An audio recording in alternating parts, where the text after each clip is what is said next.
All right, folks, it is just about gamer time. And tonight's episode, you're here for Friday Night Fights. Tonight's episode is sure to be a very special one as we are getting prepped for next weekend's inaugural CTWC Toronto tournament. And I'm here, of course, I'm here, Birbwizard. I'm here with a very special guest. Let me bring him on here if I remember how to do this. Oh my God. It is none other than the host, the original host of the Friday Night Fights. And, you know, of course, a very busy man in the Classic Tetris universe. It's the Kingsman. What's up, man? What's up, Burby? You know, I am a very busy man. I'm extremely busy because, you know, I'm helping to run CTWC. I try to make $1 million deals. I'm trying to sign talent. I'm trying to help run the show. And I'm getting DMs from the organizer of Toronto saying, come on, make an announcement. I'm ready to play. I want to do it. Relax yourself. Calm yourself down, Wally, you piece of trash. No, of course, it is my honor to be able to be here tonight with you, Burb. Now on the Friday Night Fight squad, man. It's kind of surreal. I still haven't gotten used to it. I know, I still can't get used to it either, you know, we're literally today, we're my Monday night shirt, you know, I'm definitely gonna screw that up at least once. I still have not done this enough to be used to be like, oh, next matchup on the Monday Night Mayhem. I mean, yeah, that's gonna happen at least once, so get ready for that. I know. Well, you know, as the Monday Night Mayhemmer for, you know, 5 years plus, that was quite a run there. But, you know, listen, sometimes we gotta shake things up a little bit. We brought in some new talent to come and help. You know, Open War is doing a great job there when he remembers that he's supposed to stream it, and you got Colin doing double duty. So we got a great team now. Ian Keith on board for the shows here on this channel. So, you know, Friendlies is fast rising here, Burr. We're taking it over, man.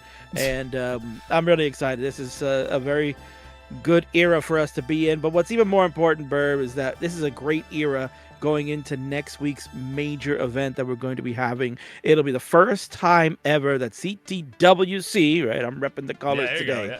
The first time that we're going to be in Toronto, Ontario, Canada, man. That's tremendous, Bird. This is a big deal. Oh yeah, I'm excited to be there, man. You know, which again, to the much to the surprise of literally everyone, it'll be my first time in Canada, in spite of it being, you know, 20 minutes from my home. But you know, seriously, no, like I'm excited to go. I'm excited to, you know, yeah. It's good that we have a big international major tournament. I think it's about time. It's about friggin' time, man. So, yeah, you know, we've got plenty of major tournaments over in Europe. They've been doing a great job. You know, Canada had one a couple of years ago with Marts' Montreal event. That actually was a really stellar one, and was, I think it still is, holds the record for the largest prize pool for any non-major regional. So I mean, over $5,000 in Yeah, I match think arena so. prizes for that one. That was insane. So maybe Toronto could look to try to eclipse that. Who knows? But first we gotta crawl before we run here, Burb. And I'm very excited. Wally's been putting in a lot of time to make this happen, and tonight's going to be special. We're going to get to showcase all the players that are going to be attending this event. So some of your favorites like Fractal, Meme, Dengler, iBall, they're going to be there. They're going to be there, and they said, you know what? Let's try to show the world what we're going to do and why we're going to make this event a stellar one. So I can't wait to see what's going to happen. We got tons of matches, and we're going to kick things off here first, Burb, with a Fiver versus a 2 cracked player in Firedox and Gwafey, man. This one should be a fun one. It really should, yeah. I think, honestly, an interesting matchup with Gwafey, again, a former top 16 finisher at the World Championship just this past year, and he's certainly maintained his level of competitiveness. I'm excited to see what your new Fiver, who's been on fire, no pun intended, right? But he's honestly though, he's been on fire, and I'm excited to see what he can do as well. So absolutely. No, I've predicted that he's going to try to get a 1.8 before CTWC. So maybe something we see in the cards tonight, right? We've got that matchup. We're going to get a DAS triple threat, man, with some really great DAS players from Canada. Salted Sofa. We got Wally involved, and really the newest big sensation of DAS, Elias. I want to walk with Elias, baby. We're going to see that triple threat match tonight. We've also got, we got Marts, of course. You can't have Tetris Canada without Marts, right? We need a Marts. Or friendlies without Marts. Yeah. Or friendlies without Marts. Yeah, that's sinful if we don't do that. So we got Marts and Loucy going to battle out daddy versus daughter. That should be a fun one. And one of the creme de la cremes tonight, we got a tag team match with Fractal and Meme getting to team up for the first time. I don't think they've ever done that before, aside from the Tetris Relay events that they do. But they're going to tag team together. Yeah, they're going to team up again tonight, taking on Cole and the SillyShark. SillyShark getting a chance to be showcased tonight and showing their immense talents. A major star in the modern gaming world, has really come into Classic and has been killing it in Classic Tetris League. Finally making it up to Division 1. Going to start there next season and going to show us what they can do tonight. We've also got heavy hitting main event iBall and the Dengler that are going to cap things off for us. And we sprinkled in, we got this one in under the wire here, Burb. Mari defends the Twitch TV championship against the Rocket, who earned his shot not too long ago on one of our episodes. So we're going to get that one. That's happening tonight. We could see a title change. And Remmy may be holding the belt in Canada, laughing at Mari. Oh, yeah. Seriously, it just pretty recently fairly lost the upstart spells. Yeah, certainly. I mean, this is his shot. If he wants redemption, this is probably as good a shot he's going to get for a little while. So, with the upstart spell changing hands a couple times, yeah, so certainly that'll be... I'm honestly... That's one of the ones I'm most excited for, actually. So that'll be awesome. That'll be great.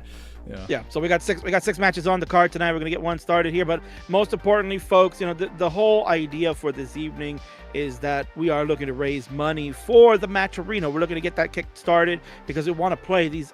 We want to pay these players as much as we can. With CTWC just only less than 3 months away now, Burb. Can you freaking believe it, man? CTWC is coming real soon. World Championships in June, back in Pasadena, California. So we want to get these players as much money as we can. So we're going to do a Kickstarter tonight. We're getting the match arena kicked off. So good old Wingfire's got the command in, ! M. If you want to do it that short, you can also do ! Match arena like we usually do. That'll take you to the Toronto Match Arena website. Go ahead and start getting those coupon codes going, baby, because we got to start that off. But put in those dollars. Let's get these great players. Let's show them that we really support what they're going to do. This number down here, let's see that go up. Yeah, I think our players deserve it. They work really hard all year long, and I don't know how they do it, but they do it. They find a way to put in the work all year long, and they put on a really good show for us every time. So I think they deserve it. So, yeah. And I'm glad we're already at like 19. Was it 1963, man? Was that a good year? I don't even know. Oh, man. I don't know. That was way before my time. And, well, contrary to belief, that was way before my time, too. So oh, man. So there you go. Yeah, King not as old as he appears, But, still an old man. But that being said, yeah, King, we're already behind because, it's Tetris disorganization, as for always. But, let's get this thing going, shall we? Let's get our hype video going, and we'll kick it off. Firedox and Gwafey coming up in a moment. If I can find the button. Here it is. All right, BRB.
everybody?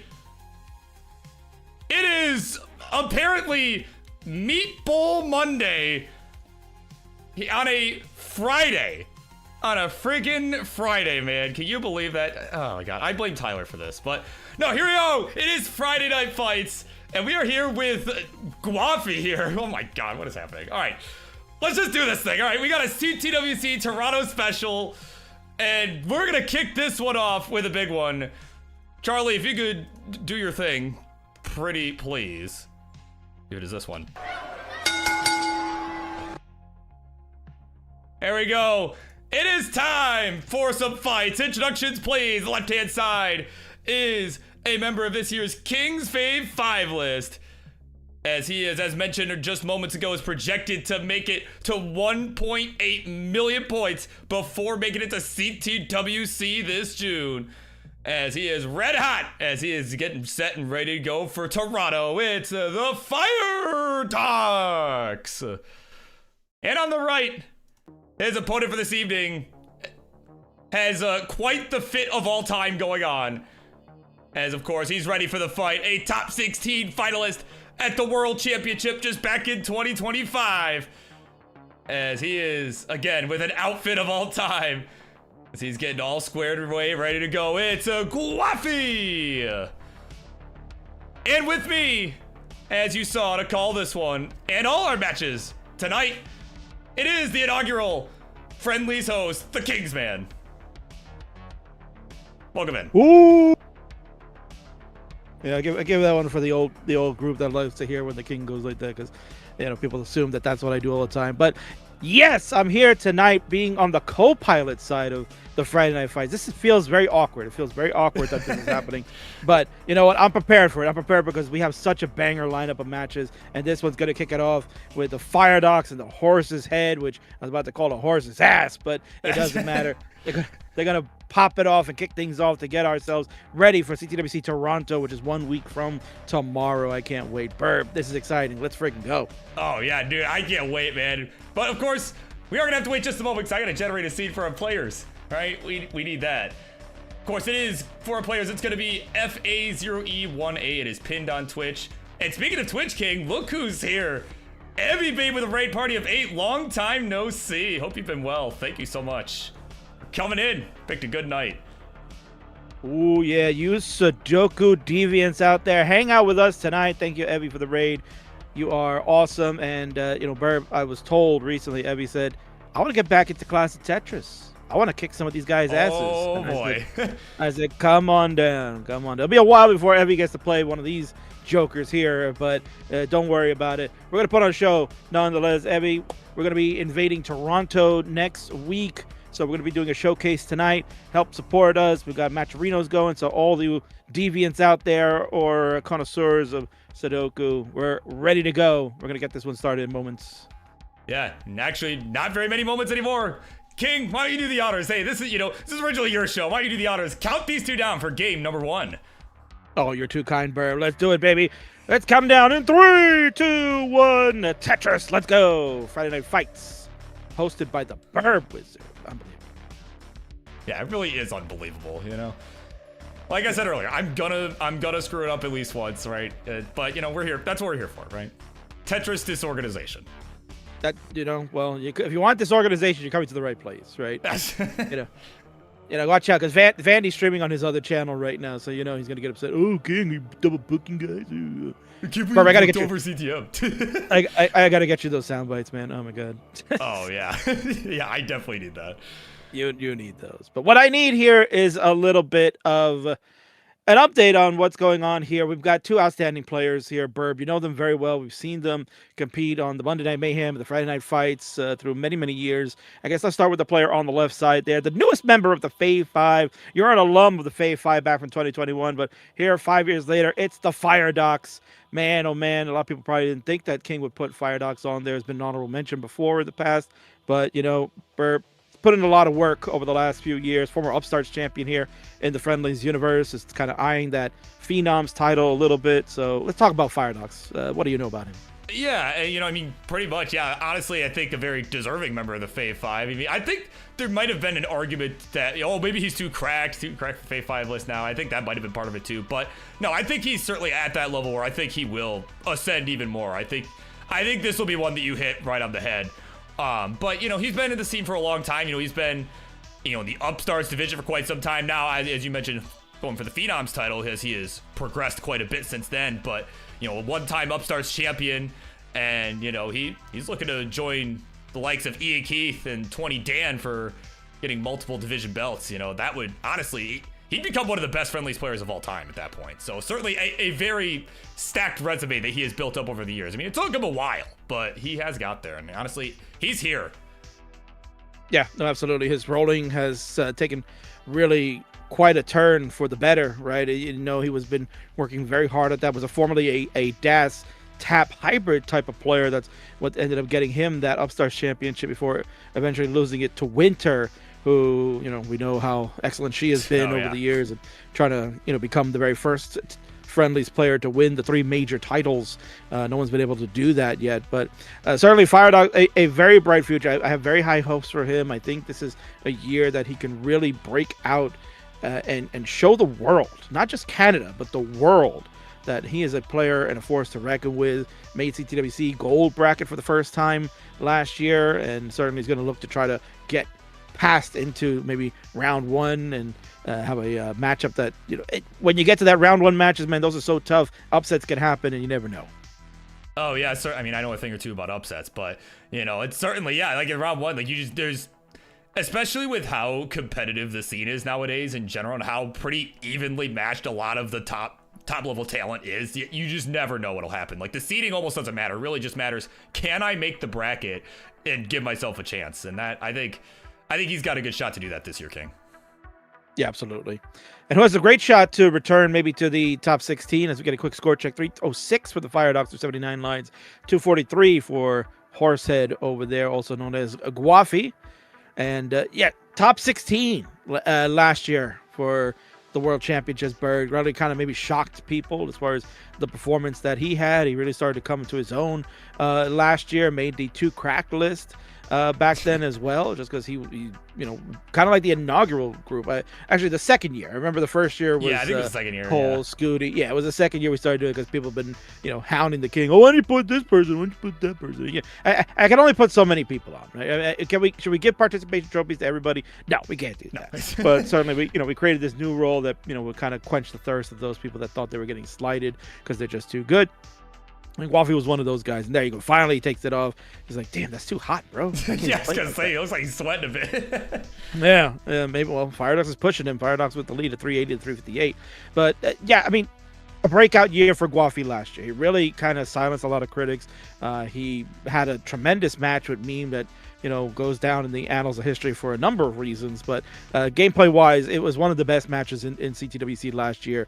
And, you know, he's going to set his sights again this year for another big run, maybe even a top 8 finish. I mean, his future is extremely bright, and he's only going to deter himself by, you know, sometimes his reactions to gameplay. He's really tempered himself a lot more over the last 6 months after CTWC, and it's proven well. He got back up to CTL Division 1. He'll be back in for the new season. So this is the time that Gwafey's really starting to shine, and he's on the money now. Yeah, absolutely. I mean, yeah, he's, as we saw, I mean, yeah, you said it. He silenced a lot of the critics. You know, he has a lot of potential that I think, yeah, and I think you're right. It's still untapped. You know, certainly top 8 could be in the cards. I mean, again, it's kind of the same thing we were saying with Firedox, right? Like, just make the bracket and anything can happen, right? If you're good enough to make gold bracket, like, you have a real shot. It's not over till it's over. But what else is not over till it's over is this 18 portion of play, but it is about to be over. Just another burn or 2 for our players, and looks like they will both burn in a transition. 486 to 44. King, it is neck and neck. Well, certainly, you know what? It can be neck and neck is the contributions coming in from Metro Reno, folks. Again, this is our CTWC Toronto event. We are looking to get that prize pool kicked off. We already got $19.88 in here. We got 40 coupon codes. You know those codes are easy, man. They're free to use. Just go over to that link that I just put in there, !Metro Reno or !M, and it'll take you to our website. You can start getting those codes in. $15 out the gate from Kyle_Rowlett. Thank you so much. We got Mitsu_AT with $2.63, and the coupon codes are starting to make their way. We got 10 already claimed, 40 out there to go, Burb. Come on, let's make this a good night. Yeah, absolutely. Yeah, all you gotta do is click a button. That's all you gotta do to claim that. So 40 of you, if 40 of you click the button, some money will go in the prize pool, and you can say you helped. But what else we can do help is these, perfect. Yeah, we also get some help from these faces, man. Yeah, get some help for these pieces. Firedox trying to settle the board down. 584. Gwafey's taking the lead at 637 with a clean board, and this kind of was leading towards Burb. Is that this has been Gwafey's MO has been really just playing tempered. He's playing even keel. He's doing the right moves. He's making the burns. He's not getting aggressive. He kind of is aware of his opponent's status, and that's what allows him to keep this board nice and clean. He's got the advantage. 669. Hey now to a 649. Firedox hanging in there too, Burb. Yeah, and to the point about Gwafey, I mean, he's almost playing at like a tapper level. Is not really, like you said, not trying to go too aggressive, even though he absolutely could get away with it with the rolling. But you can see there's a nice burn there that I think a lot of rollers just wouldn't take. It's like, no, if I could save that extra burn, right, then I'll do it. But no, he's definitely playing more like a DAS player or a tapper even here. Yeah, and again, knowing his opponent too, that allows to try to be a little bit, less risky. Knows that he has time to kind of play this out, but that board is getting really high, Burb. Oh my god. Oh, he's not gonna get the pieces he needs. Oh my god. You can see he was trying to burn down. He wasn't trying to keep it super aggressive as Firedox gets the Tetris to take game number 1. But you can see was taking every burn that he could, was trying to give himself burn options. Just did not work out that time. And it will be Firedox taking the 1-0 lead in this one. GG's. Yeah, no, unfortunate there. Exactly what you said, Barry. He was not trying to play aggressive, even though the board was just increasingly getting higher and higher and higher. The problem was that he was way too flat at the top. He did not want to close up that well. He had opportunities to get pieces over to the right to get burns going, but that would have closed as well. He was trying to avoid that, and unfortunately, the piece sequence at that time did not accommodate for him to be able to hold that well open. And Firedox out the gate thinking that he was going to get smashed in this one. Well, he's already up 1-0, GG's. Yeah, seriously. And what a great game one. What a way to open. As, again, we're good players are ready the seeds. Say hello to our folks here while we are waiting, of course. We got Muffio in the house. I'll see you next weekend. Bebot is here. A Game Scout is in the house. We've got some words about him later on tonight, but I was wondering what the order of matches is. Well, check the Q, right? !Q on Twitch. You can check that out. Of course, we got this one and 5 other fun matches tonight. A lot of fun stuff yet to come. As we are ready to go for a long night. So we're going to continue on here with game number 2 in 3, 2, 1. Tetris. As mentioned, Scout is here. A lot of great fans. We got Colin, our double duty host, is here watching along. We've got Ayana Tucker. Hi, Ayana. We got, of course, the Mr. Friendlies is here. Oh, Monsieur Bob, Monsieur Kinsman, it's good to see you guys tonight. It can never be a bad night here, Bob, because I got myself, it's Friday night. That's the last work day of the week for me. We got the Friday Night Fives, because it's my favorite show. And I got the double dose that I got the Bob and the Kinsman. They are my favorites, even though the Kinsman always say bad things about me. I don't care, man. It's always a good time with him. There you go. We're gonna see Marts and Loucy tonight here, Burp. That I'm actually looking forward to that matchup. We usually kind of joke, and anytime Marts is playing, we call it the bathroom break or the popcorn match or whatever. Right? But I'm actually really interested to watch this match, because that one is where we're gonna get to see a bit of more refined Marts. He's actually been playing a lot better these days. I've been watching a lot more Marts matches, and he's been playing pretty good for the caliber of players he's been playing, and he's actually on a hot streak in Friendlies, Burb. He is, I think, undefeated in his last 6 matches on Friendlies. Yeah, no, I was actually, just before you started saying that, that's literally what I was thinking. Like, actually, as much as we joke, right? Like, it'll be good. You know, he really has, his 19 has just gotten a lot more consistent these last few months. You know, I think he's gotten from some coaching at some point, which seems like has helped him a lot. You know, he's been able to get a lot further than 19. I still have yet to see him make it to kill screen, right? But I think, I don't know, could tonight be the night? I mean, if tonight's the night, we better see a lot of money go to that prize pool if he gets it tonight. That's all I'm saying. Almost certainly, yeah. And no, come on, Bird, man. What do you mean you never see me get kill screen? That's not right, man. Don't spread the lies. The Kingsman is a liar, Bird. I know you seen me do it, Bird. I done it on the Monday Night Mayhem for you, man. How you don't remember that? Oh my God. I honestly don't remember Marts doing that, but I was gonna say, I don't think he did. At least if he did, it was so long ago that it has just been erased from existence in my brain. So, you know, clearly that matters more than the actual facts. But what else matters here, King, is this board from Gwafey, because it is pretty rough right now. He's at 121, over 100,000 points back from Firedox, who's at 239. But he's just been mired by this dig. While we've been joking about Marts and everything, he's just been suffering. Oh no, it's definitely been a bit of a suffer. You can see I mentioned earlier that he's been very calm and composed in a lot of his matches he's been playing. Tonight, this is probably the most animated I've seen him in a while. He's obviously not happy with the piece sequences. He's reacting crazily, right? He's screaming, he's cursing at the game. Yeah, you can see that he just said a really bad curse there.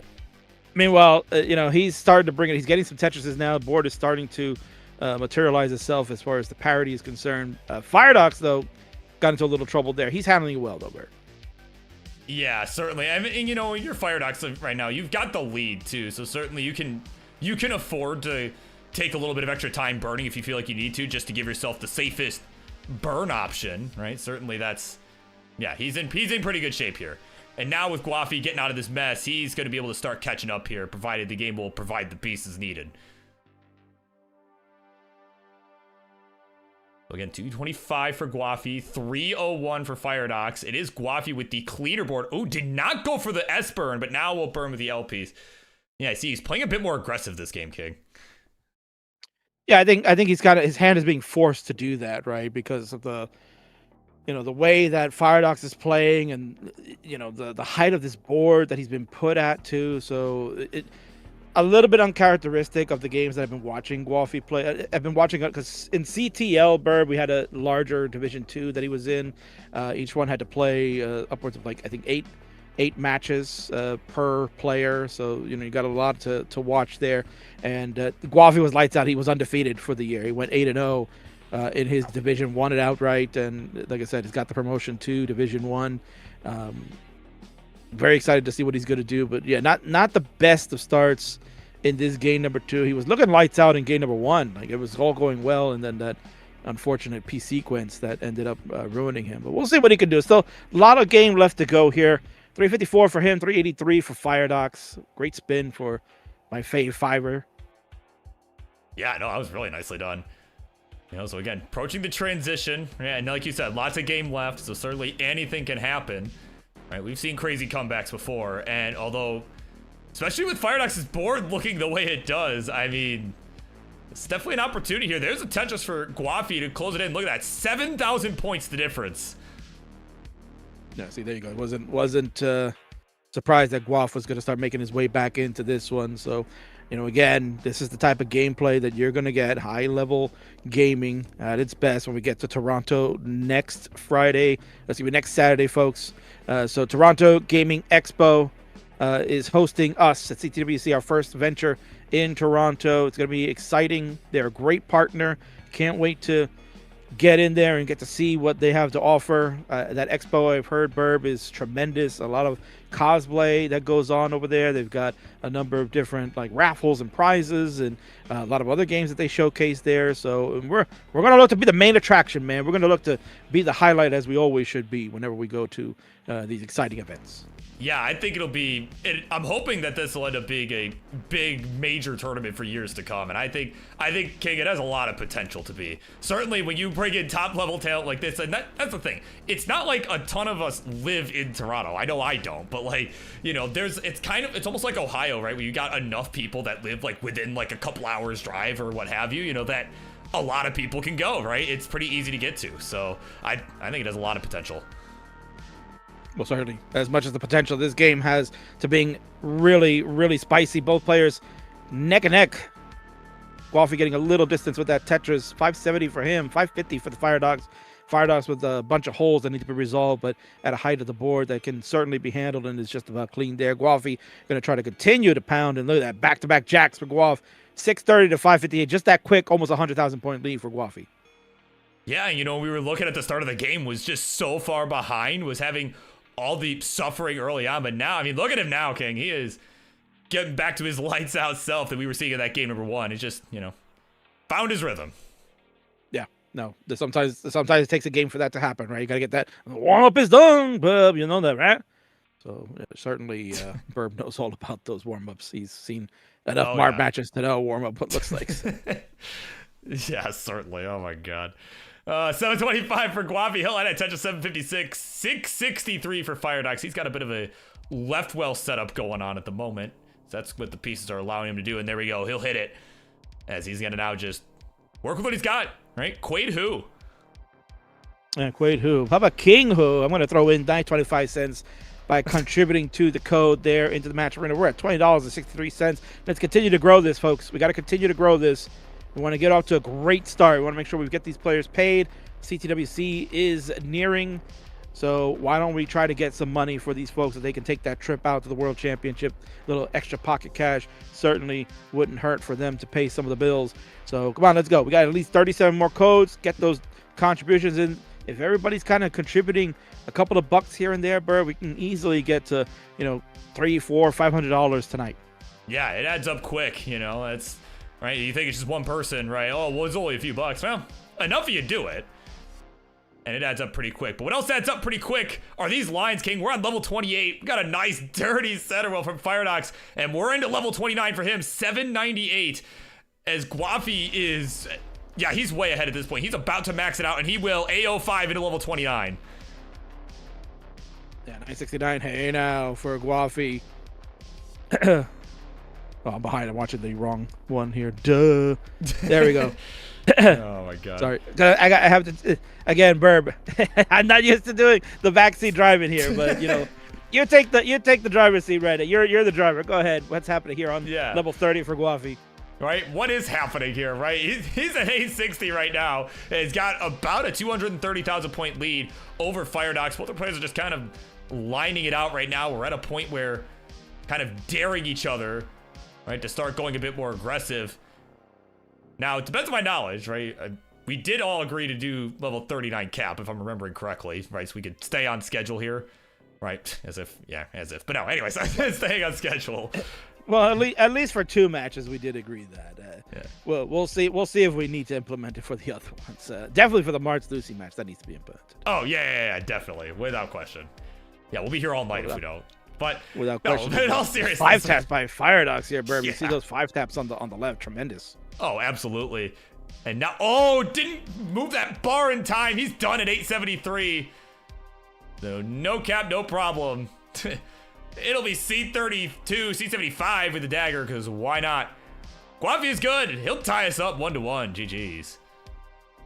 Yeah, as you mentioned, Burb, that's Gwafey, after getting through the rough parts of that level 18, and you saw his reactions, he kind of just like told himself, let me calm down. Enough is enough. Let's settle it down. And he just went to town here. He lights out the rest of the way. E14 on level 36. Burr, we could look at potential rollover if the pieces can come his way. Yeah, he's only got 12 lines left. So here we go. We're on level 38. He's got 2 Tetris on the table here. Yeah, that rollover dream went away real fast as soon as I was saying it. But... Yeah, right. Yeah, so we curses. Is that what happened? Oh my God. Ooh, he misses the T-spin there. Yeah, he's got 1 line. Oh, but he burned. And there we go. Okay, he didn't have the super kill screen. But there you go. F80. There you go. That's fine.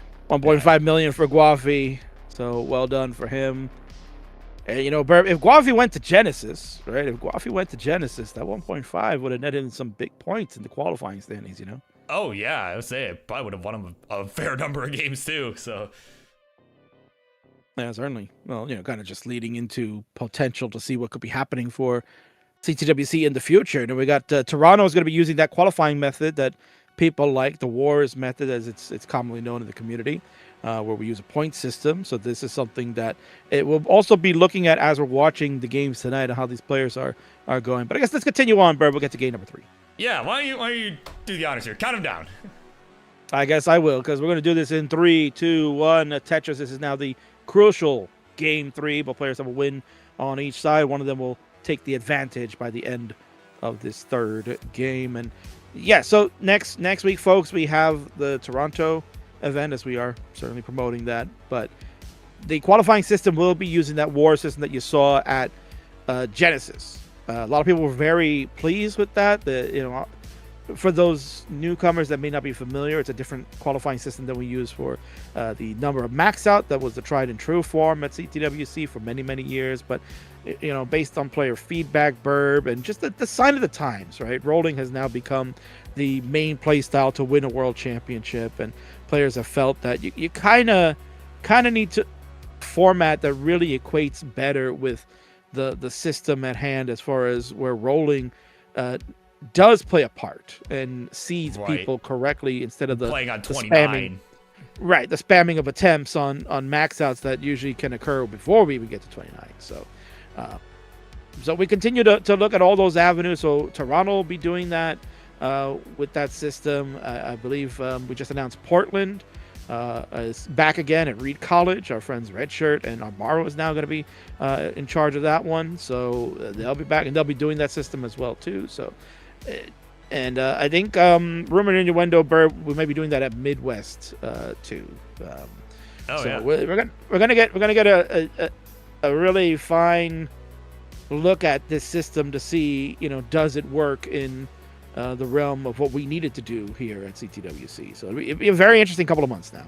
Yeah, absolutely. Yeah, we'll have a lot of data, right? That's really the important part. Is we'll have the data, just see how it went. Like, see, do we feel like the players were seated appropriately, right?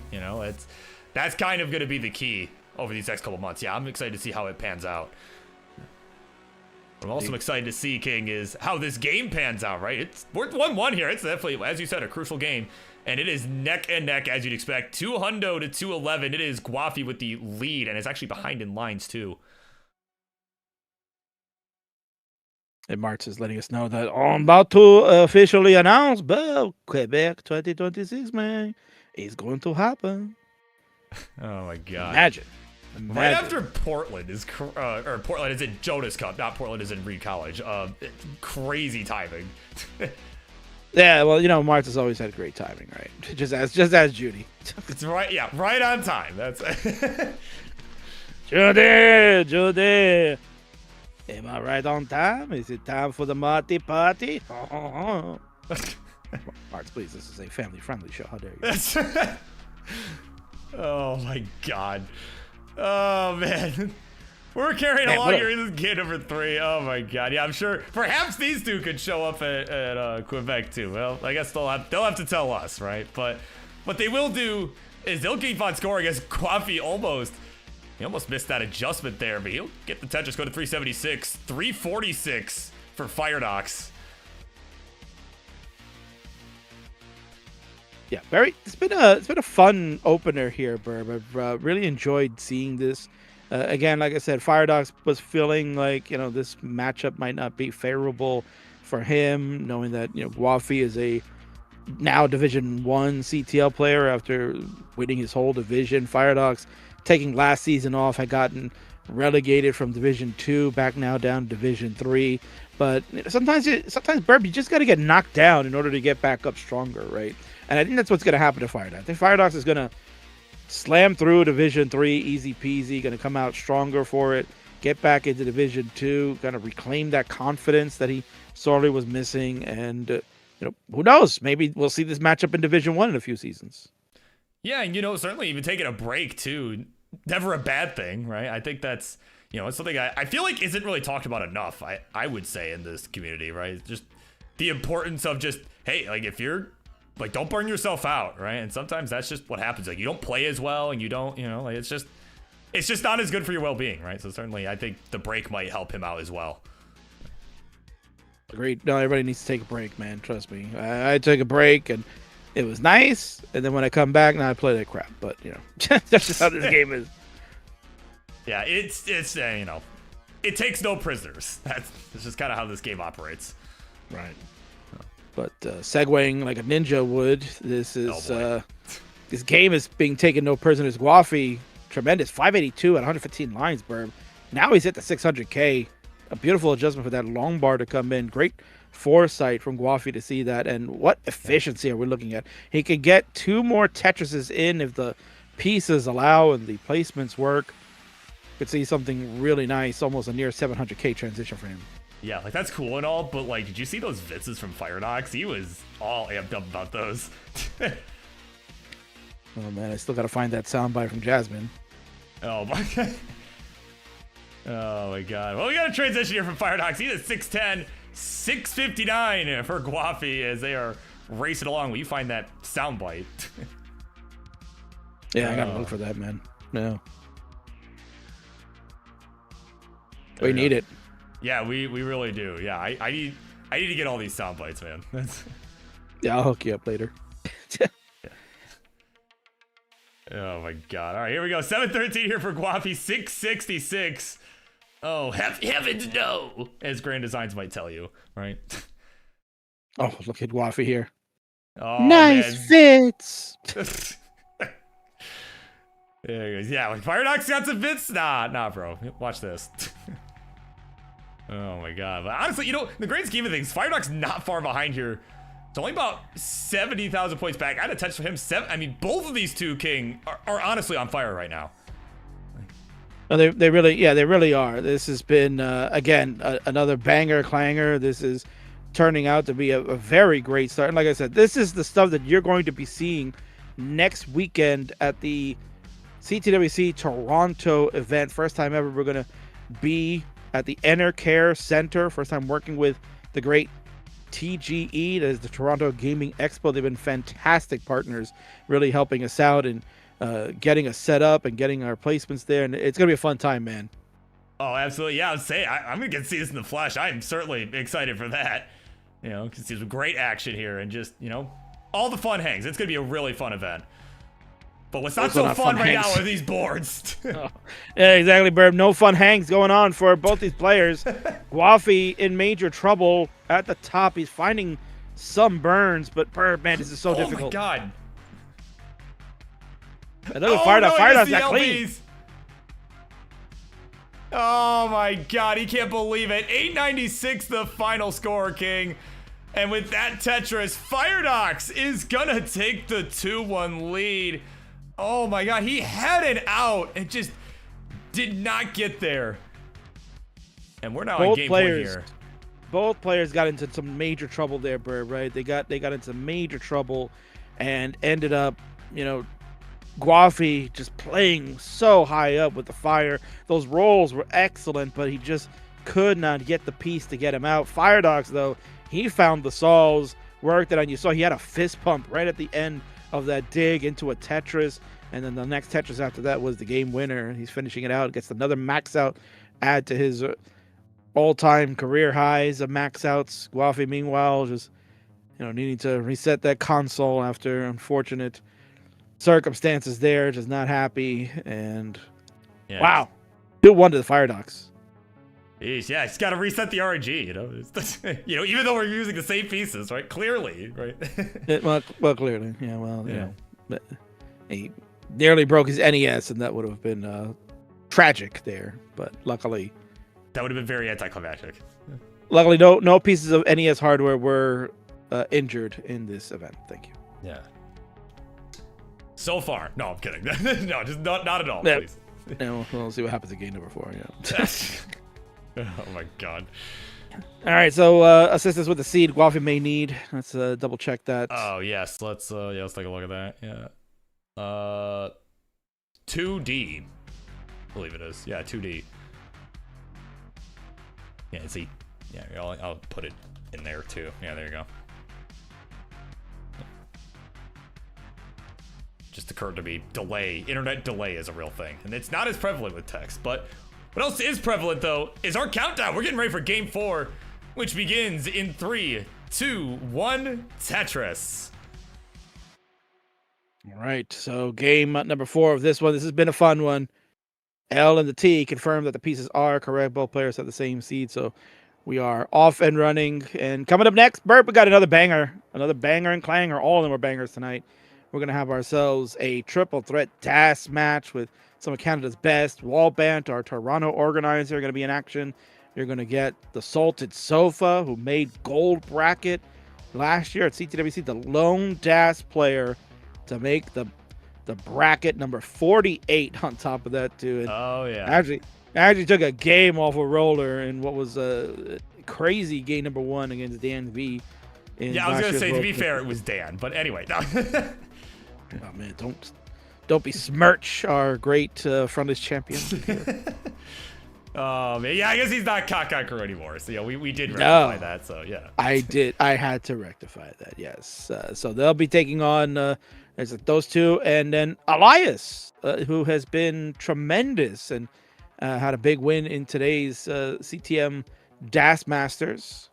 It's just on fire these days, Burb. I mean, this kid has been absolutely tremendous in the world of DAS. Like, honestly, give this kid a time machine, have him go back to like 2017, he beat everybody. Oh, yeah, absolutely. I mean, and I feel like even before his, kind of recent hot streak, I feel like he's always been kind of an underrated player. It's somebody that, like, you could put him against anybody, and he has, I would say pretty much anyone, and he's got a real chance, right? He's, he will give you a run for your money, if nothing else. So I'm excited to see what he can do today, especially after seeing him earlier at CTM, right? Definitely excited to see what he does against some of the world's best ass players. Indeed. Look at that Firedox got that vid. That was honestly, lock him up. Yeah, that was seriously. A major security. He's lock over there. Him up. We might have to remove him from the Phase 5 for that ugly ass vid that was just sitting there. That was disgusting, but he got it done finally. Oh my God. Beautiful Z spin too. That's a spin, Burb, that I always seem to like. It's 50-50 for me that I hit that. 9 times. Oh my God, what is he doing? He's doing. What is this? Good. Barrett's here. All right. Yeah, get him. Lock him up. 2XL friggin' Vits is what he set up. My God. And then he blocked the well when the bar is coming. Oh my God, this is war crimes. Yeah, Barrett, security. Yeah. Security. Oh my God. Yeah, I don't know. Yeah, I think okay, now of course hearing that we're about to remove him from the Phase 5 list. Yeah. And Gwafey doing your job there, Burb. He's adjusting his camera. Oh so my God. Yeah, there you go. Be fit properly. A little rusty. That's No, that's fine. We know you skipped rehab for your injured foot tonight to host this, so we appreciate that. Oh, yeah. No, I mean, we're at a point anyways where I didn't really need to be going 3 days a week anymore. So it's like, hey, is there any day in particular you want to cut off? I'm like, let's get rid of the Fridays, man, because I was going to cancel tonight anyway. So, There you go. So it all worked out. Exactly, yeah. No, I actually only have 2 more sessions left. They're both, literally my last session is Wednesday, the day before I leave. So, before I leave for Toronto. Going a bit early because I got to be there for setup, so. Oh, there you go. All right. Moving along in this one, we're already past the halfway marker and getting close to the Joey Parker turn. 297 for Firedox, 362 for Gwafey. So much different pace game here in this one. But they had the nice high transition. Gwafey had like well over 600, and Firedox was nearing 600 in the last one. This one, I don't think we're going to get anywhere close to that, but still, no. we could see a couple of 500s. Yeah, certainly. That is definitely on the table here. And of course, sorry, it's got a Birbwizard here. Yeah, Firedox's play, because I agree with this. It's when the fire alarm at CTWC 2024 should have went off. Is when he did that, that 2XL Vits, as you called it. Oh my God. Well, then he would have been arrested too. Oh my God. Well, I mean, actions have consequences, King. That's all I'm saying. They certainly do. And we have some actions here that have some consequences because I have to read this now. Ninja resubscribed for 18 months at tier 1. Subscribed for 36 months. That's a great number. Ninja going international next week. Yeah, because your buddy, the Ninja of Ninjas, will also be working alongside you to get this event covered. He'll be our NTC tech out there. He's become the #1 leader in our live events. So having Nexus Champs be a big proponent and he's doing a great job, Burb. You know, he's out at Phoenix last week. Yeah, that was it last week. Yeah, last week. Yeah, something like he was that. Out, he was out over there last week, and you know, running the show for the team out there. I'm sorry to interrupt, but what a crazy solve from Firedox going into the transition. He had that mission. I'm sorry, I just had to point that out because that was insane. No, that like, how do you even think of something like that? But now he's ahead in the line count from all that high up burning. 515 for Firedox. Gwafey can get one more. He actually can get close to the 600. He won't be able to hit 600 here, but it's getting close. Yeah, I was gonna say, I don't think we didn't even think we were gonna get close to that, but no, here we are. This dude is. Yeah, he played very efficient. Yeah, he played very efficient in this second half of that 18. And there's that bar finally. Yeah, it goes to 596. Wow. Yeah, the Tetris there will get to 600. So we're off and running, Burb. This is game number 4. Gwafey needs this one to get us to the decider, to let our DAS players warm up a little bit longer. Firedox looking to end it and get the bragging rights over Gwafey, and that we can laugh at him when they see each other live next week in Toronto.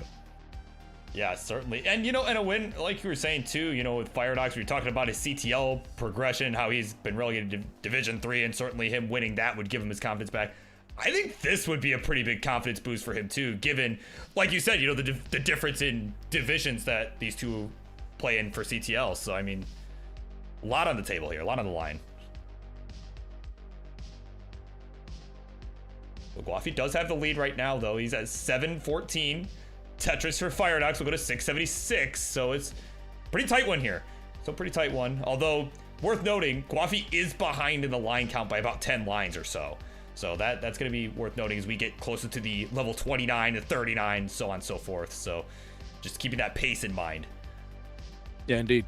The high up digging for Firedox in the later stages at 18 is what caused this line discrepancy, and Gwafey also kind of hanging out towards the end, right? You saw he pushed a lot of those pieces to the left side on that last bit of 18 because he wanted to transition with the Tetris, which he ended up doing.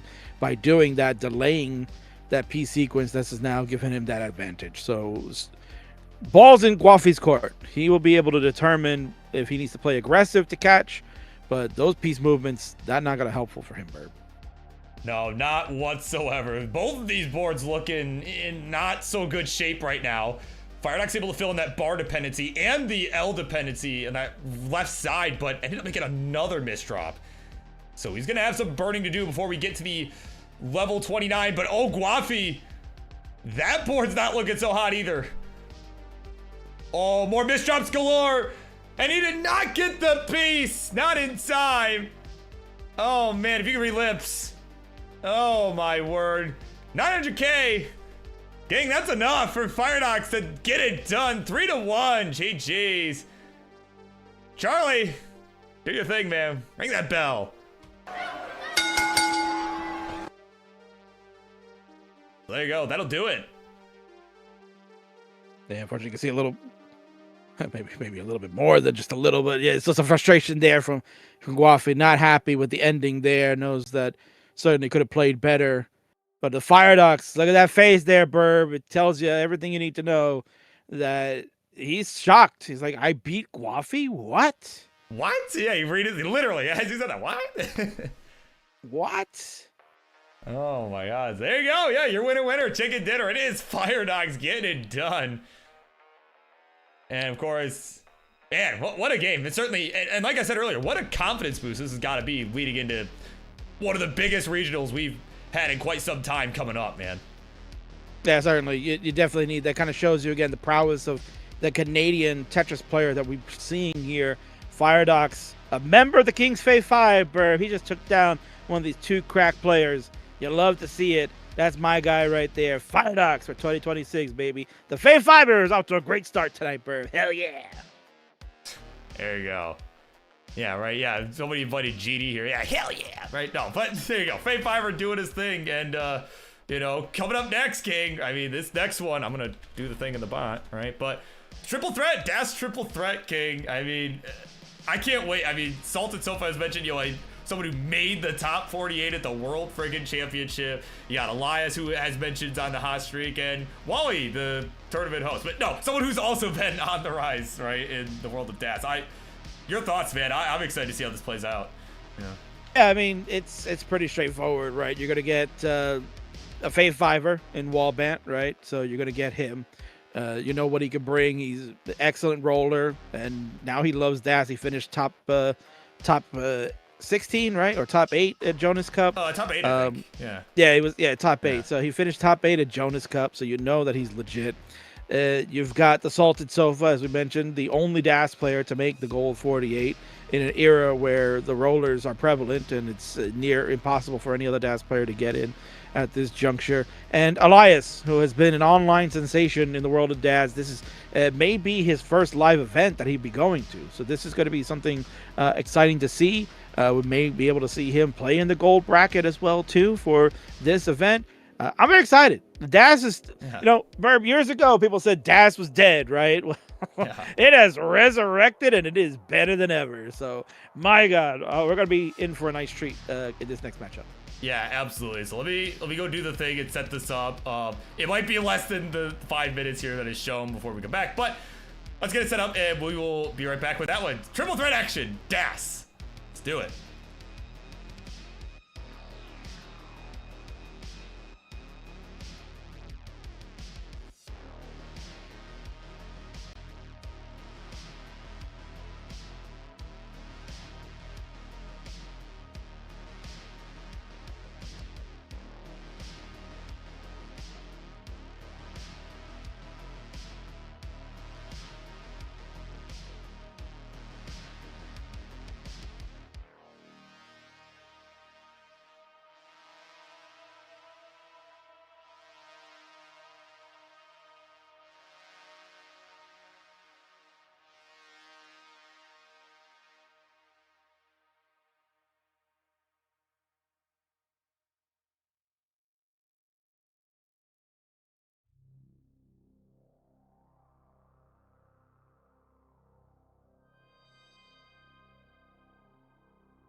All right, here we go. It is time for the next matchup on your Friday Night Fights. This CTWC Toronto special. And this one is scheduled to be a triple threat match. Instructions, please. On the left-hand side is a guy who has been making a huge rise. Has been an online superstar in the DAS playstyle as of late. And as far as I know, he is making his first ever live tournament appearance next weekend at CTWC Toronto. It is Elias!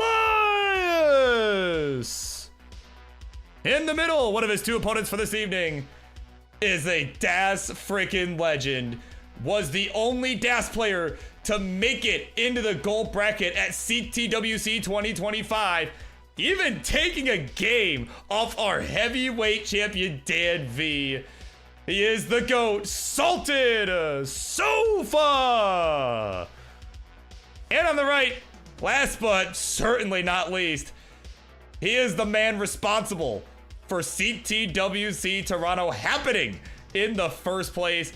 And of course, top 8 finisher at the Jonas Neubauer Cup. Certainly no slouch in the DAS world. It's a Wallbant!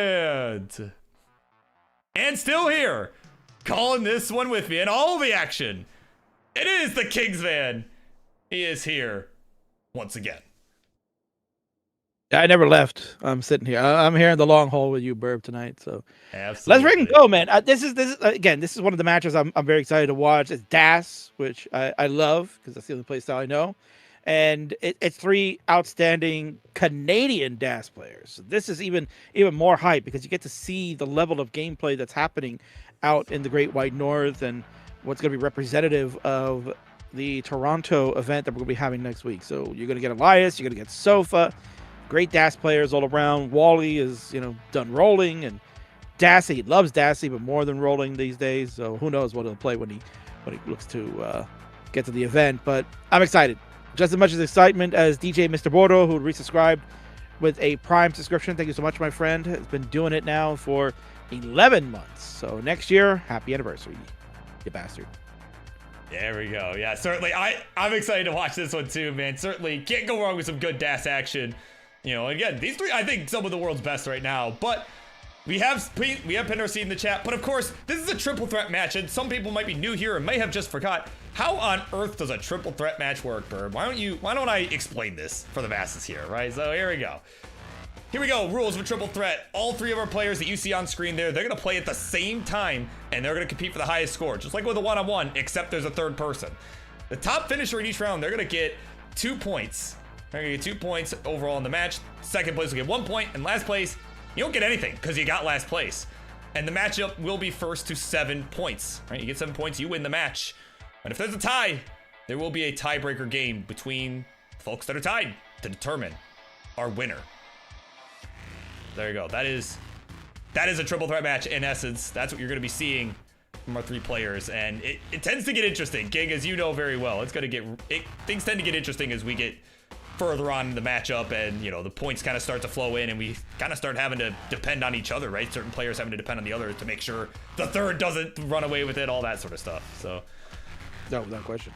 No, and Burb, you are certainly a connoisseur of the triple threats because you're very well known to have some of the longest triple threat matches played of all time on your Monday night show when you were doing that. So, and I believe Wally was involved in one of them. So, no stranger to the great triple threat scene that we're going to get. But yeah, with DAS, it's going to be a lot of fun. I'm excited. Oh yeah, absolutely. And I mean, and I think honestly, like back then, it was mostly like, oh, Burb has a good stream setup. Let's do a triple threat match. That was, back when you had whatever potato back in the day, right? So, that little potato held together for many years for me to run the show. Oh yeah, no, it did what it had to do. No more, no less. It did what it had to. That's right. Now it's been put to sleep technically. All right, so we got 2 ready players on the left and the right. We're waiting on our sexy Sofa in the middle to give us the ready. So make sure you use the gym selection, the select button, to indicate readiness once you are good to go, and we can get this one started. And there we go. He's done just that. Let's count him down. Game number 1. We're going to begin this one in 3, 2, 1, Tetris. And you see Wally already cheating. He's putting in the medicated eye drops to see better. Uh-oh. He's giving himself, 3D vision now. So these guys are screwed. I feel like that would almost be a hindrance in terms of Tetris anyway. No, you gotta keep those eyes moist, right? You gotta keep locked in. Right. Like, here we go, Burp. Here we go, Burp. Yeah. 3D pieces. That's all I was trying to imagine when you said that. Beautiful 5 and below from Wally over on the right. So let's go over the players as we were mentioning. You start off first with Elias. Elias is one of those great online players. He has been really in a whole league of his own lately in the world of DAS. He's been participating in the CTM DAS Masters pretty much quite often now. He's had major runs in there. Had another good day of Tetris again today, winning his 2 matches. Spoiler alert, but you're going to get it. He beat Nenu in the round 1 and then beat Scamper in a fun decider that they played, and he was like max out after max. I think he was trying to go for the B5B max out at one point.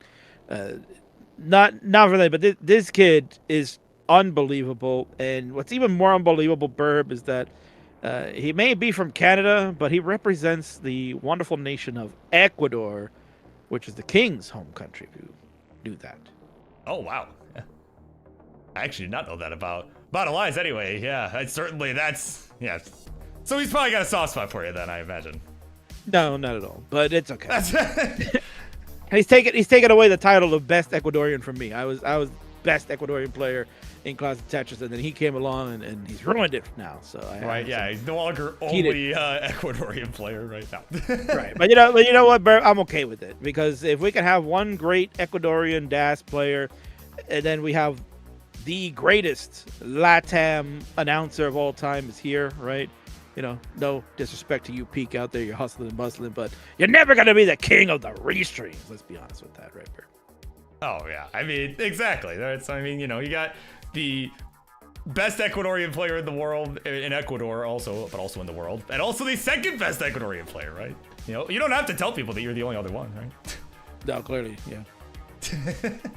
Oh, man. But no, certainly, I mean, like you said it, man. Like, he's just been on fire, and like I was saying earlier, I always feel like he's been, even before this recent hot streak, I mean, first of all, Nenu and Scamper, no easy feats by any stretch of the imagination, but even before all this, certainly someone who I've watched on friendlies a number of times. It's been a little while, but always I feel like has been kind of a under the radar, kind of underrated player, and certainly he's making a name for himself now. And I think no matter how he does this weekend at Toronto, I think he'll put up some really good numbers, and I think he'll make a real big name for himself.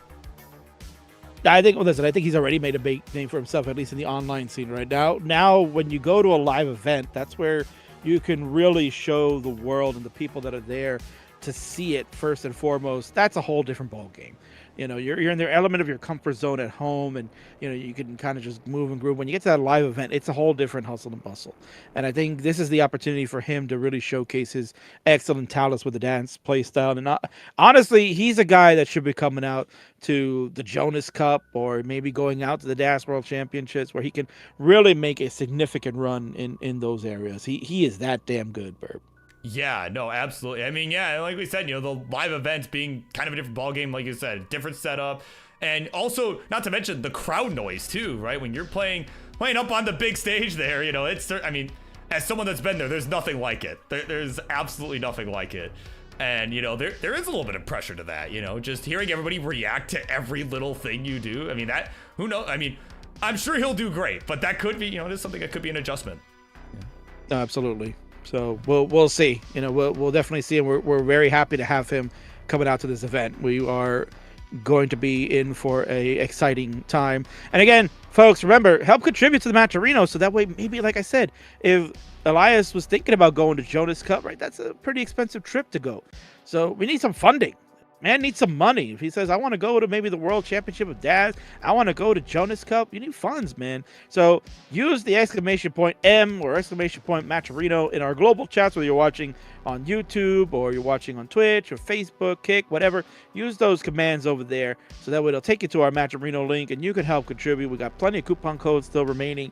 We've got opportunity for you to do direct contributions that can help that. Let's get a good amount of money, man. I'm telling you, if we can get at least a third of the money we're looking for, usually matcharinos for events like this usually ranging in like at least $1,000, right? We usually know that we can get that. Why don't we get a third of that tonight? Just help us get a third of the way there. We can get to 333 tonight.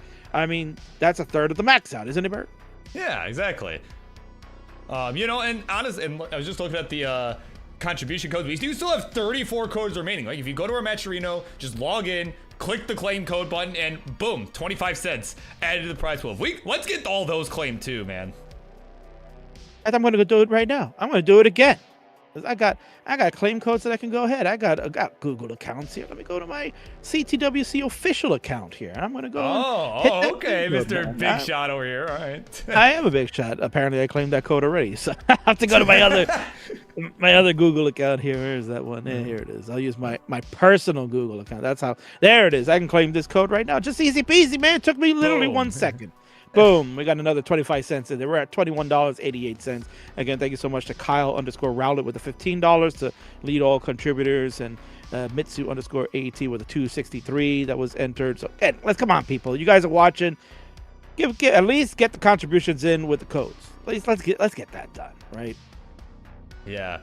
Wallbant, of course, all amped up. Not only about that, but about the kind of situation he got himself out of. He almost got a little bit too spicy and topped out, but he was able to survive that. We are on the 19 speed, right? We have surpassed the transition. About in the 500s for all our players. 598, make that 600 here for Wallbant. He'll be the first to get there. 553 for Elias, at a Tetris 580. Salted Sofa in a bit of a burn sequence up top. He's at 543.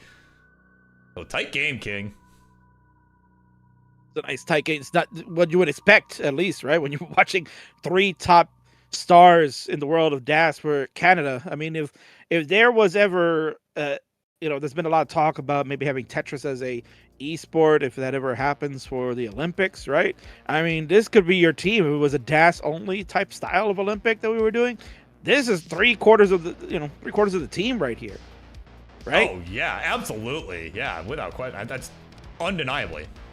Yeah, undeniably. I mean, these are three major stars in DAS, and they're proving it to you right now with a great technique.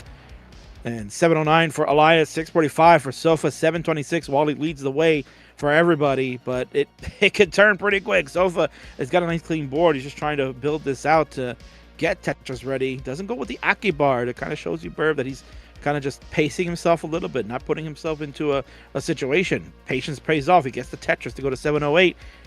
Still a little bit behind, but neck and neck between Elias and Wally. Yeah, I was going to say, certainly not putting that pressure on yourself too early here, right, in this game number one. Still just kind of, like, let's feel it out, right? Feel out how everything's going to go, how consistently everybody's playing. And so far, the answer to that is very much so, very consistently, right? As we are fast approaching that kill screen, level 29. But, actually, except for Salted Sofa, he will top out at 716. At level 25, so it is now up to Wally and Elias here, as Elias has taken the lead. Tremendous game number one going on. So Sofa, what happened? You can see that right there on the left side of the board. Burb, he missed the drop of the L. He wanted it to go into 2-3. It goes into 3-4 instead. Leaves that nasty hole, and he knows not recoverable, and that was the end for him. Wally, meanwhile, 867 going into 28. Elias at 867. Oh, look at this game. We're tied 902. Oh, my God. It's literally 25 points was the difference. Elias goes to 29 at 944. He's got some 29 play in him. 938 for Wally. Oh, my God. This is coming down to the wire. Oh, my God. What a finish. What just happened, man?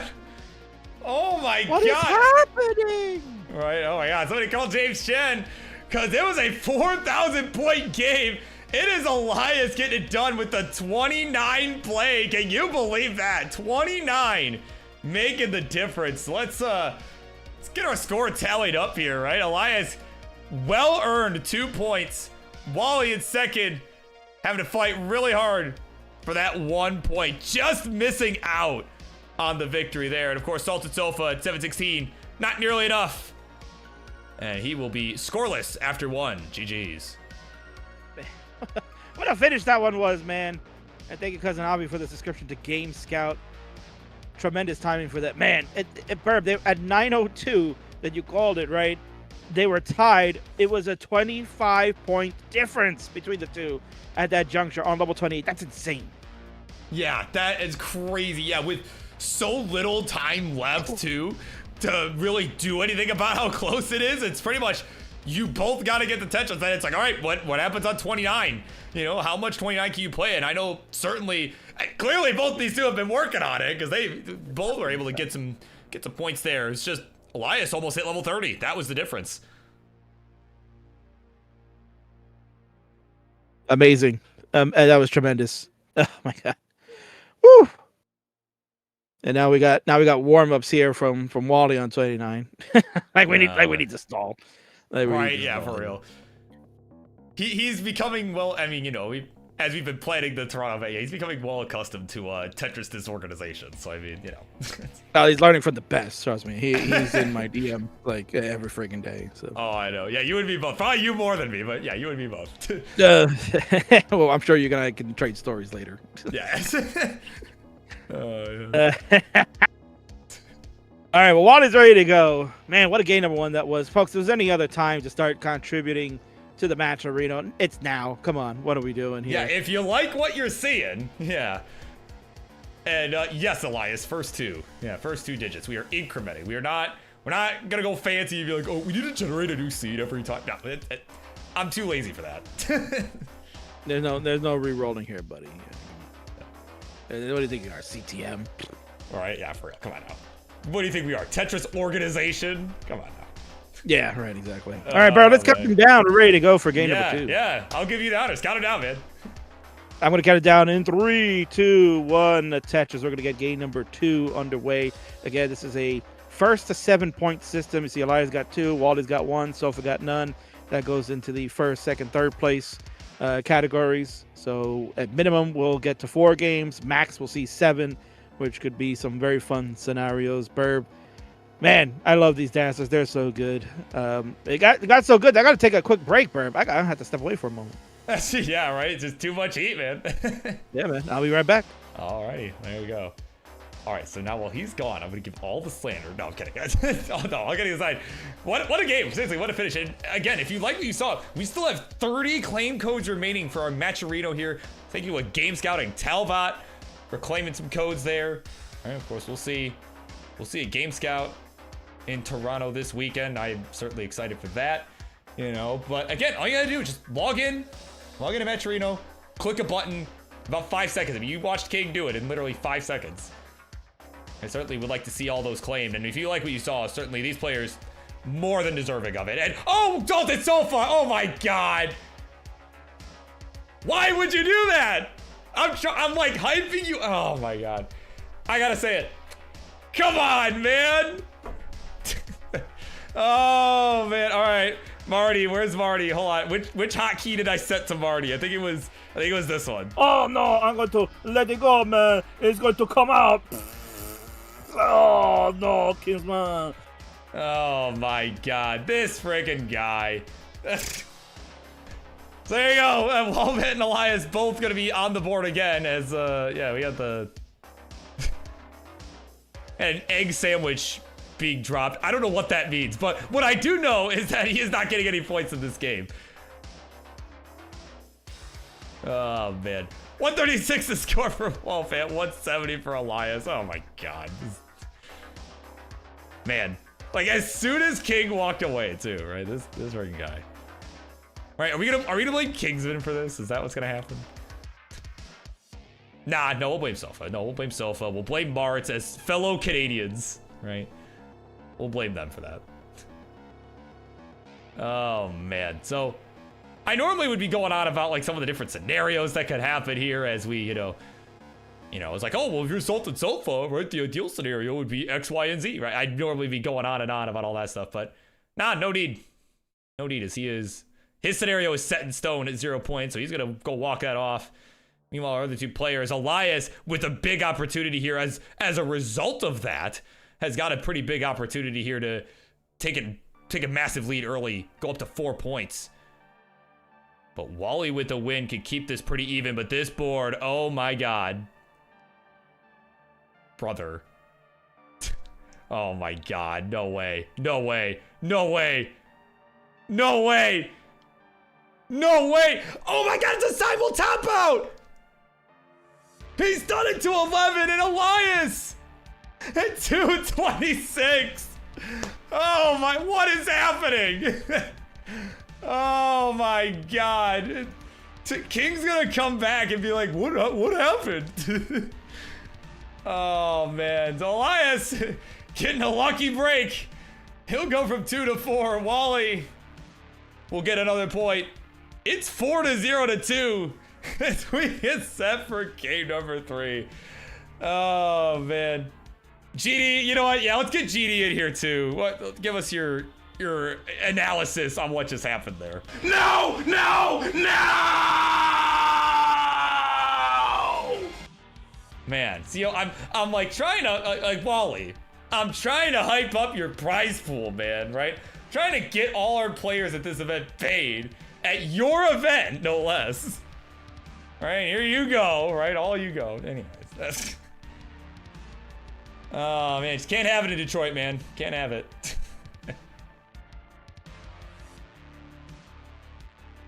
All right, maybe I should have went to Canada to host this. Maybe then we could have had better seed happening there. Right, I should have just I guess I picked a good time. I guess I picked a good time, Burb, to have left. Yeah, absolutely. Yeah, you sure did. Just missed some caca. Apparently, Jesus. Well, and then of course Wally's back to 29 training on DAS. Let's go. Oh my god. Oh man.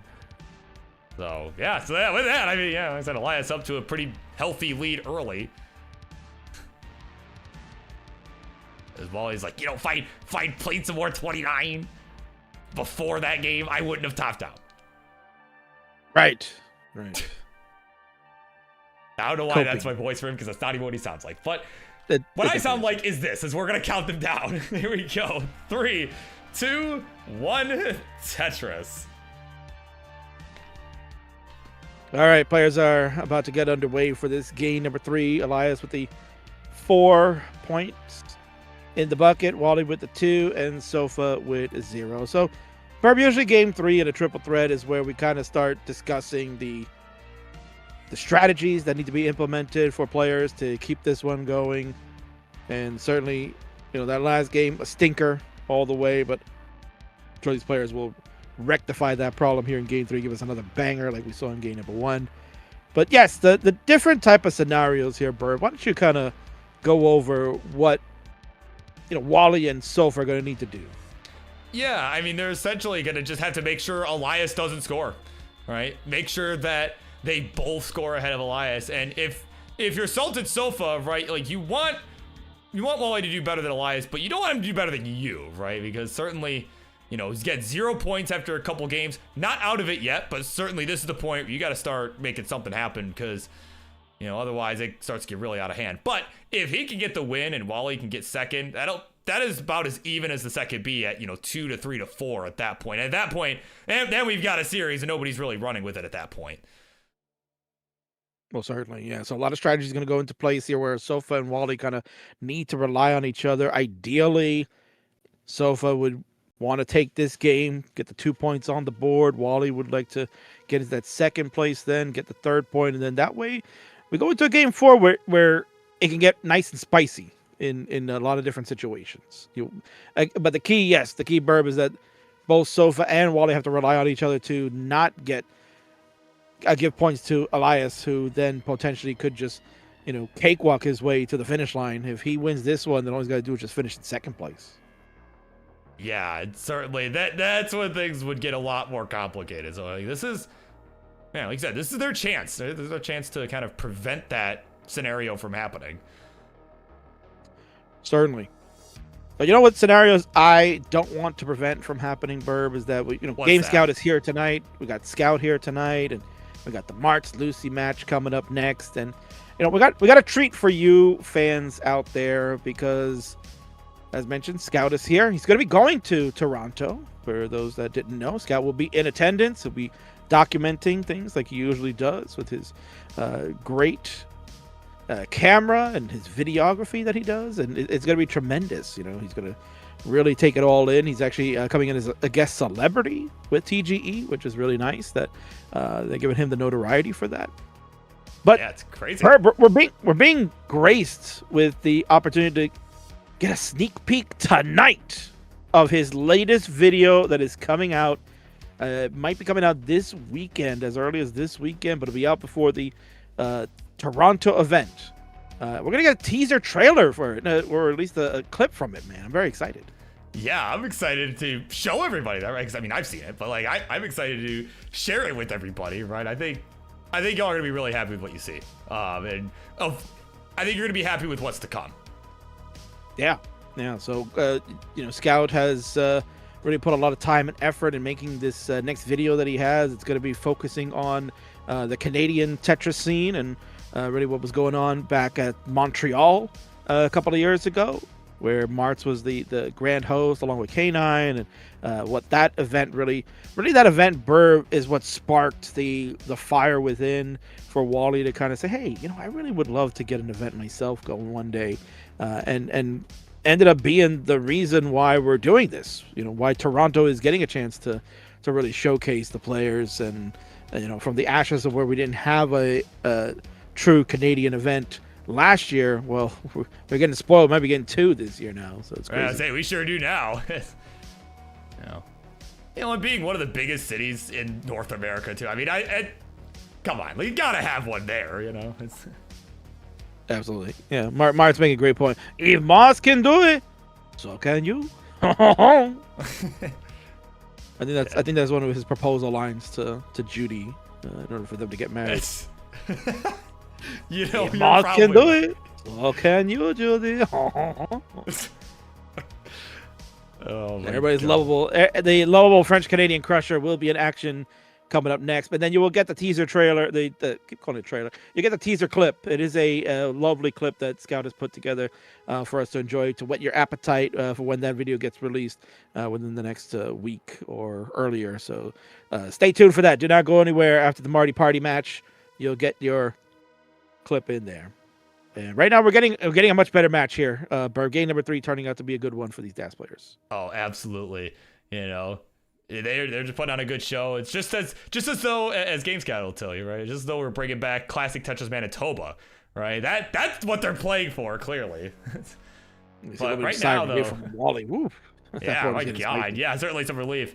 He again definitely not representing Ontario, but he's representing Manitoba. No, he's at 516, 491 for Sultan Sofa, 456 for Elias. And again, for those 2 players on the right, this is exactly what we were talking about. This is what we're looking for, right? We're looking for both of those 2 to be ahead of Elias, right? And that, if you can prevent him from getting any match points, that could be huge for both of these 2. We got transition now for Elias, 512 to go over there. Wally at 570 leading the pack. Sofa will Tetris in and joins them as well, 545. So a really tight game going on between Sofa and Elias. With Dash, things are going to be tricky. You can just see Sofa there, that mission of a T, but he's bringing it down maybe to a little bit of a set. Oh, yeah, nice spin tuck. Oh my God. What a beautiful spin tuck from the Sofa to fix that. You saw he was shaking his head, Burb, because he's not happy that he had to like burn all that stuff down where it would have been, you know, good scoring opportunities to catch back up. But what a move. Yeah, he at least was able to keep it clean. And honestly, you know, in the grand scheme of things, like if he had missed that probably would have been a lot of extra burning that would have been required. So certainly the fact that he hit that, very nicely done. All right, now though, he's at 588. He's trying to figure out another solve here. Now we'll figure it out as Wally, you can see, just lean it into these placements, and now it's going from quick tap after quick tap. My God. Yeah. I got another reason, Burb, why you love to see the cams on the players. You get to see their reactions in real time of what they're doing. You know, so many players these days don't really want to play with cam, and kind of hide behind anime PFPs or just nothing, or stat screens and stuff like that. It doesn't help build character. You're getting to see these players, and you're going to see them live and in person. That also is going to help continue their rise as far as the adoration that people will have for them. And certainly Wally's a fan favorite. It's become very popular. Sofa, of course, has always been an extremely popular player. Now Elias, you're getting to see. It's been very cool, calm, collected, not very animated for the most part. It doesn't really show emotions there. He's like absolutely locked in, Burb, and that's why he's been so dominant. 859 to level 25 for him. Yeah, no, he's just all business, man. Just get it done. That's all he's here to do, is get the job done. And right now, oh, Wally with a turning triple. Oh my God, again, you can see just the expressions like you were talking about, man. Just the grimacing. Yeah, and he's not happy because he's not getting the right piece sequence. That bar way too late. Get a bar over that. No, he cannot. That Z, I think, did him in there, King. There was no way he was getting that over. No way in hell. 858 will be the final score for Wally. He's still ahead of the Sofa, but Elias guaranteed another point here, Burb, and he's on the verge of a max out too. Sofa with some great quick taps to maintain this board. But I think, Sofa's down over 200,000 points with only 2 levels to go. And he'd have to play perfect and some 29 Kiltresses to kind of overtake Elias at this point. Yeah, I think if you're Sofa, just at least get to 859. At least get something on the board for yourself. Right, that's kind of going to be your best bet. At least just stay in the game. And which he has done just that now. So now it's just, do what you can. As Elias will finish up at A76.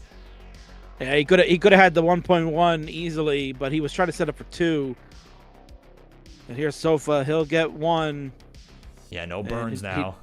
He's already past Wally, so he'll get the 1 point at least.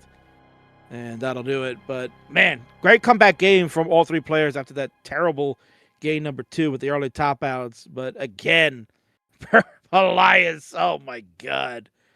Tremendous game. Yeah, he is just, like you said, he's locked in right now. And with that, he will go from 4 points to 6. Is on game point here. Only needs 2nd place now to win, which is what Salted Sofa just got in that last game. And he'll go to 1 point. He'll finally get himself on the board. But man, what a dominant performance so far, King. He's been absolutely tremendous. I mean, this is exactly what he was doing in the Dash Masters event today against Nenu and Scamper. And, he took a little break, and now he's back over here, and he's run roughshod over our 2 other Dash stars. Man, he's just toying with them right now, Burb. Yeah, that's going to be very, very tough for our other 2 players to overcome, right? Yeah, surely game 2 doesn't count, right? Yeah, let me just remove both your points, right, for even suggesting that. No, right. Well, there you go. Yeah, it's going to be tough to overcome. Not impossible, but very, very difficult. And imagine, Burb, we might be ahead of schedule if Elias finishes out right now. Yeah. I think that'd be a first in Friendly's Friday Night Fights history that we're ahead of schedule. Oh, I know, man. Yeah, I mean, after the last time I hosted a couple months back, right? Oh my God, freaking 6-hour stream. Like, Jesus Christ, right? I forget that, dude. Yeah, anyway, let's get on down. We're going to kick off this next one. Game 4, I think. Here we go. 3, 2, 1, Tetris.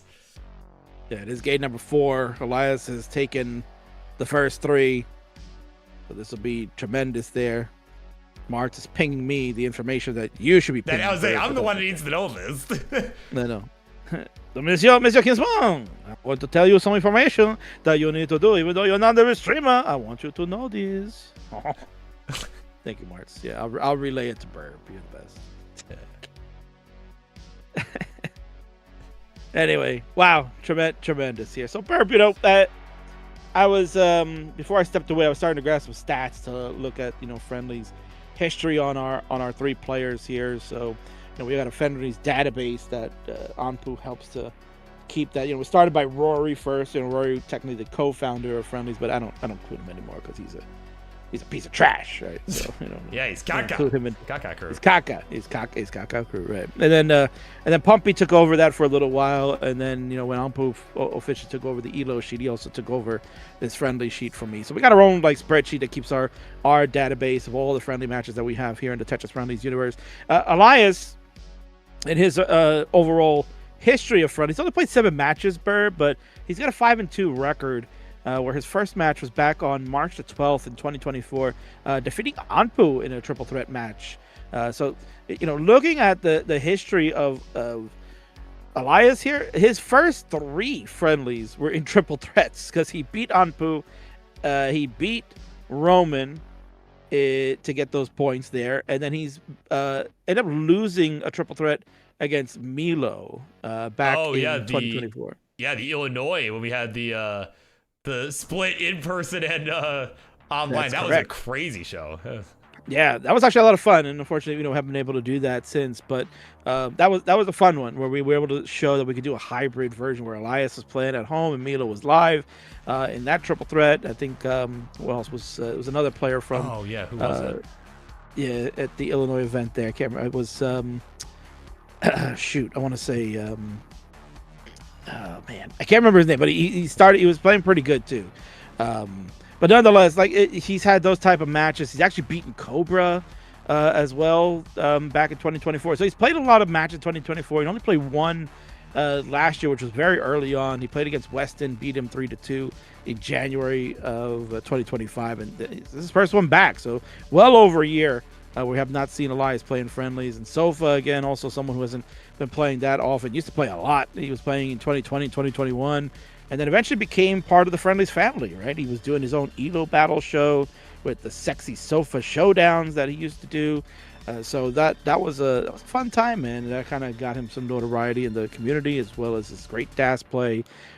So his last match here, Burb, on friendlies was November 22nd in 2025. And you know what that date was? That was our Friendlies Super Show Rivals number 6 that featured. He was part of Team Canada, defeating Team USA in that one.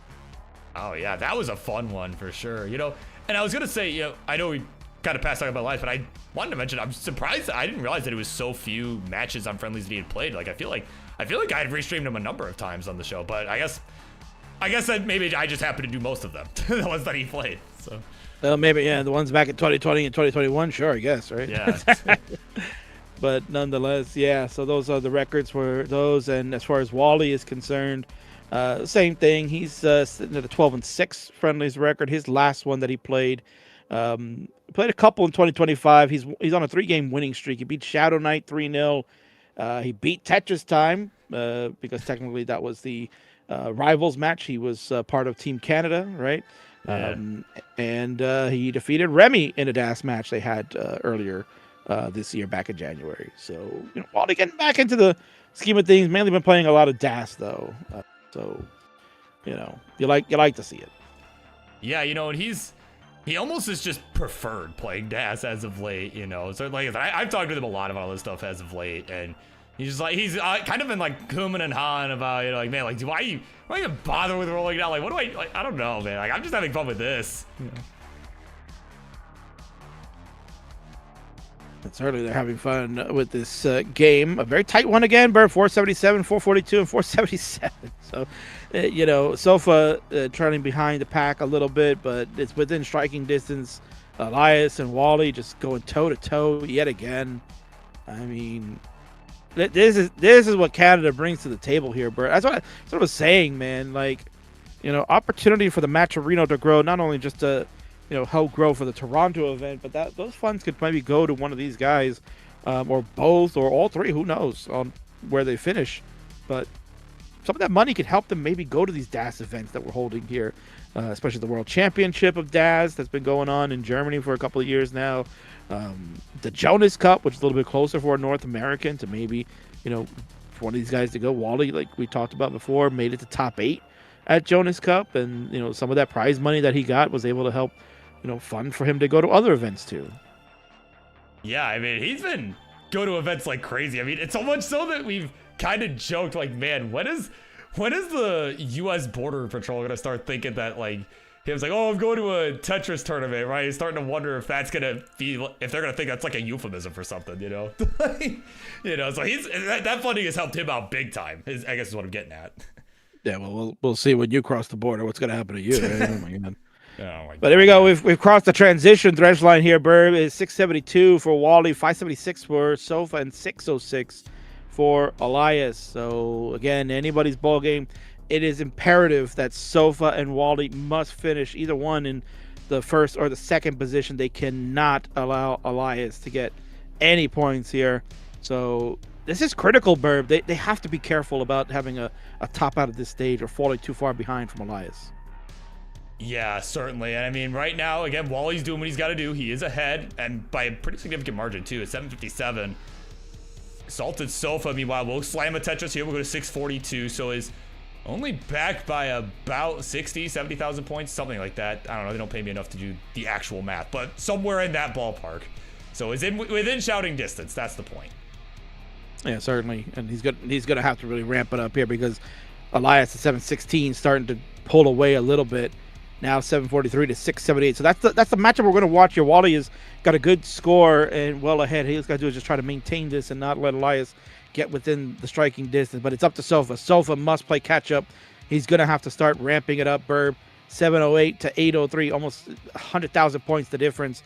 Sofa really has got to come through. And who came through right now? Summer B 76. We know who that Summer B is. Thank you for resubscribing 6 months at Tier 1. Tremendous. You are tremendous as always. We got a match of Reno going for our friends over in Toronto. We're trying to get that going. Grow the prize pool, folks. Want to see great players get paid. This is what they're doing. They're giving you a sneak peek of what Toronto's going to look like. Oh, my word, Burb. Crazy stuff happening. Oh, yeah, seriously. That's going to be an insane weekend. But what else is going to be insane? If Sofa can pull this off, it's going to be this chase down because he's going to have to in order for this matchup to continue in any capacity. He is still 100,000 points behind Elias, who's now in a burn sequence here. So only a couple levels left, but this is his chance. Code redeem, thank you so much for that. 25 cents coming in. I believe that might have been Summer B. It sure was. Along with Pine Scootley and other Summer B. There you go. They're flowing in. They're flowing in right now. Let's go. Yeah, hopefully these Tetrises, if you're Salt Sofa, hopefully these Tetrises will start flowing in as well. As Elias is in some trouble up top. Bar for Sofa. There's the Tetris 882. He's closing in, but hangs the J. Oh, that's going to be so tough. But Elias has topped out at 933. We have a target. Oh, what a quick tap. God. He needs both of these. I don't think one's going to be enough. Oh, the board's falling apart. It's not going to happen. 892. Man, those friggin' misdrops, man. If he had been able to keep that under control, that might have been a different story. But Elias in second place has done enough. He has got himself the win. Oh my God, we'll give Wally his flowers too. We'll give him up to 4, but that's gonna be your final score, 7-1 to 4, and it is Elias in commanding fashion getting it done. GG's. Yeah, tremendous. What a run by Elias there. Those 3 out of the 4 there, Burb. 3 out of those 4 games. I mean, just sheer awesomeness. The control that young man has with Daz. The ability to just keep boards clean, how he handles the 19 speed. I mean, how is this guy not a DAS Master Champion yet, right? Oh, I forgot Pixel Andy exists. Right? Oh, yeah, he exists, yeah. It's a matter of time.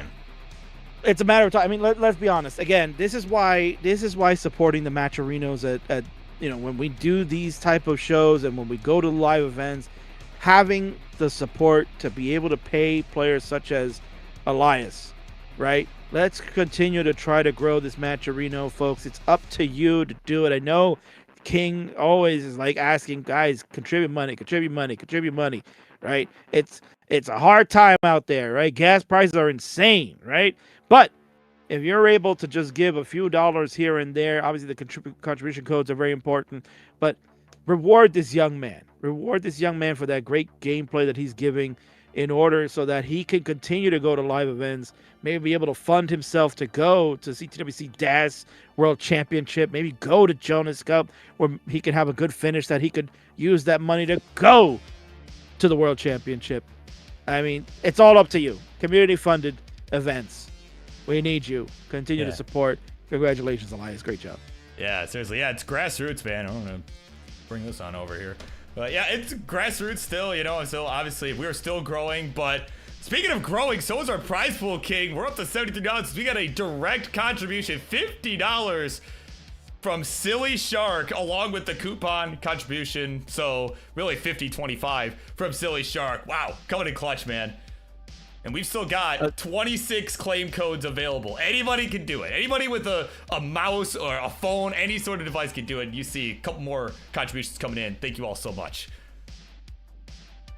Yeah. Oh, man. Tremendous job. Thank you so much, SillyShark. We're going to get to see SillyShark tonight, too. He's one of Canada's best players. Again, has been on a tremendous rise. Has been participating in Classic Tetris League, which I operate, and I've been able to see. I believe SillyShark is an absolute star in the world of Classic Tetris. He's a star already in the modern scene, for those that may know SillyShark from there. But at the end of the day, Classic Tetris has come in like a fish to water and has been on this awesome trajectory and rise in this. Has been having struggles, early on, but once we got into rolling, boom, we've taken off, and it's paid off big time now being in Division 1 of CTL. I'm excited to see what SillyShark's going to do in a couple of matches from now. But Burb, it's Marty Party time. Oh, yeah. It is Marty Party time. Oh, man, I don't know if that's good news or bad news, but I guess we're going to find out, right? We played his daughter, Loucy. They're going to go one-on-one. And what should honestly, you said it earlier, but I'm gonna just say this again because I happen to agree, right? Like, I think it'll be an interesting match. Like Marts he's been playing better. He's been playing better lately. Who knows? We might see level 29, the fabled level 29.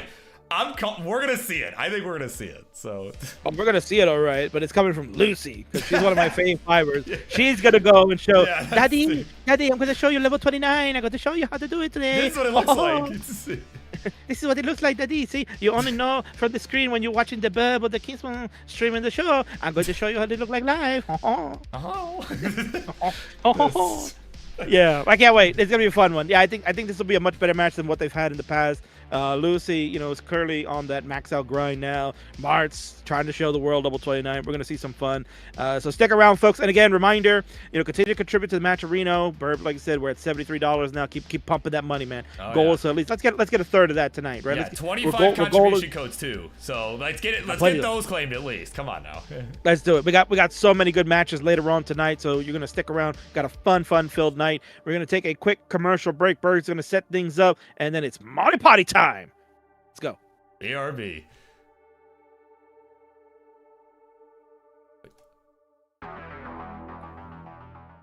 Sorry, that button. Wait. It said promotional slides. Brother. Okay, there we go. All right. Now we go set up.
Right, folks, it is time for the next matchup on your on your Friday Night Fights. See, I told you I'd screw it up at least once.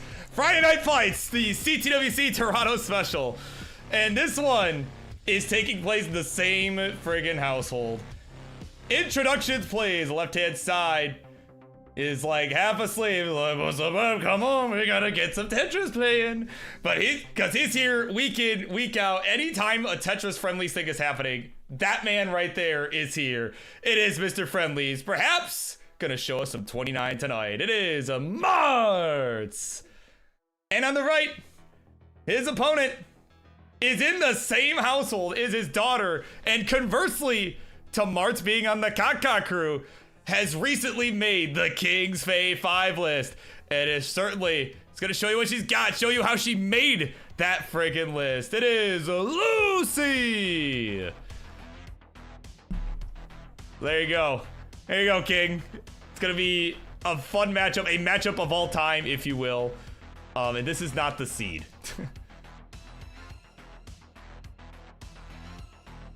So there Fix you go. that, Burb. Yeah, we gotta fix this. There you go. This seed. Yeah. Sometimes I know what I'm doing. There we go. All right. Seed has been pinned for our players, right? Y'all know the drill. But King, like I said, this is gonna be certainly a matchup, right? This is one that again, like we were saying before, I think it'll be better than some of their previous matchups that they've had, where it's just been kind of a murder, right? So. Yeah, and certainly we'll go over some of that history there, especially, Marts has made history for many reasons, good and bad. But we'll go over Loucy's history. We'll talk about, the Fae 5 and what we project will be happening in 2026 for her. And, they said Marts has been playing better. So I think this is going to be a good one. We're going to get a better chance to see where their progressions are at this juncture. Yeah, certainly. And looks like they are ready to go. The King, the honors are yours, man. Why don't you count this one down and kick us off for Marts and Loucy? Absolutely. So let's go, Monsieur Kingsman. It's time to count it down between me and Loucy. In 3, 2, 1, Tetris. Oh man! And in other news, King, not really news to everyone but Tyler. Skype is dead, bro. It's been dead for quite some time. Dead, yes. Yeah, that's true. Oh my god. Welcome to the news there. Yeah, welcome to 2026. Guys, I've been trying to Skype you all this time. Why is it not working? Oh my god.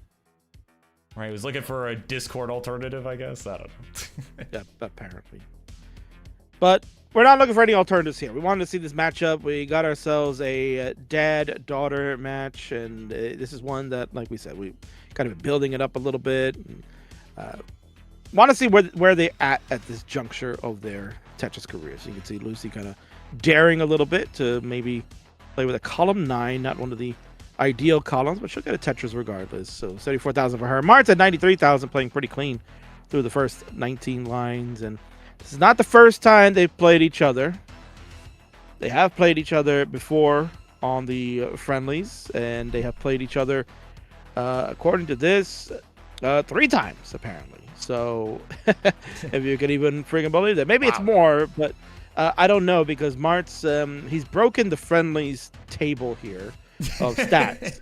Because he's stuck at 500, because he's got more cells used up than what Ampu is allowed to show. But Marts's true record, because it's being kept in another sheet that I have here that allows me to see it all. He's played 519 friendlies, so this will be number 520 for him. Wow. He has a 246 and 273 record, and like I said, Burb, I think he's won his last 6 matches in friendlies here, so he's on a bit of a roll now. Yeah, he really is. I was going to say, where I thought you were going with has broken the database bit, I thought you were going with, when he, there was a 1 match discrepancy, right? And how many matches he plays. Like, Kingsman, what do you mean? It should be 521, not 520. I'll tell you my notes, right? And, when we made the discovery at Jonas Cup that it was because of the match he played against himself. That's where I thought you were going with that, but, Yeah, well, it turned out that actually that was not the he I think really? he did have that. Yeah, no, I found the discrepancy. Like, he was right the whole time. He was right. I told you, Kinsman. I told you the book is never wrong, man. The black book, she is always right. You're all wrong, Kinsman. You're no, it's terrible, man.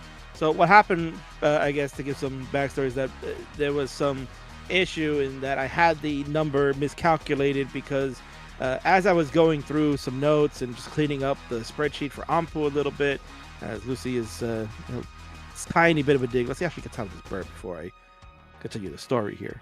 Yeah, there was a bit of a misdrop of the T on the left side that was unfortunately misplaced there, but ooh, I really gotta get that L there. And there we go, long bar gonna help, and there we go. Now, yeah, we're getting these sides filled in, looking squeaky clean.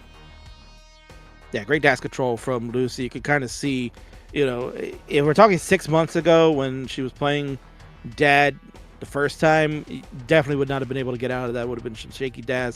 Her dash control has really stepped up its game, especially if you were at Jonas Cup to see that live. She made it all the way to top 8 for the silver bracket, which was tremendous for a skill level of hers, where I think at the time her PB was under 700k, and she's making top 8 silver at Jonas Cup. So I mean, that's quite an achievement there for her. Yeah, absolutely. I mean, yeah, certainly the the comp consistency was there, and that's honestly sometimes, especially at some of the lower PB levels, that's what it. Oh, Loucy! Oh my God! See, King, we hype her up, and this is what happens. So it's called a commentator curse, right? And yeah, I bet. And Marts, look at that! Oh, massive lead, King has taken game number 1. Yeah, this is a new Marts, man. This is a friggin' new Marts. New look Marts. Is Loucy eating pizza? Oh my God, that look good. I want some. Yeah, right. But yeah, you can see what happened. You saw what happened there, Burb, is that she was the board parity not that good. The J came and she was gonna fill it in the long bar dependency, and then she was gonna try to get the long bar over to the left, where technically the J should have gone. She just didn't have either the dash or the visibility to see that was gonna happen. And then the early shift of the J, because she's trying to prep the long bar to go left, and that's where it all fell apart. So unfortunate there on that ending. Marts will benefit from that as 416 at 103 lines. That's a pretty good Marts score. Yeah, no kidding. Yeah, he's pacing. Yeah, Marts confirming Friday is pizza night at the Marts household. Yeah. Pizza and Coke, Burb. Yeah, that's... honestly, he sounds more American. Honestly, he sounds like an American dude. Like, what the heck?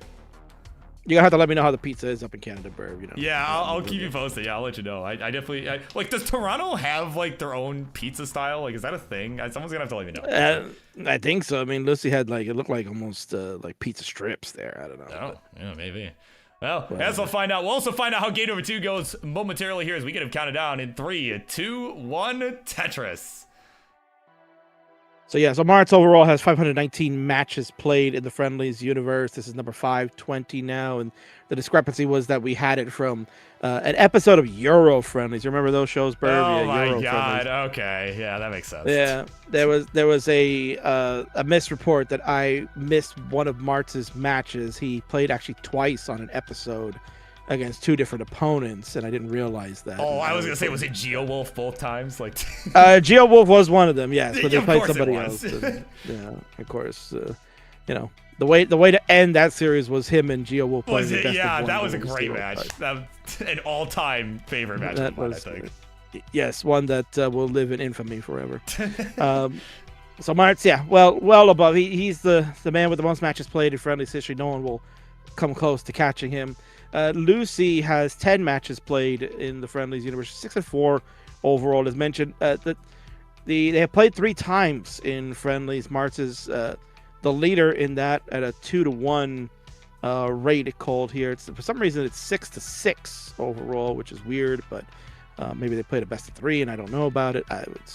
Whatever. I see Marts here 2-3. He beat her 2-3. He beat her 1-3, and then she beat him 3-0 the last meeting, which was on November 28th, which was the Colin episode he streamed after Thanksgiving. Nice, yeah. So I mean, fairly even match. I mean, again, with Loucy improving a lot too, I think, yeah, certainly it's a this is gonna be an even one, and hopefully, we'll see less cock out early, right? In this next. Oh well, I shouldn't have said anything. Oh, but he got it. Oh my. Okay, I stand corrected. I stand corrected. No cockeye here. He's gonna get those Tetrises, man. But I can hold it in, man. I can hold it in. Oh yeah, okay, man. Oh, but no, Loucy, no. Oh my God. Come on, man. You know what? I can't do the Marts because Marts is not the one producing caca. I'll let GD give his thoughts on that one. His expert analysis. No!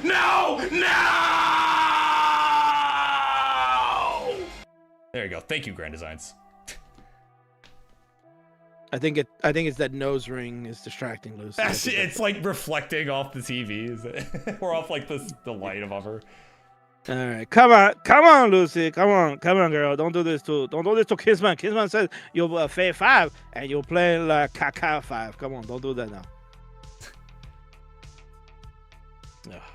But unfortunately, yeah, Loucy with the tough couple of games to start. While they get set up for the next one, we are currently at $123.88 thanks to the $50 contribution from Mr. Big Mo QC. That is, of course, our friend, the lovable Marts, with the direct contribution. Got the coupon codes from Lighthouse and Chaotic Hazel that also came in to get us to that 88 cents barrier. So there we go, Burp. We're starting to make some headway. $123.88 in that prize pool, folks. So we definitely want to at least try to get a third of the goal that we want. We're trying to get to at least $1,000 in the prize pool for this event. We are looking to at least get a third of that. We only get 33%, so we can get to 333 tonight. That would certainly go a long way for our players to, seek to get those funds. Yeah. Oh man. Of course, Tyler tell you if we hit $200, yours truly will receive an image of Tyler's meatball. I don't know if that's a good thing, but what is a good thing is that we're about to start game number 3. Let's count him down, man. All right, here we go. Hopefully we get a good one for this. It begins in 3, 2, 1. Tetris. Marts look at us sweep his daughter and continue his dominance in the Marts family over Loucy. La Belle Partie starting on level 15 when Daddy is on 18. So I don't know what happened here. I was starting to wonder what just happened. Marts, what have you done? Yeah, Marts literally asked Loucy want to play 15.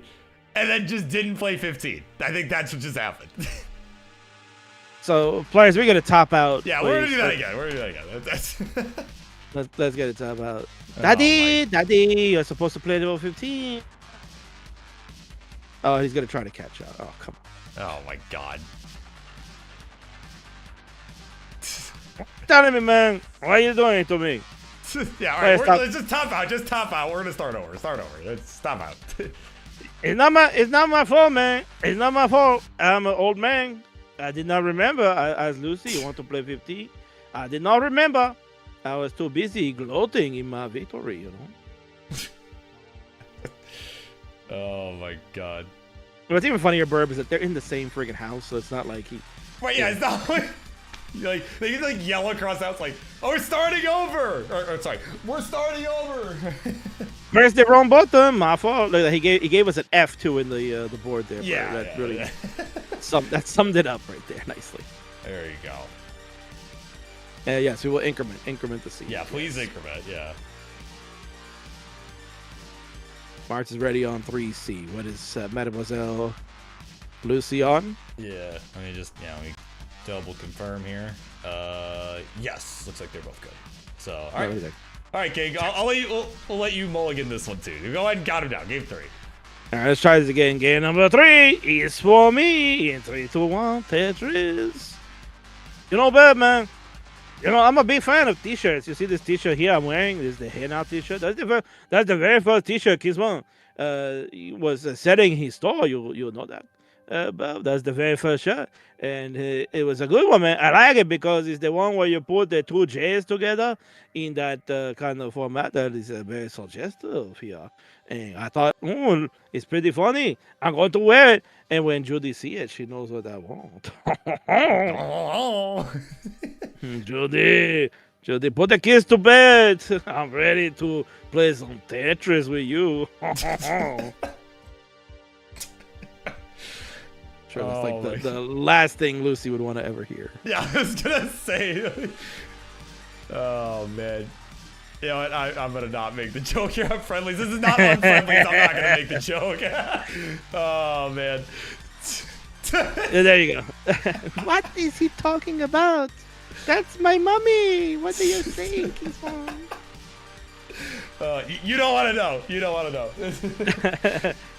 Babe, I might have to bring on friendlies back, man. We might have to do it just so you can say the joke. Oh my god. Tremendous. Well, I promised everyone this would be a matchup of all time. I didn't say why.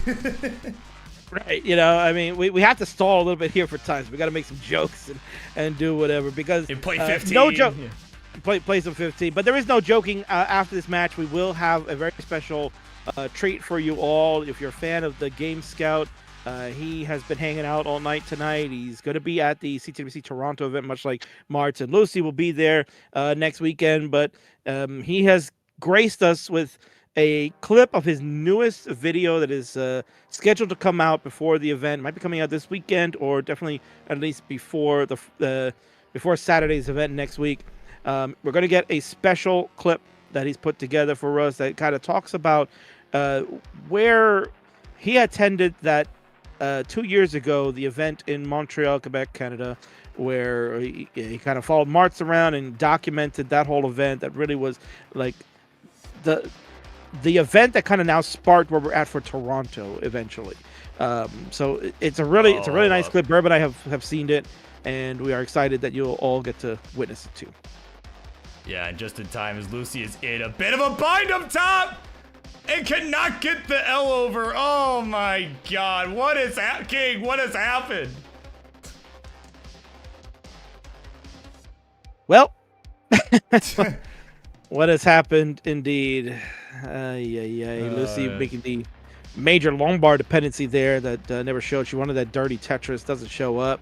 And then what ended up happening was she kind of made a bad adjustment with the T piece. If she had laid the T horizontal without flipping it, the long bar was coming, would have burned away a nice double cleanly and may have saved her a little bit longer. But when she not really missed, but she made a adjustment with that T, then when that long bar came, it only burned one line rather than the double, and that put her into this situation where the top out was imminent. And Marts wasn't going to fare much better either. As you can see, he's also struggling a bit. Yeah, no, that went a whole lot better. All right, Charlie, ring the friggin' bell, dude. There we go. All right, there you go. I guess that makes what, 7? Is that? All right, 7 straight for Marts. Is that the statistic? It might be. I have to call Ampu to try to fix that. Oh my god, Ampu! Oh and man, Scout coming in with some info here. Tetris Ranger bet 60 points and won 80,000 for betting on Marts to win this. Oh my god. Oh my god. Well, you know, he's gotta support his fellow old man, right? That's what he's gotta do. And monthly Tetris here just in time, King. And actually, no, definitely just in time. Let me come back to us for a second. They definitely came here just in time. So thank you to Van Weller, whoever was hosting over at Monthly Tetris. Because you guys are just in time. We are about to unveil a sneak peek, a clip, if you will, from the next Game Scout video that is coming out. It's a documentary on the CTWC Montreal tournament that happened back in 2024. It's kind of a hype video, right, so to speak, for the upcoming Toronto event. So, yeah, basically. So yeah, for all those Raiders coming in again, thank you, Vandy, for the raid party of 82. I know they were having the great matchup there for the DAS event. So yeah, you're about to get a sneak peek at a quick clip from the new video that Scout will be posting right before the Toronto event. Might get it as early as this weekend, so make sure you bang that notification bell, Vandy. Make sure you bang that notification bell on Game Scout's YouTube channel. Everybody's waiting for all his videos. He's getting back into the saddle, making content. And yes, this one's going to be focused on the Montreal event that happened about 18 months ago. So I'm very excited. And honestly, Burb, you know, in speaking with Scout, he has told me that this video is a little bit different to what he has been doing normally. I think this one people are really going to enjoy because it's a heartwarming tale. Usually Scout likes to cover and talk about, the events themselves and so on, but this one has a lot more human interest in it and kind of touching on the players more so in a different setting and getting to know them even more and hearing the heartwarming tales of why Marts, can basically took the ashes of what Tetris Canada was and he continued to spark it and make it to what it is today, that now we're getting this great event in Toronto because of him and the players that support him and love him. So this is going to be really a wonderful video that he's going to put out, and you're all going to get a sneak peek coming up in just a moment. Yeah, let's do it. Yeah, let's give everybody a sneak peek. I know you're going to like what you see. Like I said, I've seen it. I think everyone's going to like it. So let's take a look, shall we?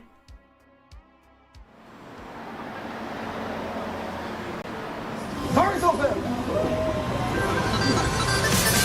All of Marts and K9's effort was rewarded, as players had traveled from all over the country to participate. The Canadian All-Stars, Wallbant and Ella, were there. Even the first ever Canadian player, Loucy, was making an appearance. And the reigning Canadian champion iBall had flown out from British Columbia. iBall, I'm very, very proud to have him because it's so far from here. Marts and K9 have done an awesome job. The setup you have down here is actually incredible. I think it was Wallbant who told me, yeah man, they have like 6 PVMs, and I was like, 6? Those are like expensive and they're awesome. The players were vibing, the poutine was flowing, and one Canadian player, G's, had even created a handmade maple leaf trophy for the winner. As for who it might go to, well, everything seems to be aligned for iBall to win his first live championship. Except for one small detail. Who do you think is the favorites for this event? Tristop. If I have to be honest, it's Tristop. I'm gonna keep it straight. I think I'm probably gonna win.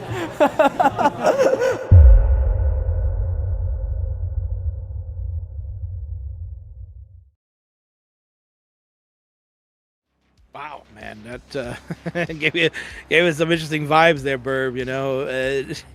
The just how that whole scene kind of changes. Like everybody's all upbeat.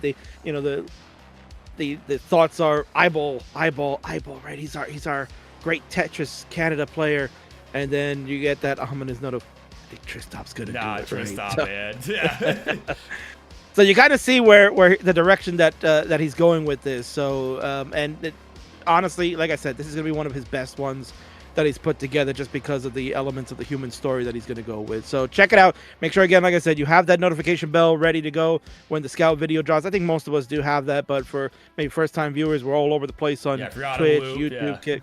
We're everywhere, right? So make sure, go to youtube.com/GameScout and hit that notification bell so that way you'll get alerted when that video does drop before the Toronto event. So looking forward to it, Burp. Yeah, me too, man.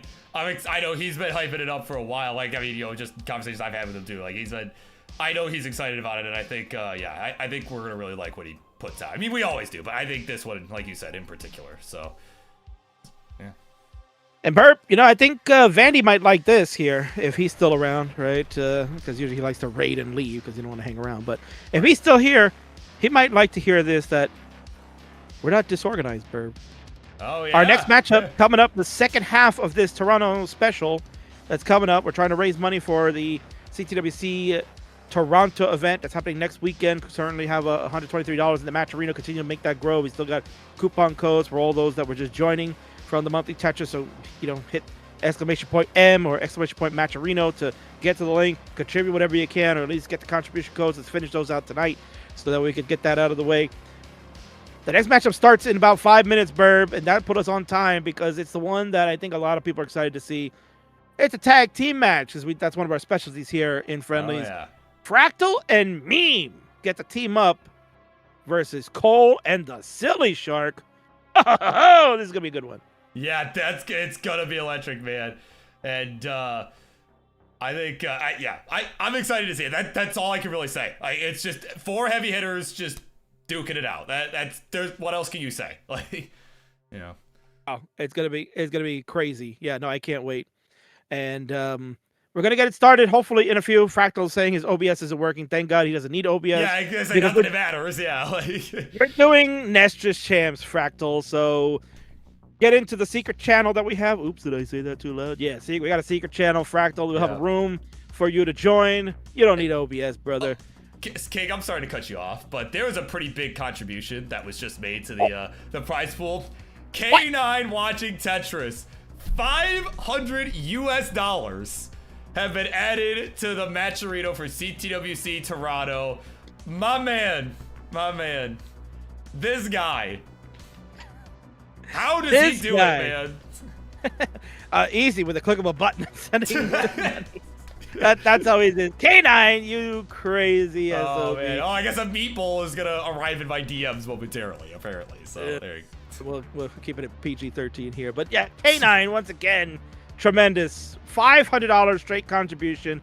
You're the best. You know, you, again, are one of those unsung heroes that help contribute and help pay these players the opportunity to go to all these other live events. And like I said, you know, let's try to pump this up big time. We want to make this a major event for Toronto. We've got a great partner in Toronto Gaming Expo that has really been supportive and helping out, you know, supplying a lot of things for us. And I think this could be a really great partnership for years to come, and certainly could make this a major event for North America in the future. So K9, you're a great supporter. Thank you so much for doing that. Tremendous job.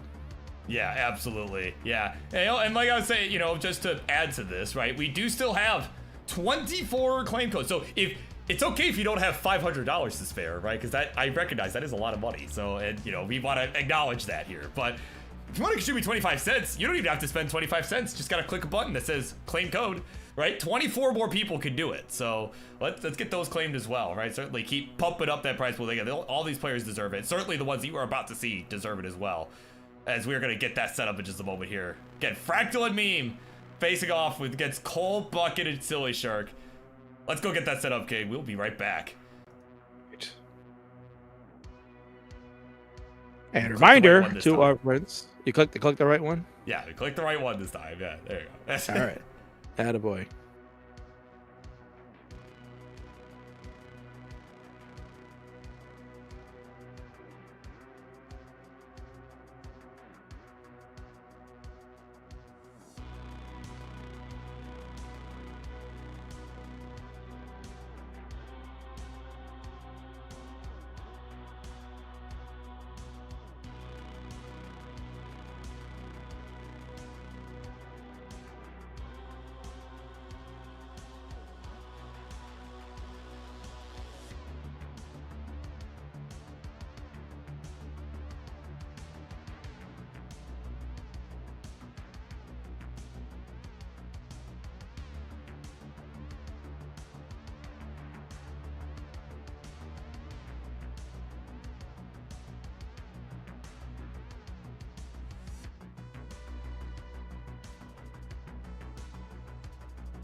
All right, just a quick public service announcement. Just yeah, don't worry. We are about to start the our second half of the show. Again, we got the tag team action coming up. We're just working through a couple technical things real quick, and we'll be getting started just a moment or two here.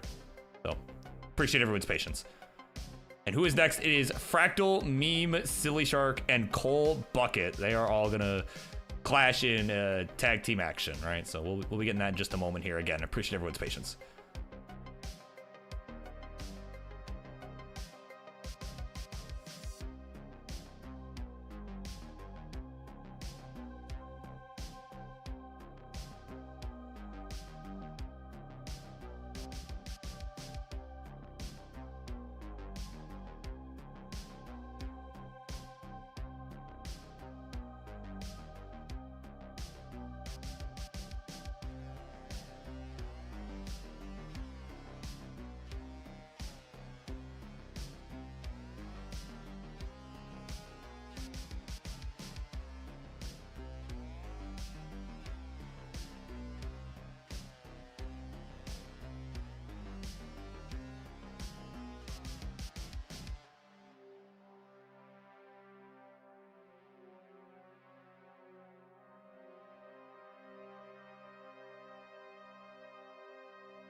All right, folks, without any further ado, it is time for the next matchup here on our Friday Night Fights. It is time for our second half of action here.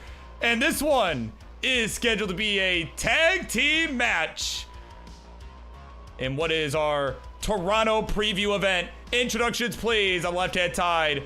Two of the greatest Tetris players in the world right now. Of course, we've got a world finalist. Actually, two one-time world finalists, a one-time world champion have teamed up here. It's Meme, it's Fractal, and together, I'm Grand Prix in Smash Cards. Whatever that means. And on the right, their opponents for this evening, no slouches.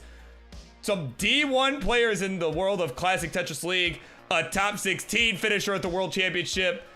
It is SillyShark, it is the Cole Bucket, and together, they make up the Shark Bucket! King, it's gonna be a big one, man. You ready for this? I was born ready, man. This is, without question, a fire tag team matchup. You know, this is an opportunity where we get to see players of super high skill level to be able to team up, right? Where it's not a disparagement in the tag team circuit. But I love it. I love it when we can get opportunities like this.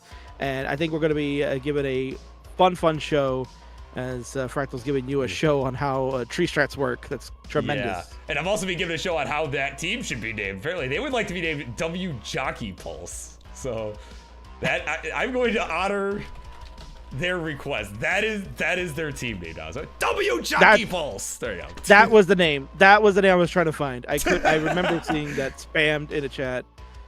All right, there we go. I will try to remember that going forward. Yes, W Jockey Pulse versus the Shark Bucket. Cole is sobbing over there. Who chose that name? Well, you know what? Let's choose to see what the rules set is, because there are probably people that never seen what a tag team match looks like. How does it work? Yeah, let me explain how this works here. So, as you can see, teams of two, right? You got Meme and Fractal on the left, SillyShark and Cole Bucket on the right. They are playing, each of those teams are playing together for the highest combined score, right? One player tops out, their partner should continue to play, right? They might not necessarily do it, but they should continue to play until they either top out themselves or surpass the other team's score in an ideal world. So each player can pick to play on any level from 15 to 19. And the kicker here is they do not all have to pick the same level, right? So if somebody like Ninja is playing in this match and wants to meme and choose, hey guys, I want to choose level 17, right? They can choose level 17, right? So if that's really what they want to do, then fine. That's not a big deal. So, and of course the first team, it's just plain and simple, best of 5. First to reach 3 wins will win the match, right? So again, highest combined score, first to 3 wins. I think that makes sense to people. Oh, that's totally makes sense. And thanks to Tyler for always putting these great graphics together to make it look more professional than the way I used to do it. Oh yeah, absolutely. I mean, yeah, no, it's very clean, very clean. I mean, Tyler, okay, I gotta say too, Tyler's also my GOAT because like he literally, the two commentator camera scene that you all have seen tonight, that was made about 30 minutes before the show started tonight. I kind of forgot that it didn't exist. And I'm like, hey, Tyler, do you have a minute? And he's like, yeah, dude, I got you. So gotta shout him out. That's friggin' awesome. Burb, you be so kind to give them a seed. Ah, yes. There we go, yeah. Right, like, Burb, why don't we have a seed? I would generate it, but I don't want to be yelled at that they get a bad seed. So. Right, yeah, you don't want it to be your fault that the seed is cursed, right? I mean, we're not Colin. Come on, like, who do you think we are here? Oh, guys, my seeds are the worst. Ask my wife.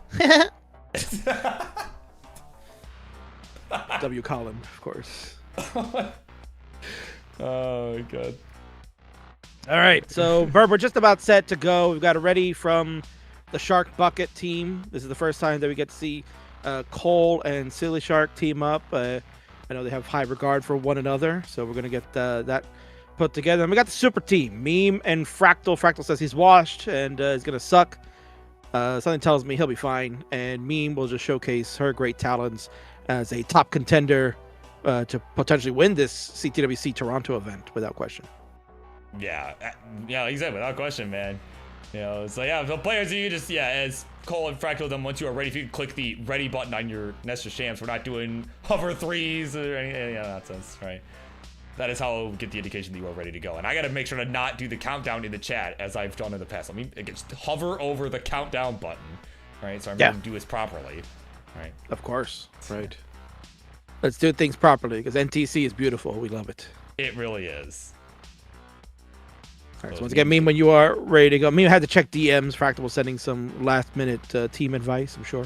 Yeah, probably some, hey, punch Jonas in the face right before it starts and you'll have it. No. A little bit of that. So the Shark was taking a look at a sneak peek. Looked like Longbar will be the first piece coming in, of course. Cheating. Right, all right, so just waiting on Meme. Kick him out of here too. Is that what we gotta do? Maybe. Yeah, just waiting on Meme for your confirmation of readiness. Just make sure you hit the ready button in the NTC, so that confirms to Burb that we are set. Seed is posted. It is 260CA9. Is it 39? Yes, it is 39 cap. Yes, we did agree to doing that for the sake of scheduling. So all 4 players, yes, make sure that you do have the 39 line cap installed, and we have readies from all 4. Burb. Let's do it. Let me do it properly. Here we go. In 3, 2, 1, Tetris. Go long bars, and the S's were the opening pieces, and this is why it's so much fun when we do tag teams, Burb, because as we talked about in the rule set, levels 15 through 19 are allowed to be used as the selection. Teammates do not have to be on the same level. And you can see right now, Team Shark Bucket went with level 18 as the pros usually do. But our superstars on the left, the super team, W Jockey Pulse, went with level 15. Very cheeky. Yeah, right? It was like, is that like BM at this point? No. You got to ask yourself, when was the last time these two played level 15? That's true. Yeah, they might have even just put themselves on a hindrance, honestly. But, Burp, to be honest, like, obviously we do talk about how cheeky the level selection can be But what we've seen in the past, especially when we've had tag team players such as Noel and Ninja, as you mentioned, starting on a different level can eventually give an advantage to a player or its team, right? Because since they're starting at a lower level, they will transition later than the opposing team that started on the level 18, and that can give the advantage of trying to know a score to chase down. Because again, unless they're doing a lot more burning along the way, they should be behind in the line count for that advantage. So it is a cheeky strat. They are taking less points at the moment since 15 is the worst level for scoring, but when we talk about world-class players such as Meme and Fractal, I find this very interesting. I can't wait to see how it works out.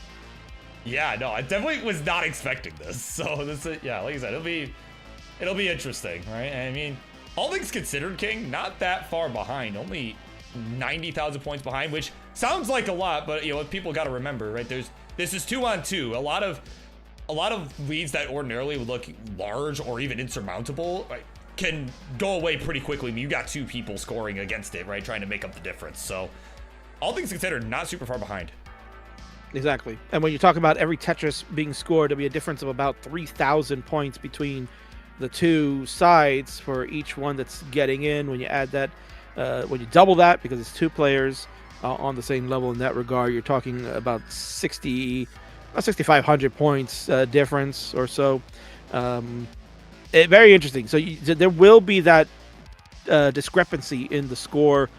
Like you said, it's kind of high at the moment, but it's not indicative of the pace that will be taken upon. So that'll be something that we're going to watch for when players transition to level 19, kind of marking where they're at those points to understand. Yeah, certainly. And I mean, so right now, yeah, like you said, so it's going to take some time, right? They're going to kind of, you know, we're probably going to see, you know, Shark Bucket get to level 39, and then, you know, we'll see Jockey Pulse maybe getting to 29 by that point. So it's, yeah, it's honestly, yeah, like you said, it could be interesting to see what the chase down is, and, you know, does that put, you know, depending on how large of a deficit they have at that point, like how much pressure does that put on them? You know, so I think there's kind of pros and cons to this approach, and, you know, like I said, it'll be really interesting to see how it plays out.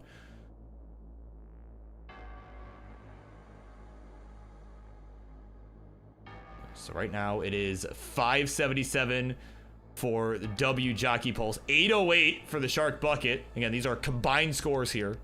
So it is about a 200,000 point spread right now, but again, with the level 15, it's gonna be a pretty big deficit early on as they try to maximize on the points that they can get early, and, you know, and then know what they need for later. Oh, without question. No, this is certainly intriguing to see how this is going to go, and it's intriguing here, Burb, is, you know, there's not really much to talk about as far as the players themselves. At least on the left side, right? We clearly know right, the yeah, accolades that those two have. Yeah, the accolades that those two have accumulated over the last several years of Classic Tetris. You mentioned in your player intros, Meme, a finalist of CTWC in 2025, her best run in the World Championships. You know, she had a top 16 appearance way back in 2021 when we were in the online years, and as a hyper tapper that was just, you know, crushing it in one of the hardest brackets of that tournament. You got your former world champion in Fractal, the inaugural Jonas Cup champion. I mean, it's unbelievable. It's unbelievable what they can do and what they've done and accomplished in the world of Classic Tetris. Is just, you know, it goes without saying. They're, like you said, they're the world's best in that regard. So, and it's nice to see them getting a chance to play in a tag team match like this, where usually the only times they would normally team up will be in the relay races that they would do. Yeah, no, I mean, that, you know, they certainly did at the you know, the Jonas Cup. I want to say both years they teamed up for that. I know certainly they did the first year, right? I know, or actually, no, I'm thinking of Mind Meld. I'm getting all these freaking side events mixed up, man. I'm like, wait, no, didn't she team up with Rhubarb? And I'm like, wait, no, that was Mind Meld. What am I talking about, right? But yeah, but that's kind of the only scenario where these two would have teamed up ordinarily, and now doing just straight combined score, you know. And not that it's really that, you know, foreign of a concept to them, but like it's not something they've done, you know. Exactly. And what we've seen here now is that Meme has joined on level 19, so has actually caught up pretty quick to the other players, where Fractal is just getting into, halfway of 17. So you would normally think when there's the advantage coming in that Meme maybe would be behind several levels, but it's just joined Cole now, so it's not really that far off. Fractal maybe would have the advantage in the chase down opportunity if we get to that portion, but as far as the transitions go, I think the pace is right in favor of Meme and Fractal. Yeah, I mean, Meme does have the lead. Just overall, Meme's got the highest score out of everybody right now. So, I mean, certainly this is starting to pay off. So much. I didn't get a chance to see what Meme's transition from 15 to 16 was. It must have been incredible. All right, must have been like 400 or something. Yeah, I didn't quite catch that either. But, I mean, heck, having this kind of a 15 start, I mean, that's not an easy thing to do. So it's taking some necessary burns right now. I mean, they're back by, King, they're only back by 70,000 points right now. In spite of the, again, the lower scoring potential that you get on 15, they're not far behind at all. No, not at all. And I think, once they start to overtake, then that's where the pressure starts to get put on to Shark Bucket, where, we do have the 39 line cap included in this one. The scoring will be at a premium when we get to that speed. And, we've seen Cole. Cole is a master at this game. He has certainly played at the tippy top. He's twice been at the top 16 finishes at the World Championship in 2024 and 2025. He has shown that he can play with the best. He took Alex T to a decider in CTL. So, I mean, more than capable. This is where SillyShark, as a player, is going to try to prove to the world how good they really are and keeping up with the Joneses at the top level. This is going to be where we get to see the spotlight on such a great player. Yeah, I mean, and speaking of SillyShark, I just wanted to point out how amazing that dig was, right? To be able to get out of the situation they were in. Really impressive. I was really impressed with that. Yeah, a beautiful adjustment to see that long bar was coming in. Got the square over shifted to let that long bar go into column one to build up a little higher. Just the techniques that all four players have are world-class skill levels. Yeah, no doubt. And right now, Cole at a bit of a bind up at the top. He is one touches away from the max, and now we'll get it.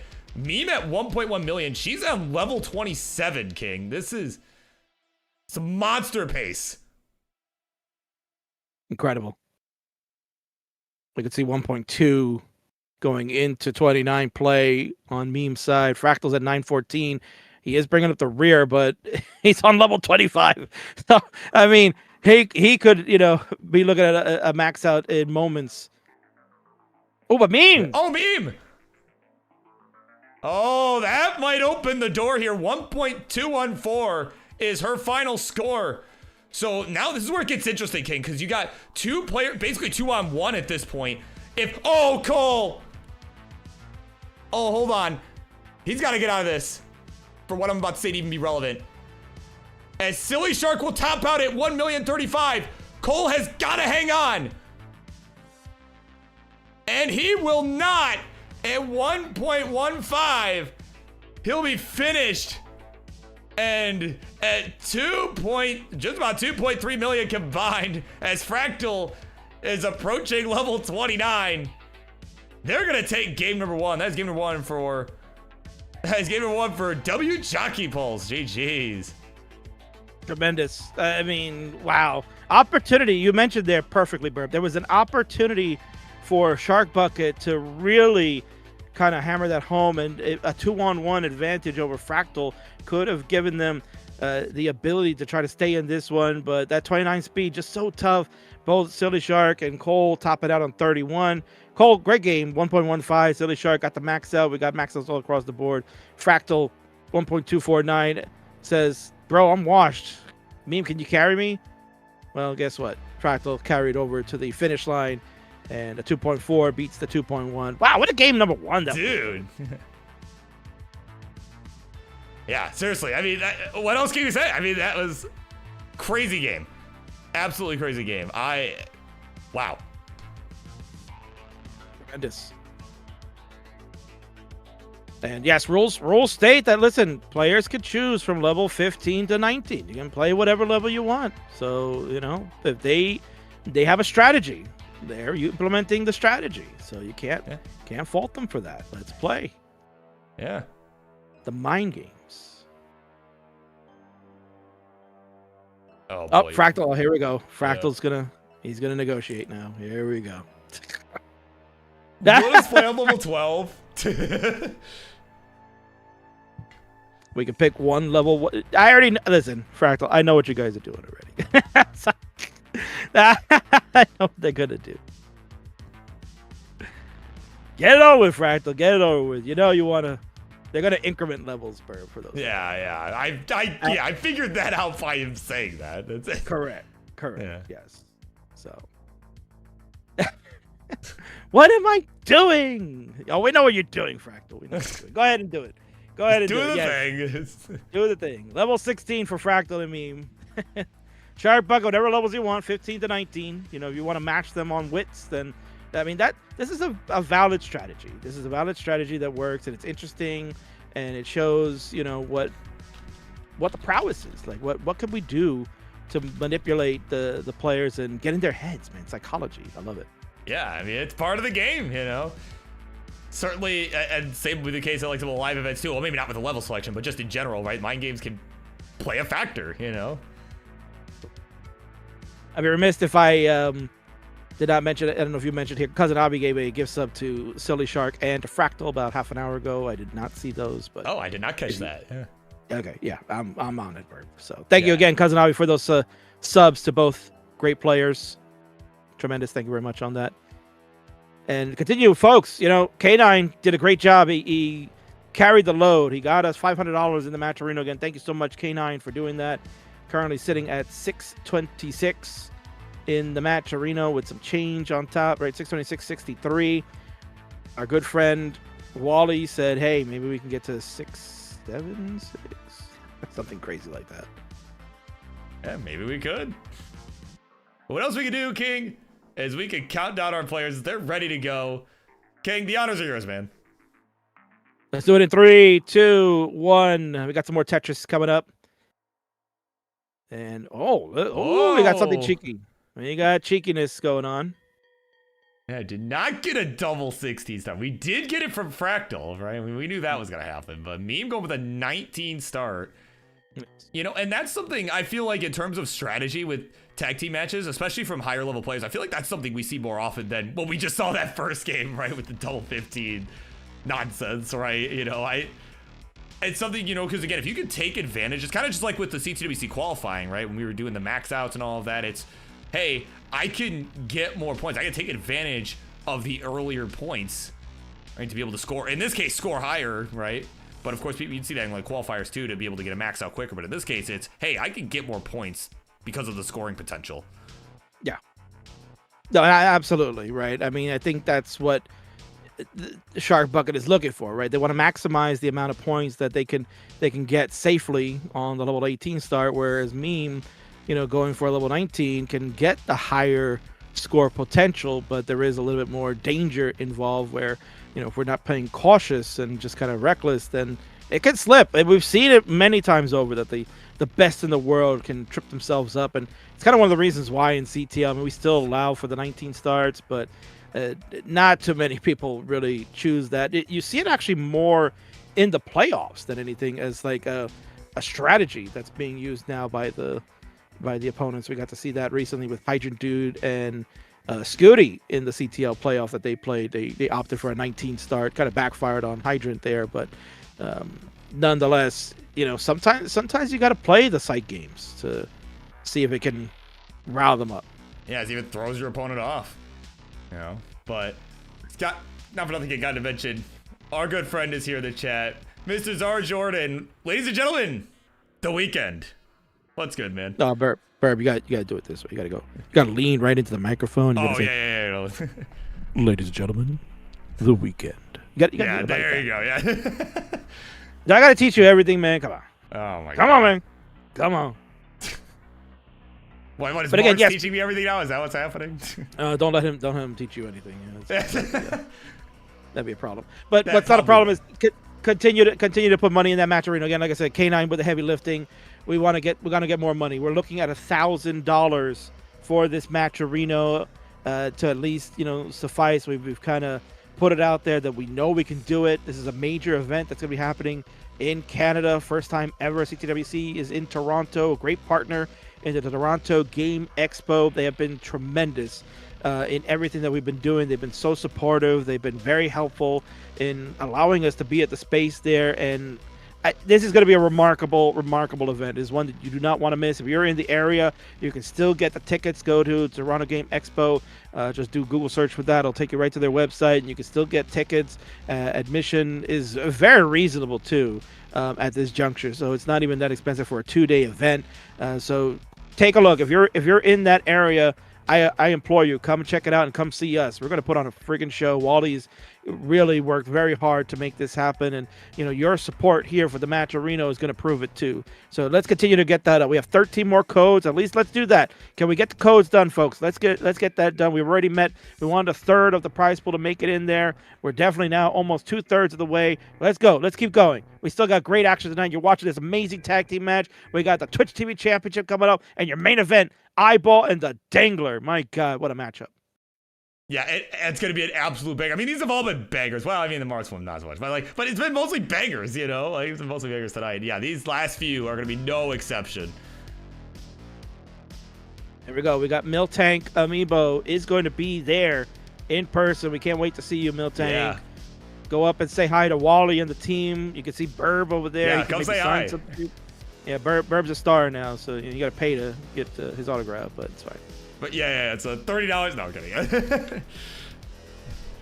$30. Expensive bastard. I mean, people are paying right now. American, right? 30 American. American, yeah, not Canadian, not your cheap Canadian dollars. No. No. Save those dollars for the great T-shirts that are going to be on sale there too. We're going to have CTWC merch available. We've got our great graphic designer Muffio, I believe, was watching along as well too. Has been doing some great job on promotion for this event and is helped design the CTWC T-shirt that we're going to have available. So there might be some still there. There's a lot of pre-orders that were in there. We're going to fill those first, and then whatever's left, that's what you're going to get. So those are limited edition only. Do not miss out. Those will be 30 Canadian for you to get at the event. But again, supply is limited, and there might be an opportunity maybe to get them online. Hush hush. Ooh, shush shush. Well, maybe we'll see if that's available. Gotta tune in to find out when we have our event. Burb, we are transitioned for SillyShark, and Meme is already on level 22. I just have to say, that was a pretty good segue into what you should save your Canadian dollars on. I think Ninjas would be very proud. But, that said, we are on the 19 speed for all of our players at this point. Meme's been there since the start. It is 1.4 million to 1.1. So about a 300K deficit for the Shark bucket here. But honestly, again, they have not played a bad game at all. I mean, Cole right now at 655, SillyShark at about a 500K. I mean, not a bad game by any stretch of the imagination. Just Jockey Pulse on fire, man. Yeah, I mean, as you would expect, we've got world-class players in all four of them that are here right now. But when you talk about Meme and Fractal, again, that's a super team, right? It's two players that are of the highest of skill levels, your upper echelons there. Cole is right there with them, and Cole had a great transition, to be honest. He had over 600K. SillyShark, got to tell you, probably not one of their best games of 18 played, but it was a lot of hard work, a lot of grinding to stay alive, and that's the most important thing. And from watching SillyShark matches, to be honest with you, Bear, but like I said, I've really had a chance to watch more SillyShark on CTL, especially when they were on Division 2, making their way to Division 1, and they've been tremendous. Sometimes they have these bad 18 games, but then they pop off on 19 to just get back into a pace. And right now though, that's a difficulty happening for SillyShark. Oh my God, he's setting this up though, and he's gonna get a dirty Tetris for SillyShark to stay alive, and that's huge. When in tag team action, that's huge. You need all the points you can get, and you need both players to do it, especially when you're down this many points. Exactly. I mean, that's exactly what it's telling you. Okay, 1.1 for Meme going into level 29, excuse me. So that's what we're going to watch here, Burb. We're going to see where our other players go into to kind of get a sense of the pace at that level, right? Because they've had different starting levels, so it's kind of awkward to figure out, okay, what's the pace going on? Am I ahead? Am I behind? Right? The real-time score really dictates everything no matter what. But Cole on level 25 is having, a dig at the moment, going to slow him down. SillyShark, all of a sudden, where we had like a mid 400k transition going to 19. We're at 802 on 27. Yeah, very solid 19 play here. He's going to get another Tetris here to go to 836. And, oh, man, this is turning out to be a pretty good solve here. I like it. I like it. There we go.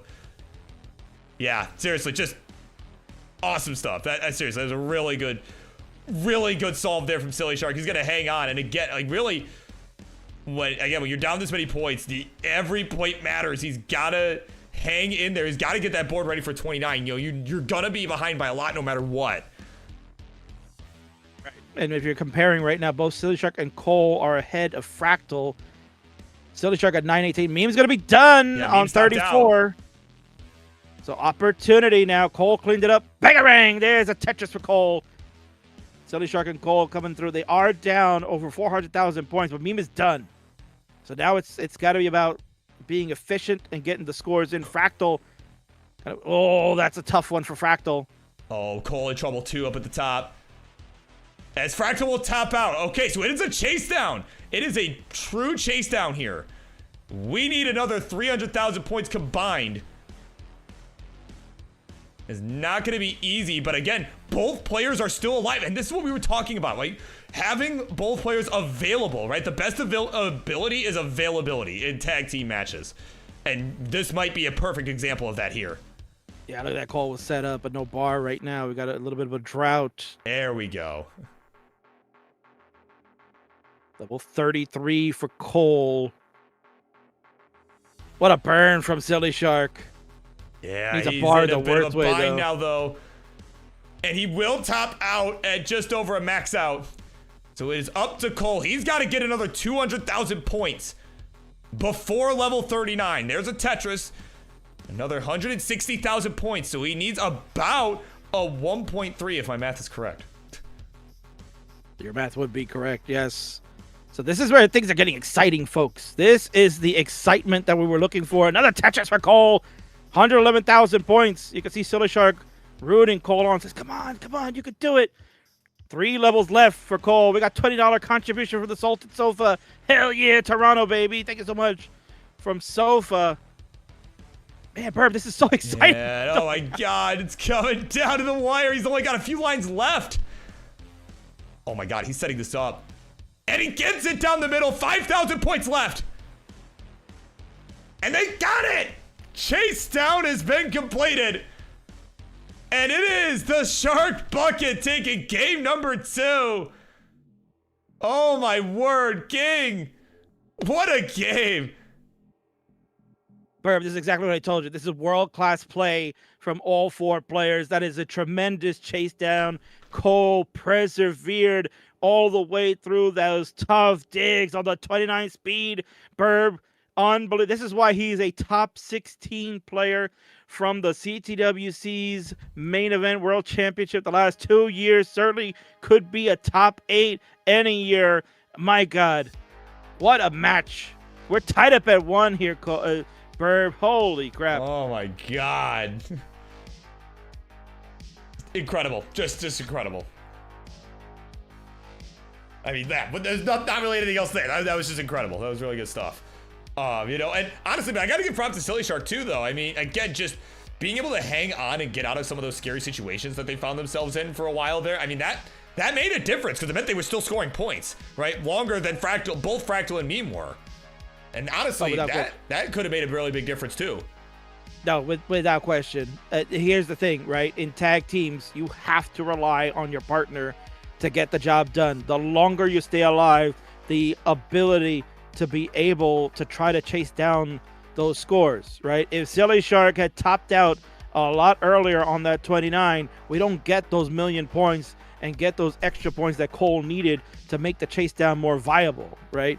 Cole was down less than 200,000 points, and it was thanks to SillyShark keeping the grind going, getting those points. That's what tag team's all about. That's why people are excited to watch them when they're on. Yeah, absolutely. It's why we're excited to see these two in Toronto, man. Like, they're gonna put on a really good show. Zanabi with a gift sub to the Hupster. Oh, there you go. Thank you so much. Thank you so much, Avi, for gifting to one of the greatest friendlies players of all time. Second longest reign in friendlies history of a world champion. 547 days. And who knows, Bear, maybe one day the Hupster will return to try to claim it again. Yeah, perhaps so. I don't know. We'll see. We know he hates the promos, though, right? For some reason, that man hates the promos. Well, he did a good one the last time we with Cole. That was a great one. That was a good promo, yeah. All right, so we got readies from the Jockey Pulse, the Shark Bucket. We're getting a little bit of warm-up from the SillyShark, making sure the 29 is going to stay effective, knowing that you have to be ready. Have to be ready against world-class players such as Fractal and Meme. We have it ready from the Cole Bucket. Reminder players just increment to the seed, increment the first two characters, and we have all four readies. Burb, let's do it. Game number 3, we're tied up at 1. Let's do it. 3, 2, 1, Tetris. And here we go. There it is. Level 17. And a 19 star. Oh, no, never mind. An 18 star from SillyShark. You kind of saw that, like, with the red. Thought maybe, yeah, but... no, I think. Listen, I think it's the right move for the Shark Bucket team is that they're going to stick with, the way that they normally play a competitive match, right? You know, it's level 18. We're going to stick with that. At some point, Fractal and Meme are going to join you because they're going to do that, cheekiness of the 15 to 19 start, which I like. Ninja's probably, super excited to see this. Yay, I love 17, right? Yeah. He's super excited right now. He's probably trying to say, can I play along, guys? Well, if you want to play along at home, there's great. I don't even remember what the seed is because it's, the pinned message has disappeared, so. Yeah, no. Oh, did it go away? Oh, man. I said it to stay on, but it's fine.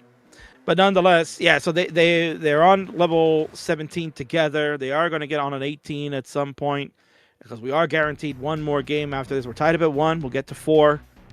And then it depends on what we're going to do. Like Fractal, you can see, is just incrementing the level on each one. So if we do get to a decider, he's playing level 19, which he does like. He's one of those few players when he was playing CTL that would always try to get people to play level 19. Meme has already got that 19 out of the way, so all she's got left is the 18 and the 16 to still play. Yeah, exactly. And then, here's Ninja's. 17 starts, 4 to win. I love it. Of course. He can't help himself. But what I do love here, Burb, is that, again, let's continue to grow the Matcherino. Salted Sofa gave us that $20 contribution. There are still 13 claim codes to go. So, folks, if you like what you're seeing, continue to support these players. All these players here are going to next week's regional event. It's a big one. It's our first time in Toronto, Ontario, Canada. CTWC Toronto for the first time is happening, man. We're partnering with the Toronto Game Expo. It's going to be amazing. It's going to be superb. They are really spotlighting us. They're going to have us in a wonderful spot on the floor at the expo where we can highlight and show the world what we're going to do, man. And if we're getting games like we're seeing here tonight, Burb, I mean, Toronto might have to become a major, right? We might have to make Toronto a major event.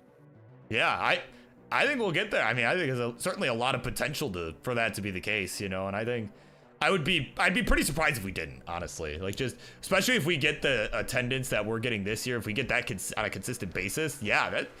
And again, it's in a good spot, just geographically, for lack of a better word, right? It's just located. It's in a good location. It's a major city. Like, it's got a lot going for it.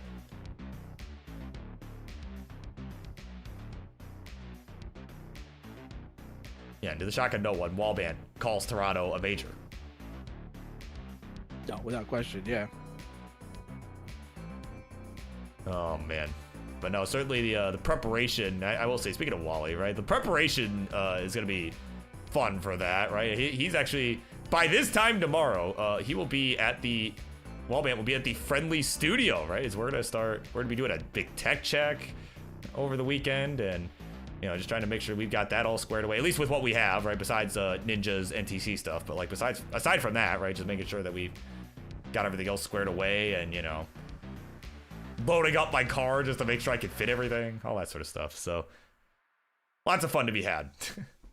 No, it's without question, right? I mean, it's gonna be a good time here. So, Burb, I'm gonna have to leave you. I have to take care of a situation here at home. So, definitely, it's been fun. I'll try to come back in time for the main event if possible, but I'm gonna leave this in your hands, man. You're doing a great job tonight. Again, you're going to be the man in charge of the stream when we get to Toronto, and I'm looking forward to it. Again, folks, continue to pump up that match-a-reno.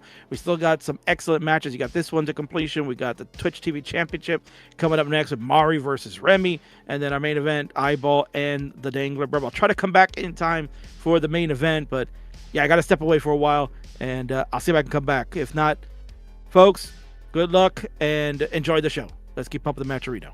All right, see you later, King. Good luck.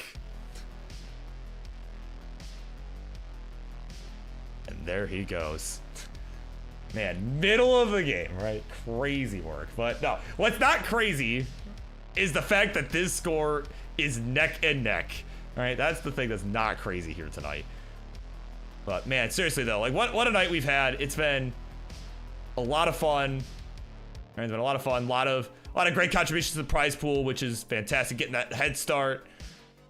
All right, so again, all these players certainly in contention to be winning some of that money, right? And certainly, you know, as we talked about earlier, getting some of that money to be able to go to other events, be able to go to the upcoming World Championship this June, which is kind of crazy. That's only like 2 months away. I kind of been having a bit of a crisis existentially as you know, I effectively hibernated throughout the whole winter. I'm like, oh my God, it's the end of March. Where did the time go? But where our players went, right? Time has just vanished. But what the players have not done is vanish, as they have arrived at level 19. Couple 600Ks transition on the right side. Meme at 704, Fractal 592. It is neck and neck. My word. So again, these players they're just doing their thing, man. You know, you just gotta, like I've said before, in tag team action, availability is gonna be the best ability here, as we saw in that game number 2. Right, it's a very big game 3, as these teams are trying to, no pun fully intended, jockey for position here, right? Oh my God, I hate myself. Anyway, we got a bit of a messy board here from Fractal. That right side, a little bit troublesome, as he is trying to burn this away. Get that long bar for the right side. That's going to help quite a bit here. And oh, is he setting this up? Oh, I don't think this will be a Tetris though. Even if he gets the bar, it's not going to be Tetris ready. He's got that hole toward the bottom on that left side. So he's going to have to find a way down. That long bar will finally show up, and it will help. Not going to be for scoring, but just for some relief. So he'll be working on digging this away. And as a result of this, Team Shark Buckets managed to build up a lead here. Not a very large one, but a lead nonetheless. They've started to pull away a little bit. They've got about a 60,000 point lead now, as Fractal and Meme now get a few touches to take it back. So this is going to be going back and forth for a while. And again, as a reminder, we do have the level 39 line cap. We usually don't in friendlies, but we'd like to have some semblance of a schedule tonight. So we decided to do that for this match, because otherwise we'd be here all friggin' night. And as much as it's not a big deal for me anymore, as it is a Friday night as opposed to a Monday night where I gotta get up in the morning on Tuesday, all that nonsense. All right.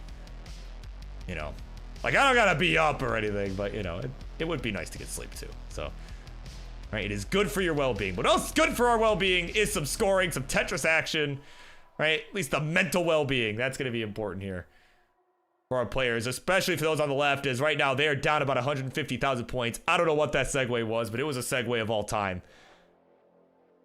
So Tetris Cole, Tetris SillyShark, as Cole has surpassed the max out.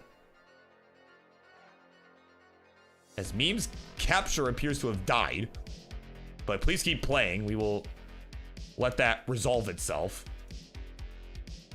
All right, so right now it is about a 200, at least real time, as far as what we know, it is about a 250,000 point deficit for Jockey Pulse. And of course, Fractal behind overall by a lot of points here at 833 as we start to approach level 29. There we go. Now we got Meme's capture back. It's only about 130,000 point difference. All right, so she's on 30s. Nice 5-tap to the left side of that Z piece. And there we go. Now he's getting this burned away. There's one. There's the Tetris for Meme. We'll go to 1.3 million as SillyShark tops out at 1,055,000. But their team has the lead. Can Cole hang on here? Nice 5-tap to that left side. Just whipping these pieces around. Meme will top out at 1.3 million. So it is up to Fractal and Cole Bucket. It's a 60,000 point spread. Cole has got to hang on to this lead for the team. He does have the highest score overall as well. Fractal still has yet to max out.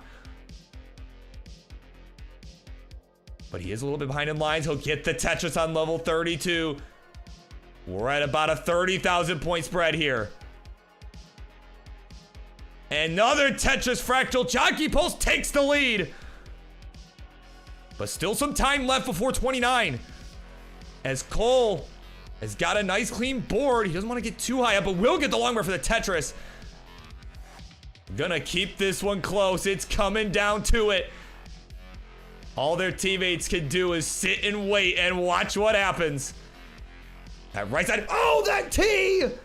Oh, I knew that T was gonna be a problem. That was really risky. And it does not pay off as W Jockey Pulse at 2.48 million. It's gonna be good. They'll take the 2-1 lead. GG's. As Mr. Genesis gets it done.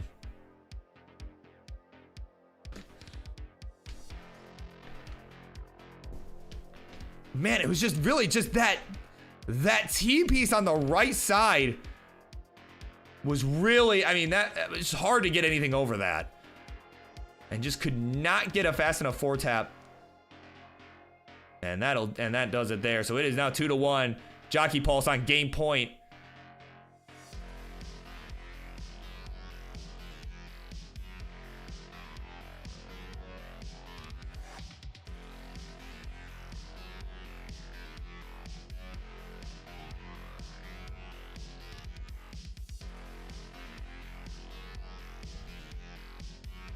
All right, there we go. Taking a breather here. All right, as they are getting set here for game number 4.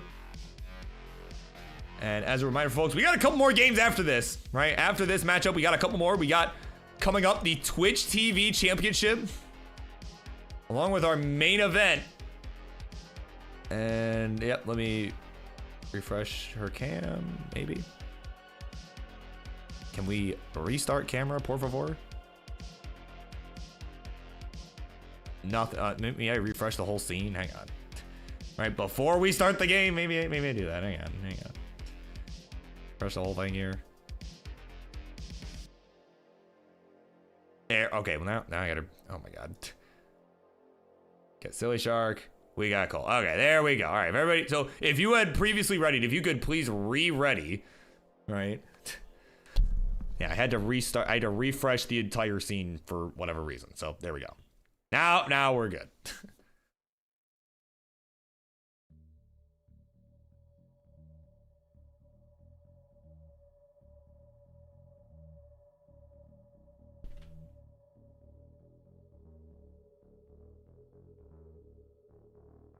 All right, we got 3 readies. Yeah, SillyShark, if you could just re-ready real quick, yeah, just to confirm that you are good to go.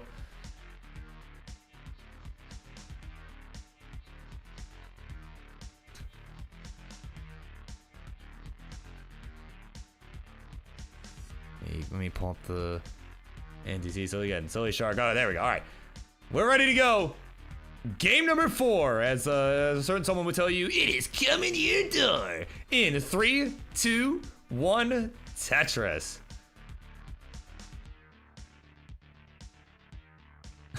Oh, here we go. Ninjas, my guy. It's happening again. All right, your favorite level. Doing your 17 starts. All right, we got that happening again on our left side.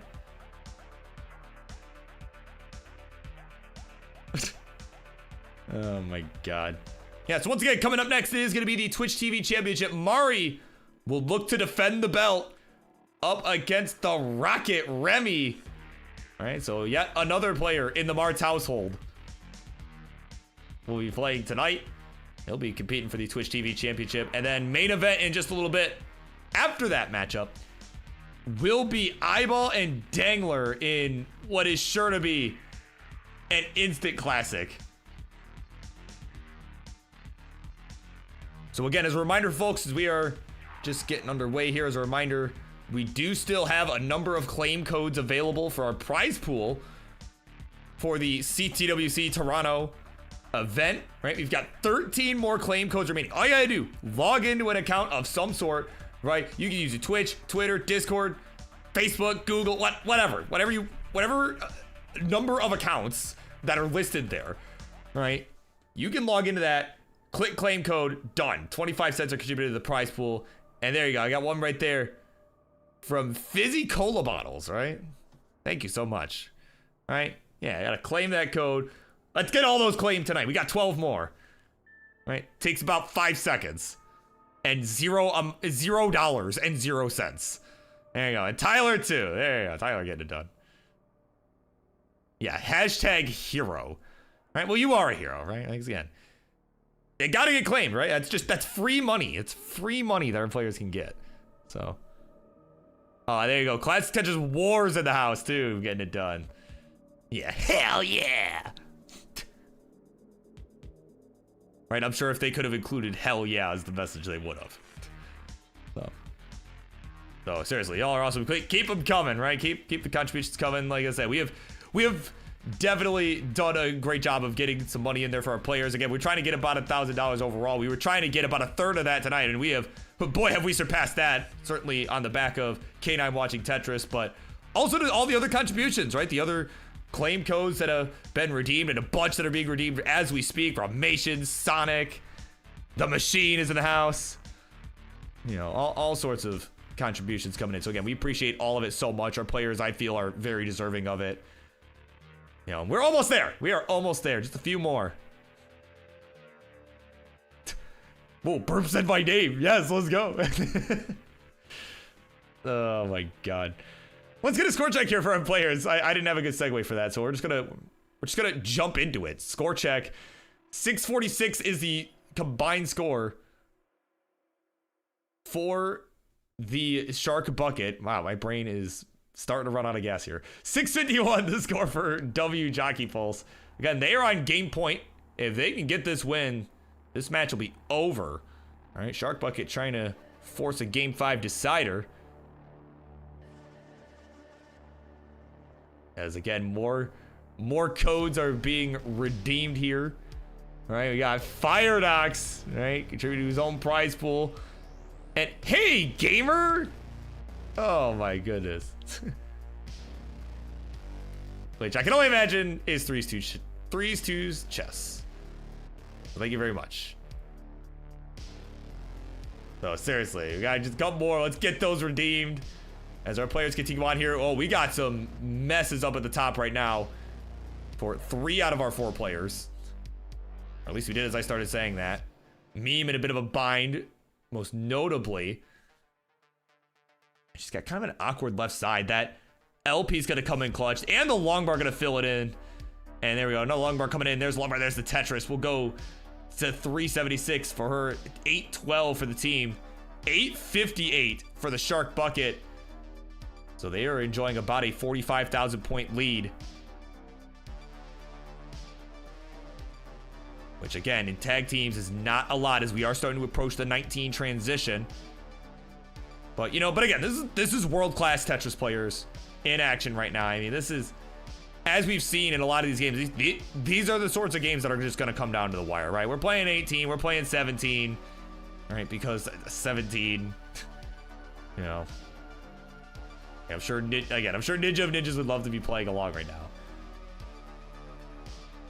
You know, I'm sure I would love to watch him play 17 and be one off from a max out because he chose level 17 instead of 18. That never happened. That has never happened before.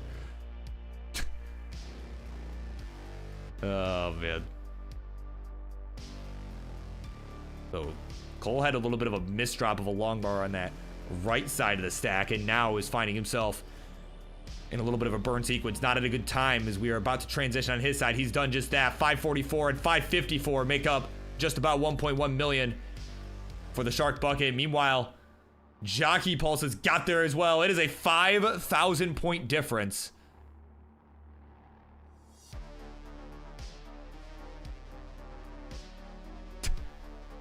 Yeah, of course, we got our Twitch TV champion delivering messages. Says, play Smash cards, Ra. From me. Right, Mari has become Owl. That is what has happened.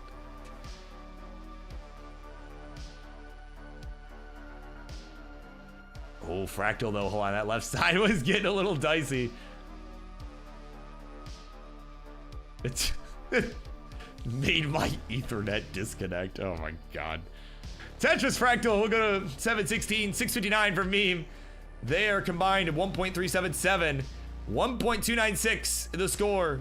Now 1.3 for the Shark Bucket as they are in a couple of burn sequences right now. SillyShark having a bit of a harder time than Cole at the moment. He's just building one off the bottom, but unfortunately covering the well right as the bar shows up. And oh, hold on. Got a couple rough boards from our team on the left now. Certainly diggable, but not a good situation here. We got a nice burn from Fractal. That left side still pretty vulnerable. And that Z, again, he's really looking for like the L or the T. That T works. Yeah, that was more what he was looking for than the Z. As it kind of causes that column 1 to be a bit lower, and it, you know, becomes more difficult to maneuver pieces over. But he's going to maneuver out of it. As we are on level 25s for all of our players, it is still about a 5,000 point game. There we go. Tetris is flying in. It is kind of going back and forth at this point. We are approaching the level 29 transition in just about 30 lines. We're on level 26. It is a 35,000 point spread. Again, it's all just like these last 3 games. It is gonna come down to the level 29 plus here. As we are approaching that now, we are level 27. Kind of a all around a very neck and neck game. 850, 887, 843, and 860. It's neck and neck and neck and neck here. Man, Chris Tang would be loving it right now. Well, right now, we're not loving here is this board from Meme. That left side is, again, pretty vulnerable. There we go. Long right on the left. There's the Tetris. We'll go to 900 for her as she will transition level 29. 1.8 million combined. It is a 10,000 point game. Here we go. All 4 of our players are. The 19 or the 29 is upon us. Tetris Cole to open up a lead here. Oh my god. How do people keep up with 4 games of 29 at once? I don't know how they do it, but it looks like I won't have to as SillyShark has topped out, as has Meme. So it is up once again, up to Fractal and Cole. You know, these are kind of the players that have been the most consistent on level 29. And that's really been kind of the story of the series, that these two have really been the biggest difference makers here for their respective teams. It's an 18,000 point spread. Cole's team has got the lead. But it's going to be a matter of who can start scoring more quickly here and can stay alive long enough to do it. Oh, Fractal's a misdrop. That gets the Tetris to take the lead. Cole is trying to burn out of this sequence here. He needs something for that left side, the J or something. There we go, J and the long bar as Fractal tops out. And that Tetris from Cole is gonna do it. We're going with a cider here. It is a tag team match, GG's. Oh my God. Came down to the wire. was just neck and neck the whole way through. And it is Cole getting it done for his team. And it is going to be one more game to decide it all. GG's.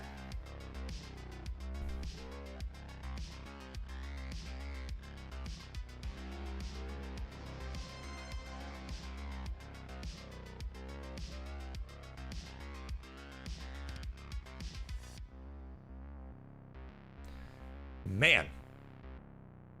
What a game.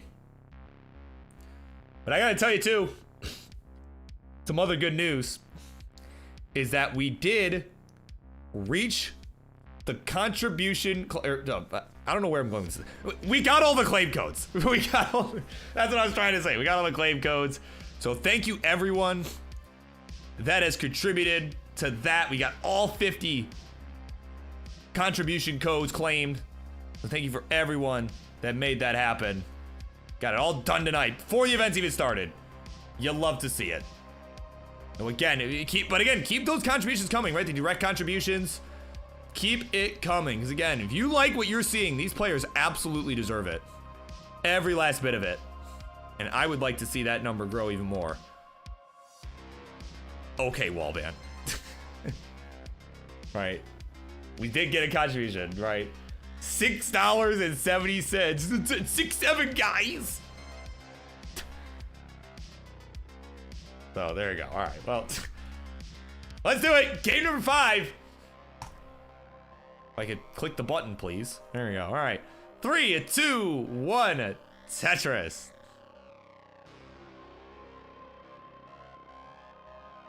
And here we go. Back to where it all began. The 15 starts from Jockey Pulse here. And hey, I gotta say, it did work out the first time. So, I mean, really, you know, you never know. It's a valid strategy. It's a valid strategy here. Yeah, Burb gonna win the whole of it. Dude, I'm not even playing. Like, brother, I'm not even playing in this.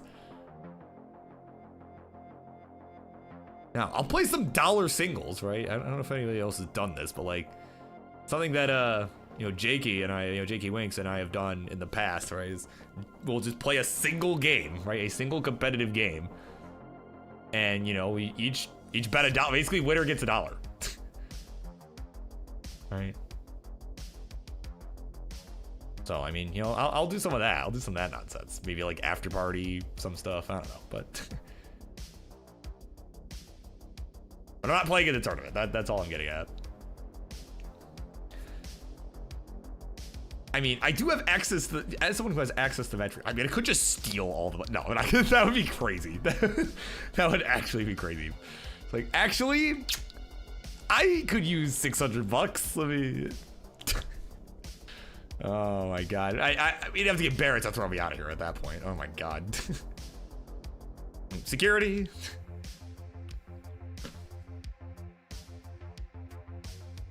Yeah, it just might work. Hell yeah!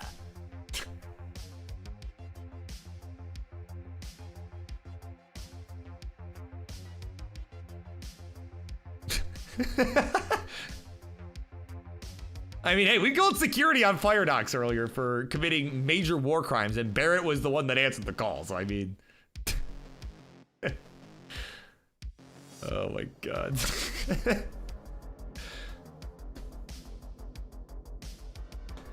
Jeez Louise. All right, well, we are underway here. This is, you know, it's the standard. The game is happening. They're doing the thing. Nothing is happening. It's about 150,000 point spread because level 15.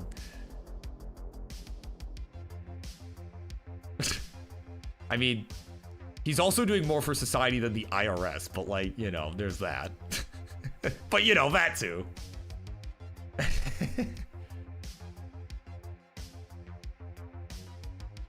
Oh my God.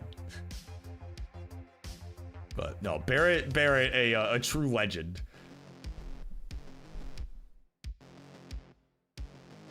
But what else is truly legendary here? Not to be confused with the film producers. Legendary, right? Not to be confused with them. But what else is legendary is how this series has gone, man. My God, it's been an absolute banger the whole way through. You know, and more than anything, I do appreciate everybody sticking around, hanging out, right? As it's been just nothing but bangers all night long. You know, this one, no exception. As we've got a couple more after this. We do have a couple more matches. We got the Twitch TV Championship coming up in just a little bit. All right, it'll be Mari and the Rocket, the Remmy. They're gonna duke it out as Mari will look to retain the title. And then main event, as mentioned, iBall and Dengler will be coming up in just a little bit here. All right, after that matchup has concluded. So it should be a lot of fun Tetris. Again, there's lots of Tetris left to be played. All right, and just kind of, sorry, I'm just kind of looking at, where's my schedule here? Yeah, so I mean, we're not too far behind. We're doing pretty good here on schedule. Right, can you believe this? A freaking Tetris Friendlies event, mostly on time. All right, maybe just a few minutes behind. All right, that's unheard of. You know, this is what happens when you get, this is what happens when you get Birbwizard running the show, right? You get the tight ship, right? Clearly, it's not just because things happened that allowed us to be on time. You know, it's clearly all my doing, right? It's clearly all my doing. Ooh, nice spin there from SillyShark as we are approaching the 19 transition on the right side of your screen there. About 25 lines to go. They have the Shark Bucket enjoying about a 180,000 point lead. Meanwhile, on the left side here, Jockey Pulse doing their thing. I mean, look at this. Over a 400k transition from Meme. Fractal not too far off from that. Right, he's got about 13 lines to go. And we could see him pretty close to a 500 even. My God. There we go, another Tetris. For 43. I just want to keep an eye on this here to see how he, because I mean, honestly, this is some crazy 15 games. 462, right? So, I mean, probably about a 4, if he can get this last Tetris.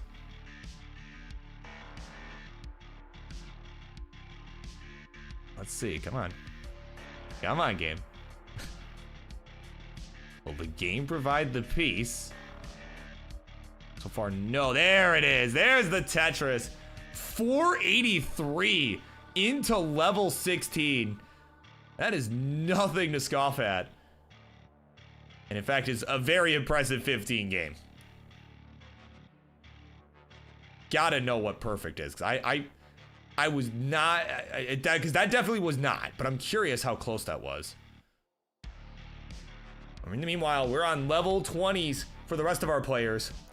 657 Meme, 620 SillyShark, 698 for Cole Bucket.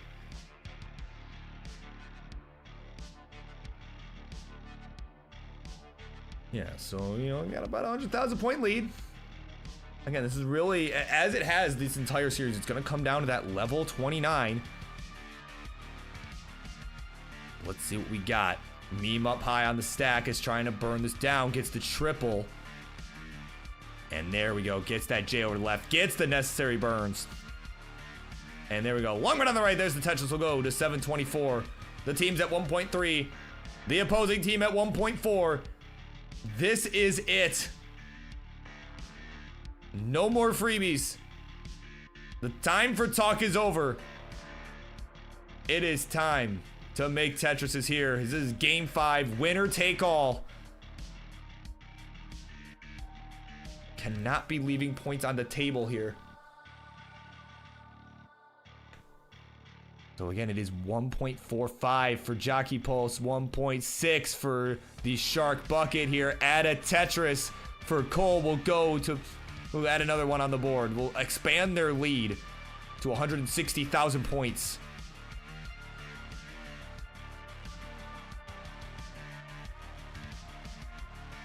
Here we go.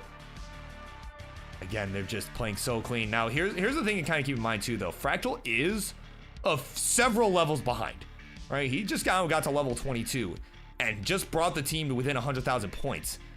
Certainly, I mean, assuming everyone makes it all the way to level 39, he could have a real chance to, and this is kind of what we were talking about early in the series when they originally did the 15 start. I mean, we could see a scenario where everybody else gets to 39 and Fractal has time to make up if they could just stay within shouting distance, right? That, the team as a whole, not just Fractal could have enough time to start coming back and make a big chase down like we saw Cole do earlier tonight. So it's about a 100,000 point spread. We are approaching level 29. Cole with a nice double tuck. Got just a few lines left to go. We've got 3 max outs. SillyShark approaching 1.1 as well, as our other 2 players have already got there.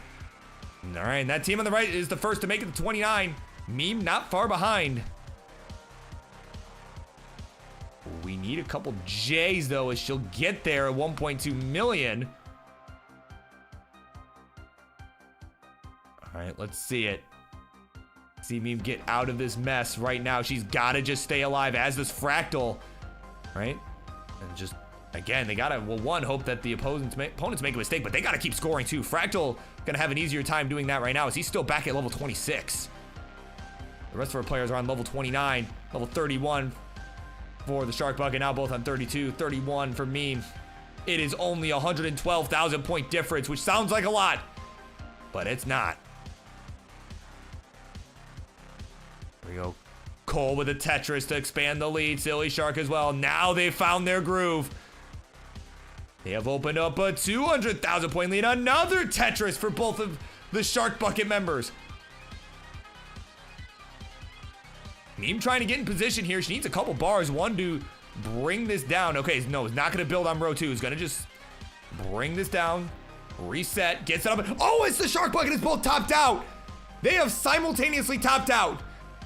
Let's see what the Jockey Pulse can do on level 29. They need another 70,000 points. So not a gimme, but they got both players still alive. And Meme on level 35 too. The points are worth a lot, even if she doesn't get the Tetrises. Well, let's see. She's still set up. Oh, hangs the square! And Meme is done! It's up to Fractal. He needs a Tetris to change. Now just a Tetris and he'll get it! He got it! And at 2.7 million, Jockey Pulse is gonna clutch up. And the 15 strat pays off. It is Jockey Pulse getting the win. GG's. Man, oh man. Let's head on over. Where is... here we go. There it is. Wow. What a match! As it is Meme and Fractal. Like, can I adjust this camera? Like, why is it cutting Meme off? Whatever. Just scooch over. It's fine. It is Jockey Pulse getting the win in, not as commanding fashion as I think the other team, as I think SillyShark at least expected. That was excellent match all around. A sneak peek of things to come, perhaps, at CTWC Toronto. I will see all 4 of you next weekend. GG's. Where's the button? Here's the button. No, not that scene. This one. We just do a little bit of this. There we go. I'm like, where's my sandwich? There's my sandwich. All right, I'm all alone. I'm all alone now. As King has that guy right there has abandoned me. So there you go. Yeah. So of course, yeah, Mr. James Fraction liking the tag team format. There you go. Yeah, we gotta see you play more often, man. That's what we gotta see. But with that being said, that matchup is over for the night. So up next, it is the Twitch TV Championship. I think it is gonna be an absolute banger, right? I mean, they all have been, so I don't see why this one would be any different. So, Mari looking to defend the title. Ooh, excuse me. Looking to defend the title against another former champ, not a former Twitch TV champion, but a multi-time Upstarts champion in Remmy, right? Certainly strongest player coming out of that household as of right now. I mean, Loucy on the rise as well, but certainly that household's strongest player, and he is out for blood. So we're gonna run a quick ad break here. I mean, you guys know the drill. Make sure you're subscribed if you want to avoid all of that nonsense you're about to see. You get access to a lot of emotes as well. Certainly, some benefits there, right? So we'll be back in just a couple minutes here. It is going to be, again, it probably won't be nearly 5 minutes, but the Twitch TV Championship coming up next. this one. Yeah, promotional slides, not promos. All right, BRB.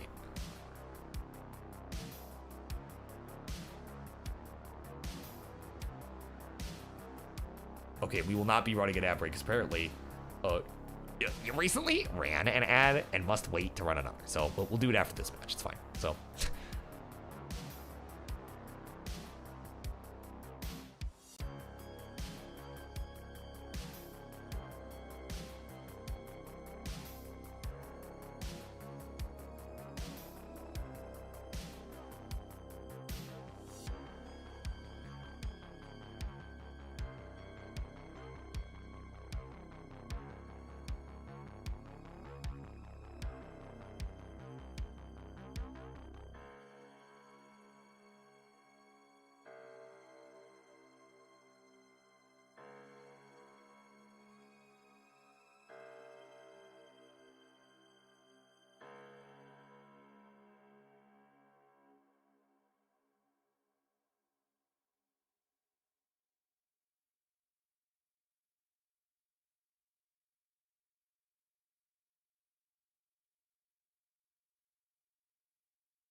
All right, folks, welcome in DRMC Championship in the house. You guys are here just in time. So we got a couple more matchups left to go on this episode of the Friday Night Fights. Still haven't got used to that yet as the former Monday Night Mayhem host. Oh my God. So a couple more matches here at the Friday Night Fights, and this one in our CTWC Toronto special, we are featuring players that are gonna be at the event. And this one, ladies and gentlemen, is for your Twitch TV Championship. Introductions, please. On the left-hand side is your defending, reigning, undisputed Twitch TV champion, winning it in commanding fashion over the Ninja of Ninjas, and has defended the title once back at Revolution Super Show that we just had recently against a returning player in the first Noel. As this guy is gonna look to make his second title defense. It is Molly. And on the right, his opponent for this evening, a former champ in his own right, a former Upstarts champion, two-time Upstarts champion, as he now looks to add the Twitch TV belt to his resume. He is, of course, the best player to come out of his household, at least as of now. It is the Rocket, Remmy. Yeah, right, yeah, Tyler disputes it. Well, we don't. So we're gonna move this on over, right? Current champ. I'm gonna shrink this down a little bit. We're gonna do our fun PNG image stuff. There you go. Mario, your current champ. That belt belongs to him for now, as we will generate a seed for our players. All right, as we pin in the chat on Twitch, 753060. And of course, you know, this is the Twitch TV Championship, so the rules are simple. It is a best of 5. And you know, the level selection will be made by Mario on games 1, 3, and 5 if necessary. By Remmy on games 2 and 4 if we get there. It is 15 or 18 allowed, but I have a pretty good feeling knowing these two, we're going to be seeing 18 all the way.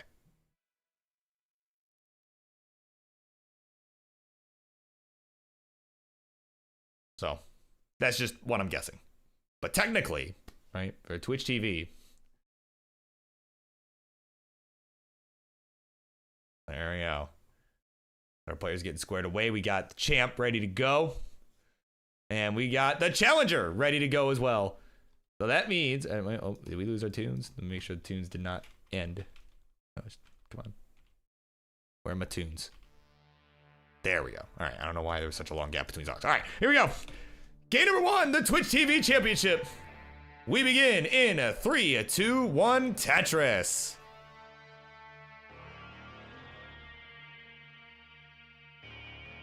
All right, got the Z, the S, and the long bar. Nice. All right, and I'm gonna be a pro streamer here. I'm gonna just do this. I'm gonna move you. All right, I'm gonna put you around there, kind of do that. Make it so you're facing. Right, you gotta face each other. Right, that is what the masses like to see.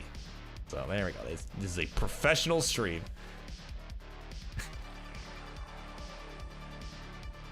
All right, of course, again, just some updates here. We take a look at our Matcherino here again. Well, not even again, because it's a new direct contribution. As our prize pool is going up, 1409. A direct contribution from Nazempro, who will be in attendance. So thank you so much for adding to the prize pool. Again, we're at $670 right now. Certainly looking to keep that number going up. Again, this is a good way to... So preview show, right? These are some of the players you're going to be seeing at the event next weekend in Toronto, Ontario, Canada. Right? I know I am excited to go and be there and be able to watch this in the flesh, man. It'd be great. You know, be involved in the production of said event. I think it's going to be an absolute blast. You know, so again, certainly players deserving of a larger prize pool. As Mari misdrops a T-piece, so maybe not Mari, but no, all kidding aside. Our players have been putting on a really good show tonight, and I think, yeah, they're more than deserving. So certainly, let's keep it going. Let's keep it going here. As we get underway in this one, again, this is the Twitch TV Championship, and, you know, again, those who might not be in the know, that might be new around here or may have forgotten, right? The Twitch TV Championship is our open division, right? It's our open division for anybody that has a 1.2 PB or less. Right, is that under 1.2 million? Right, anybody. So like, some random guy off the street, right, could come challenge for the Twitch TV title right now. Well, maybe not right now, but could challenge for it. And if they happen to win, congratulations, they're a title holder, right? You know, and so any match that the Twitch TV champion, in this case Mari, plays in, it is a title match, right? You know, there's no holding on to it or declining. Right? If you're playing, you're defending the title. That's just how this one works. So you tend to see a lot more title matches. A lot of, you know, this belt tends to change hands a lot more often. You know, there are some special cases where we'll be like, well, hold on, we've got a plan for the Super Show, so hold on, like, don't play any more matches until then, right? Just so that way we can, you know, we can build storylines, right? We can build narratives, all that sort of stuff. You know, it's pro wrestling. But overall, you know, so again, Mari had won the title over the Ninja of Ninjas back, actually, the last time I hosted. It was about 2 months ago, late January. You know, I obviously was away for a while as one, work situation is just being the work situation. It's been kind of brutal. It's why I have stopped hosting the Monday Night Mayhem and have come to the Friday instead, right? And work situation's been not so fun, but had to step away for a bit as I am recovering, right? I'm kind of in the end phases of recovering from a broken ankle, right? So it's on the treatment, right? The physical therapy has kind of taken precedence, but we're just about done with that, right? So now we're back here and we are, you know, well, I'm not gonna say better than ever. We're definitely not there yet, but you know, we're good. We're in good shape. We're in good shape. So, but you know, so anyways, it's been a while since I've hosted. The last time I hosted, Mari did win the title, and of course was able to defend back at Friendly's Revolution up against the first Noel, who made a triumphant return. Was a mystery player. Was a mystery player going into that. Nobody knew. I didn't even know who it was gonna be, right? King didn't even tell me who was playing. He's like, nah, bro, you're gonna find out with everybody else. And boy, did Mari and I have about the same reaction. Of, yo, what? So, but Mari pretty handily able to win that. So now seeks another title defense. And meanwhile, Remmy here, as we are at the 100 line mark here. Let's actually get a quick score check here. 361 to 378. It is the challenger with the slight lead here. Remmy is holding on for the moment, but Mari will take the lead back. So it is just a neck and neck game, and that's what you want to see here in a title match. That's what you want to see. Yeah, of course, don't forget about our current poll here that has been put up. Will Mari PB and become disqualified from the Twitch TV title? Right? So we got probably a few seconds left here to vote yes or no. Yes, Mari wants the 1.2, or no, Mari likes purple. Those are your two options here.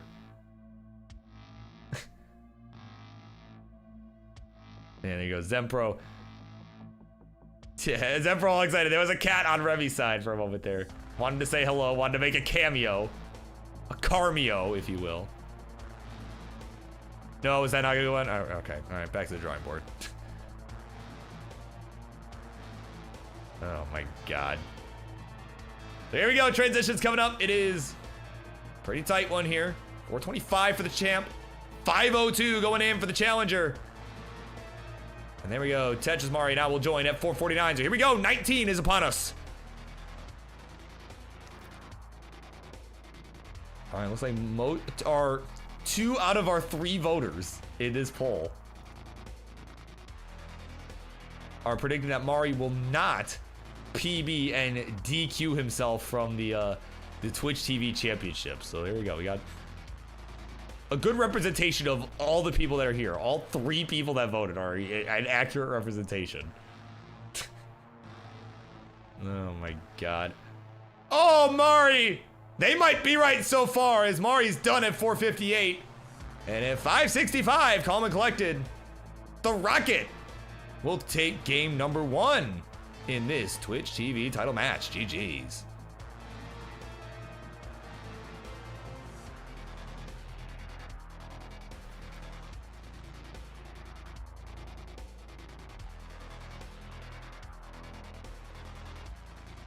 They're kind of a tough 20, or tough 19 speed, excuse me. Tough level 19 there for Mari to begin.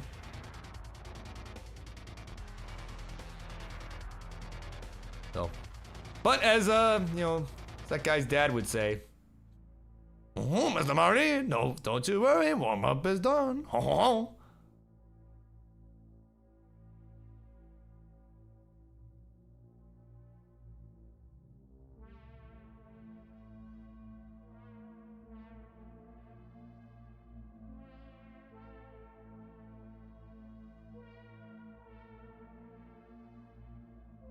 Oh my god, it's not April 1st. Oh boy, don't even start with me on that. Oh man, we're ready to go. Everybody's shaking it off. We're ready to go for game number 2. Let us continue on in 3, 2, 1. Tetris.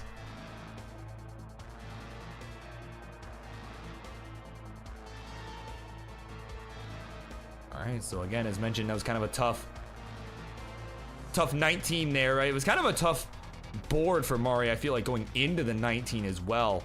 Kind of caused some problems, and there's a kind of a rough hang. There we go. Oh, the Vits! Security! Another war crime. Another war crime committed there. Alright, we gotta lock him up with Firedox, man. Alright, where's Barrett? Where's Barrett, man?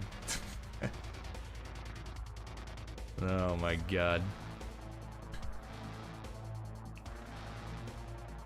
But yeah, so again, we kind of talked about Mari that first game. Again, was the champ, right? He's the champ for a reason, right? Certainly, he'll be looking to bounce back here in this game number 2. But talking about Remmy here, right? Our challenger, right? He's the challenger to this purple PNG image down on the left side. Again, as mentioned in the intros, he is a two-time Upstarts champion. The first time years ago, right? Back in like 2021 or something like that.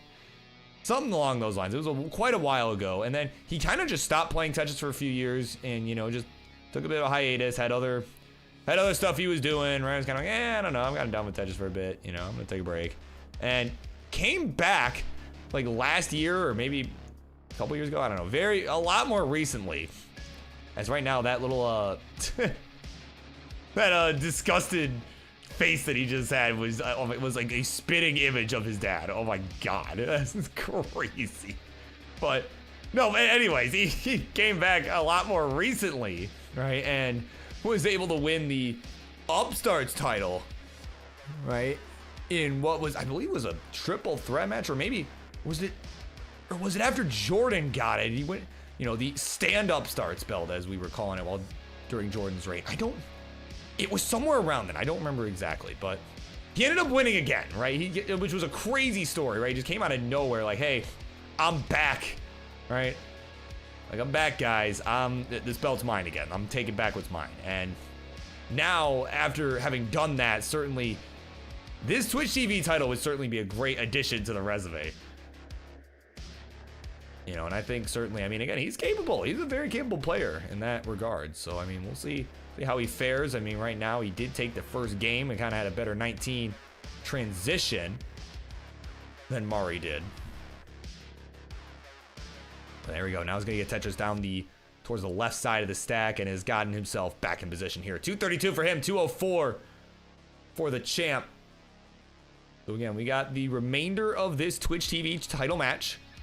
And then we've got one more. We've got one more after this. It will be the main event. iBall, who is here hanging out in the chat. Right, we are a little bit behind schedule. What a shock. Right, not by a lot, but, a little bit. And, of course, he'll be taking on the Dengler, right, in what will be quite the matchup. That'll be a good one. I, for one, am excited to see how that one plays out.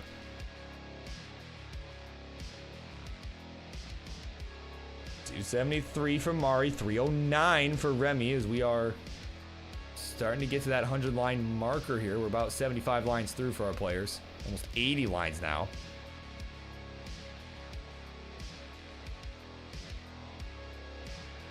Yeah, so just looking at my schedule here, yeah, we were projected to start the main event in about 5 minutes from now, but certainly is looking like it's gonna be a little bit longer than that, Maybe not a lot longer, but a little bit longer. So, but, you know, at least means hopefully everyone is here. I mean, we know iBall is here, so that's the thing. As long as we can get into it, you know, I can't complain too much. Right, I gotta remind myself, it's not the Monday show, right?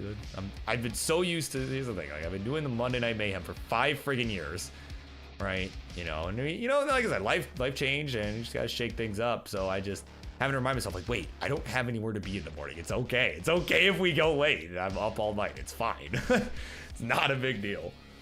Yeah. Like, I'm so used to, like, by this point in the show, I'll be like, oh my God, we're only on the 5th match. Like, yeah. Oh my God. Like, I gotta be up, man. So, don't gotta worry about that. We don't gotta worry about that tonight. Right? We'll go as long as it takes. Within the constraints of a level 39 line cap for the main event, because, yeah. Because that was already agreed upon, so. But what else you agreed upon here is that the 19 transition is approaching. I mean, that's happening whether or not you agree with me that that's happening or not, because it is approaching. Happens at the 130 line mark here. All right, and it is about a Tetris the difference here. 439 to 462. It is Remmy with the lead.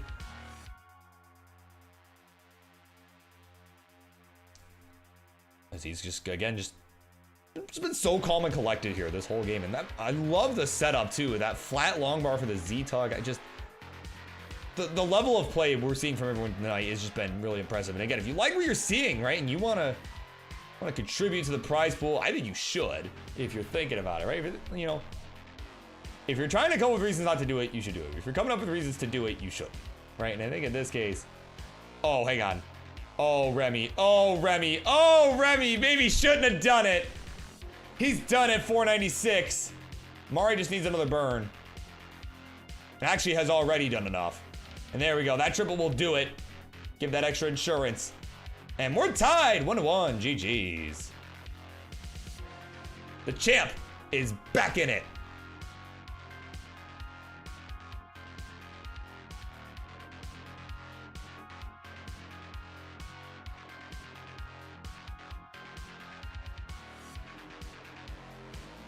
Yeah, of course, Wallbant really hedging his bets here. Toronto is a major, as he has contributed $6.09 to the prize pool and that direct contribution. Thank you so much. See, I don't think you did the bit right. You got to do 690, right? 69 and then the 0 at the end, right? Like, come on now. Come on now. What is this, amateur hour? Like, dude. So somebody needs to make a contribution to correct this.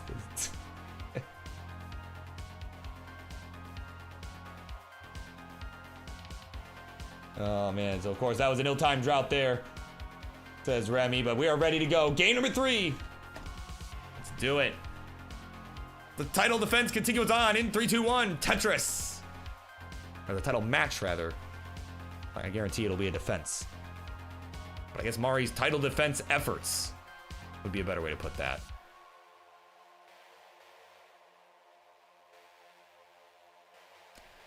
Here we go again. It's been a pretty good matchup. I mean, seriously, you know, it's been kind of early, topping out pretty early on the 19 for both of our players, but overall, I mean, it's been competitive. It's been a close match. You know, Mari's certainly not necessarily playing as dominantly as he did when he won the title back in January from the Ninja of Ninjas, but certainly still, I mean, again, playing competitively here, and that's all you can really ask, right? It's not about can you max out every single game, you know, certainly not at this level. It's certainly more, can I score more than the opponent? That's all that really matters. I mean, you know, you did see, because you do see some stinkers sometimes, right? Like you saw that one triple threat game earlier, which we're not going to talk about that, but it was a stinker, right? There was one game in that match that was rough, but you know, but like that happens, right? You know, there was like a simul top out and you know, one player was able to, you know, I'm going to not spoil things, but one player was able to really build a lead because they just happened to be ahead by like half a Tetris at the time of top out. So, you know, it's really all about, again, it's just, it's not how crazy of a score can I put up. It's, is it more than my opponent? You know, and Mari's doing just that, you know, it's not, and again, it's not playing down your competition. It's just doing enough, right? And making sure you stay alive in the process. That's Tetris, right? That's Tetris for you, ladies and gentlemen. So that's it. I have nothing else to say. I'm gonna go. I don't know. I'm gonna go grab some pizza or something. No, I'm kidding. I'm just kidding. No, 126 for Mari, 155 for the Rocket here in what has been a good series so far.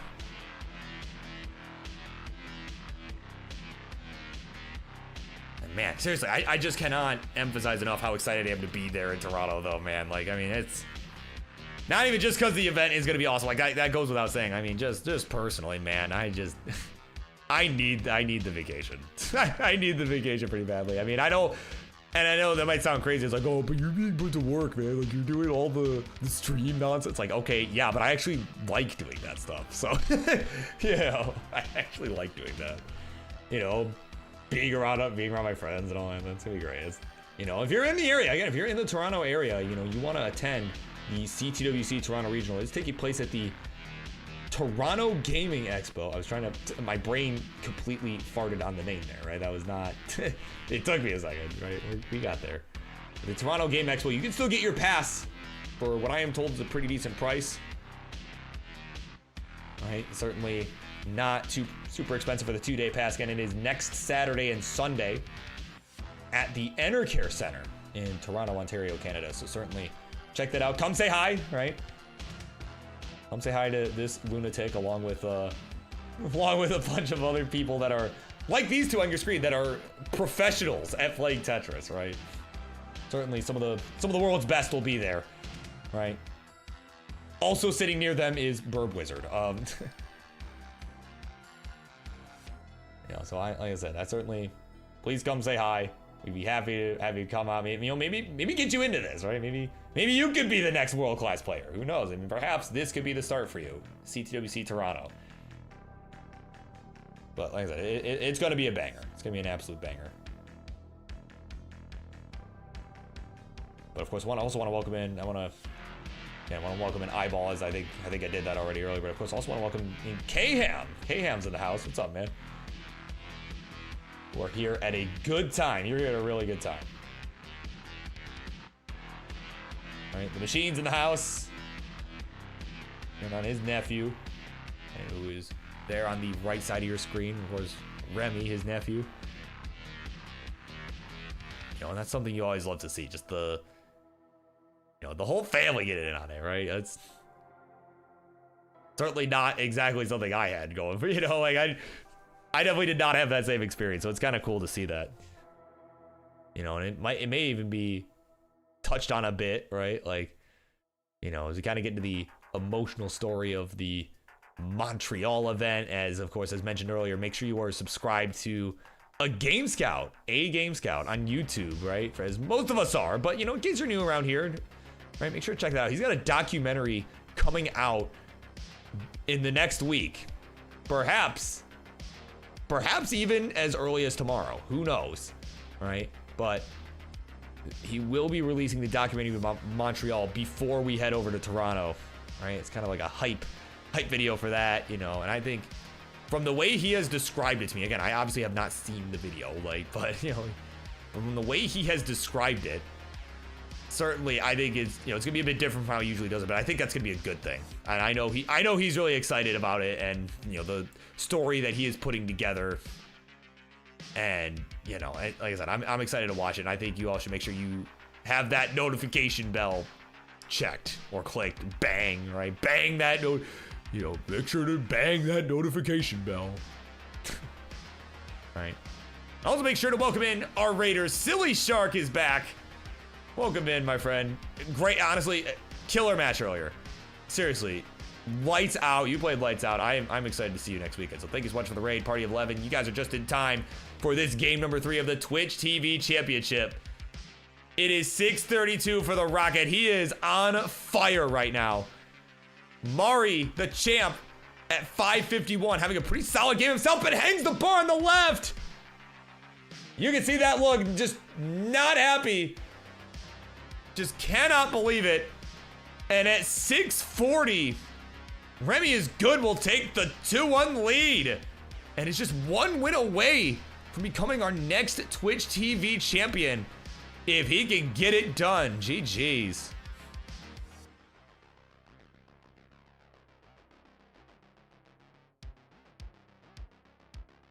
My God. Just, I mean, again, like, everybody looked fine and then got into 19, and Mari's board just kind of just made a few misdrops here and there and just ended up causing a top out. Could not get the ball over to the left side. That's, I mean, that's tough placement for anyone. So, yeah, looks like Remmy might mull in this one out, man. I mean, heck, go on, man. Like, might as well. I mean, heck, got a crazy one going on here.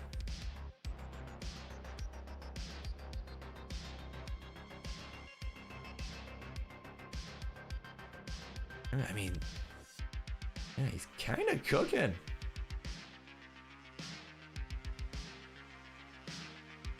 I mean, yeah, this is definitely what you want to see.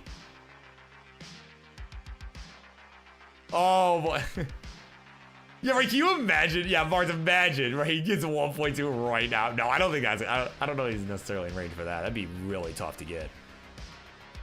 Nah, he'd have to be a bit further ahead, I think, than he is.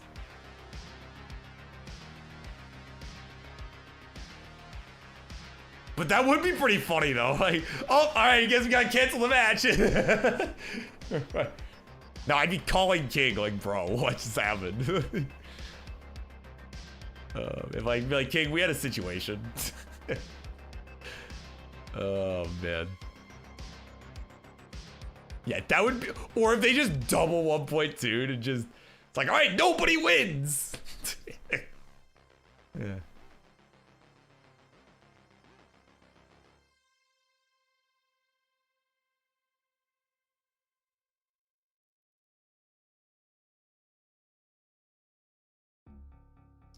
Oh man, oh boy, oh boy. Ooh, I like that decision to not just go for the bourbon. Now he's game's kind of forced his hand here. Oh man! 952 though, you can't, I mean, you can't complain about that. That's, man. Well, actually you can complain about it, but you know. I don't know, good game, especially with competitive. And oh, look who else is here. Svavar's in the house. The Viper is here. Doesn't. Oh god, hold on. Let me. I haven't done my Svavar in a while. Remmy, my man is killing it. Not quite. That's not quite accurate, but that's, you know, good enough. That's good enough. Or actually, no, it's 100% accurate. It's 100% accurate impression. All right, here we go. Game number 4. Here we go. 3, 2, 1. Tetris.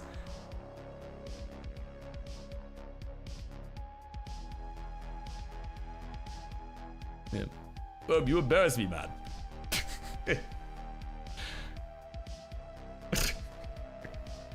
Oh my god. All right, so it is game point here for the Rocket. Ooh, excuse me. It is game point here. So if he can make this happen, we'll have ourselves a new Twitch TV champion, and we'll head to our main event. Again, the Dengler and iBall have been patiently waiting in the wings here. And we'll get that one going in just a few minutes here after the conclusion of this match, whether after this game or after one more. Of course, Mari going to be looking to make that happen, buy them some warm-up time.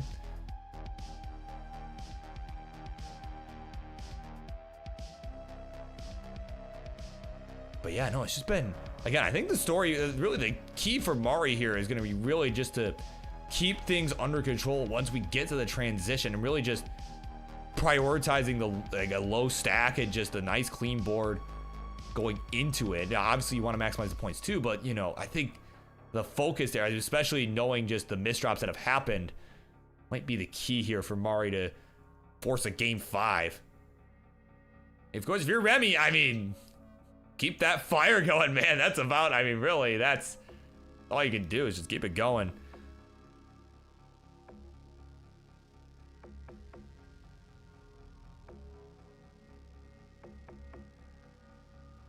Man, it's just been an absolute banger. Yeah, hopefully we can see some more 19 play. I mean, regardless of what the outcome of this game is, hopefully we can at least see some more 19 action. But what we will see is some PowerPoint action. Right? We did just see some PowerPoint action on Mari's side, right? Next slide. And also, we have some interlacing too going on there. God, I'm not gonna nerd out over over capture card settings at OBS, but there are some things that I learned, and now that like Wallbant knows exactly what I'm talking about, right? Now that I have learned about it, I'm noticing it in like other captures too. Oh my god. No, I'm not gonna. We're not nerding out about de-interlacing right now. This is stupid. Oh man, 240 for Mari, 245 for the Rocket. This is exactly the game you want. You want a nice tight game here. Oh my word.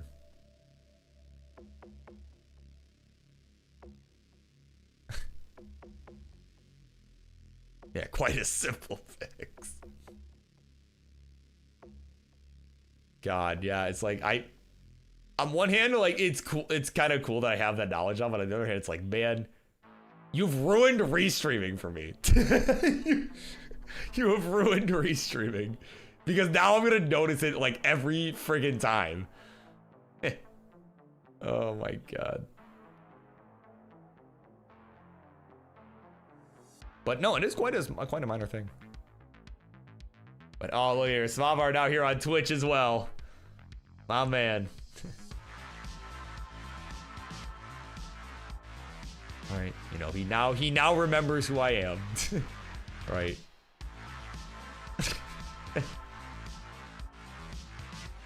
Right. It took some time. It took me embarrassing it a little bit, but no,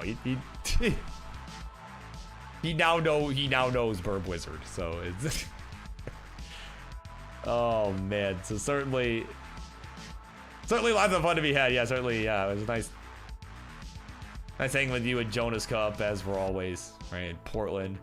Always good seeing you. Yeah. Wait, who are you again? Oh my god. 336 for Remmy.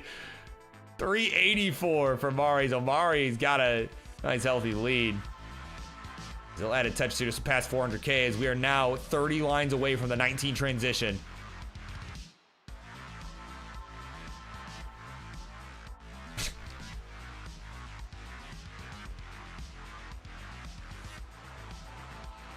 Oh man. Man, thankfully this is the 5th out of 6 matchups tonight. I was just looking at the time we've been going, about 4.5 hours, right? That's pretty standard, right? I feel like for friendlies. You know, and again, and this is a special episode too, so like I still don't think this will end up being a 6-hour stream, or at least, oh boy, I hope not, because I don't think I'll have the energy remaining at that point. So. But no, it's looking like it won't be. I just about like I have kind of had an internal like, oh my god, this goes another hour and a half. Like, oh man. But here we go. Some folks that are not going to be out of gas yet are our 2 players here. 509 to 441. We got 3 lines away. We got 3 lines to go. Excuse me. That was the. I'm like, that didn't sound right. There we go. Remmy will be the first to transition at 446. Mari will join at 514, and look at this, bringing this down. The nice safe board. That's doing exactly what he needed to do. And now let's see if he can get into this rhythm here on the 19 speed. 517 to 452. It is the champ with the lead.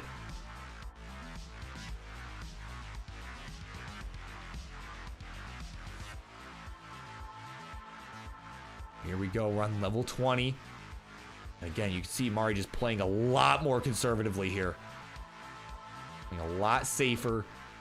Just trying to keep this under control. You know, we've seen some of the problems that he had in the last couple games. And now in a do or die situation, yeah, definitely has got to keep this under control. But in the meantime, Remmy has taken advantage and has taken the lead. But Mari will answer back. 560 to 561. It is Remmy with the 1,000 point lead. It is neck and neck.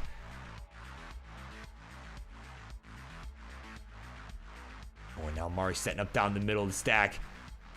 He says, Quaid, who? Can we get the bar? He's like, brother, where is this bar? It doesn't show up in time. And at 577, the Rocket has done it and is your new Twitch TV champion. Charlie, ring the bell, man. And there you go. We'll head on over to the winner's seat. Oh, he's amped up. Hold on, Jim, play that out. Oh, he's not even going to. Hold on, wait. Do we have the belt on this scene? Oh, we don't. Hang on. Don't go anywhere. Hang on. Image. We're gonna do this the most jank way possible because of course we are. It's Burb Show. We're gonna do it jank. There you go. Here's your new Twitch TV champion, the Rocket Remmy, has got it done. GG's. Very well done. Hard fought battle, but something tells me Mari's gonna be back at it, looking for vengeance sooner than later. We're gonna take it back. So GG's. And yeah, job well done. As I think the music has officially died. Yes, it has. Can we fix that, please? Music, please. There we go. All right. Let me do the thingy thing. Where's the button? There's the button. That one. Oh my god. Yeah. Let's fade to black, guys. Okay. No. Wow. What a match. We're gonna have to update that image in just a little bit for our next show. But iBall, no, I do not know your alternate account. You're gonna have to tell me what that is. But that being said, yeah, coming up next, we're gonna end that match. Coming up next, it is iBall and the Dengler in our main event. So that one, yeah, I don't really have anything to say. It's gonna be a banger. That's all there is to say. Let's get that set up and we will be right back with the main event.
All right, folks, we have made it. It is time for your main event for this Friday evening.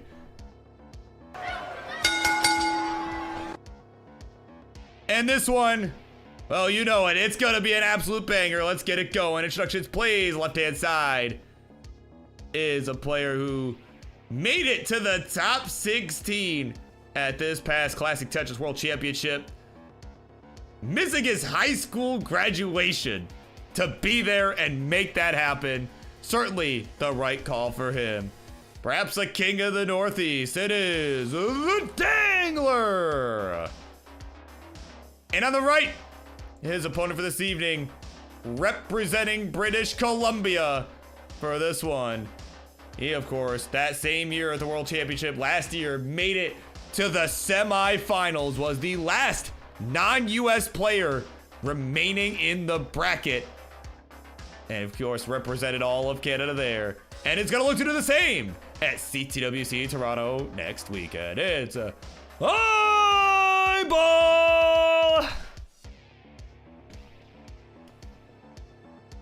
All right, players. Here's your seed. We are doing a level 39 line cap. I am told that we have already agreed to that, so this should not be news to our players. But for everyone else that is watching, this is a level 39 line cap. We're not doing the usual friendly shtick where, yeah, we go to 39, 49, 59, 69, right? We're not doing any of that tonight, so.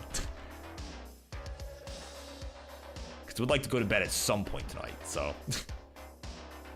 Not that I need to anytime soon, but you know, at some point today. Yeah, what's up, Reed? Reed's in the house. You're not Dengler. Yeah, apparently the Edmonton Oilers beat the San Jose Sharks. Oh, that's why you're so upset. Okay. Yeah, can't have the U.S. losing to Canada twice in 1 week, right?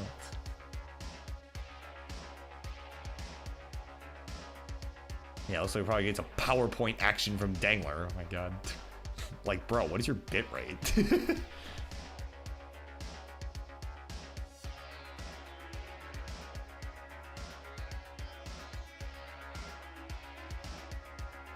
Oh my word. Hold on. Do I need to like... Hang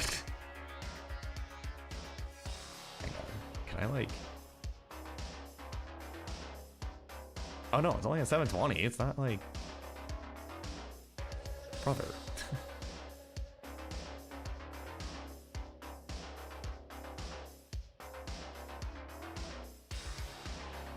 Oh my word.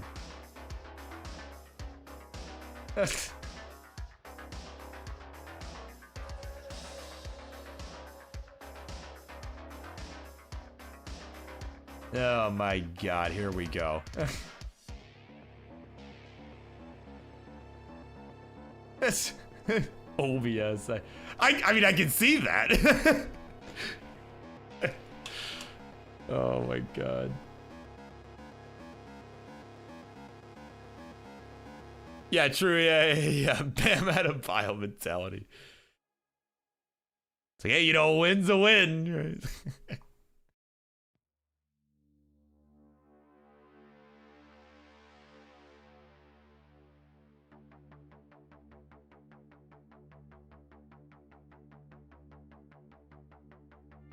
Okay, stream is back. Oh, wait. Oh, is that smooth? Did we get it? Did we get it? Oh, we might have got it. Okay, I think we got it. Yeah, a little bit of chugging a little bit, but you know.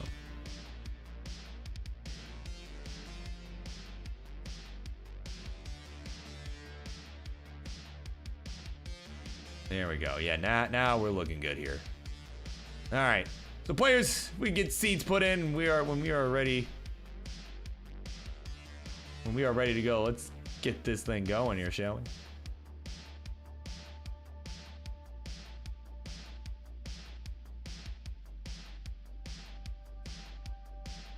You know, I mean, Curie's in the house. Yeah, that ladder in the bag. Yeah, I know. I was gonna kind of make a joke actually, right? Kind of a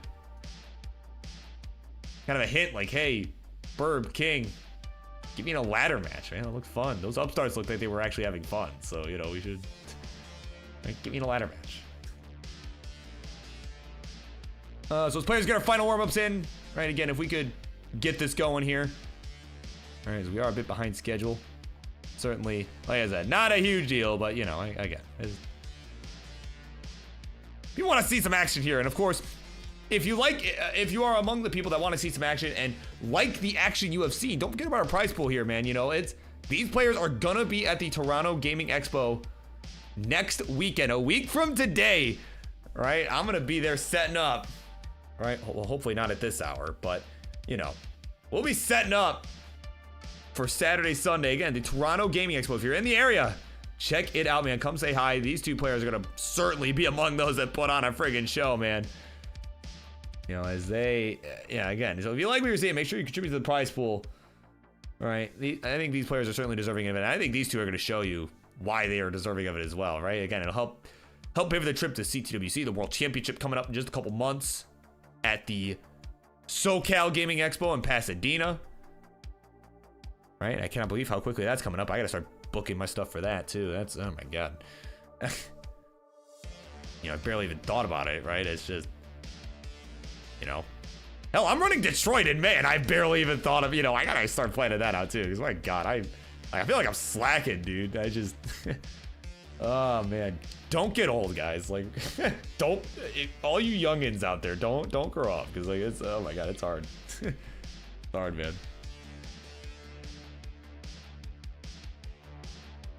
All right, I'm telling you, I'm starting to understand what all my elders were talking about, right? When they're like, "Oh, don't get old, guys." You know, it's a trap. I'm telling you, it's a trap.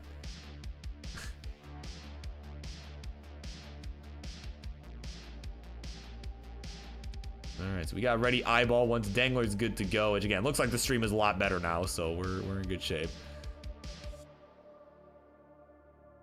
So once you are good to go, we will get this thing going.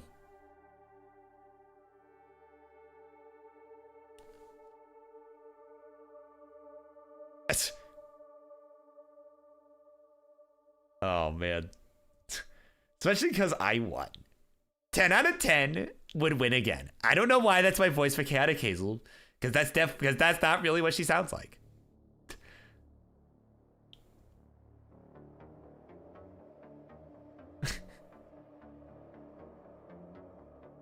Oh my God.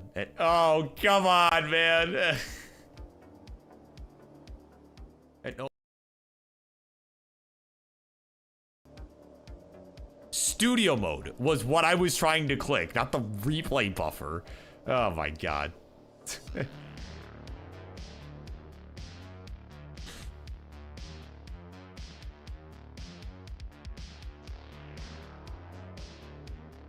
Oh, for crying out loud.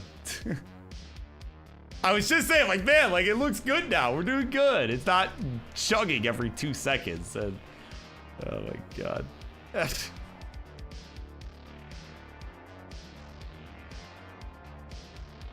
All right. Oh, all right. We got it ready. You have a ready Dengler. So iBall, if you could re-ready up, it looks like it looks like Dengler's good now. That's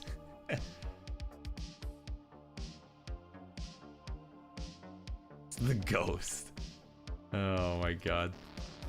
All right, this should be good. All right, we're ready. We're on the same scene. Let's all right, let's do the thing. All right, game number 1, main event. Let's begin in 3, 2, 1. Tetris.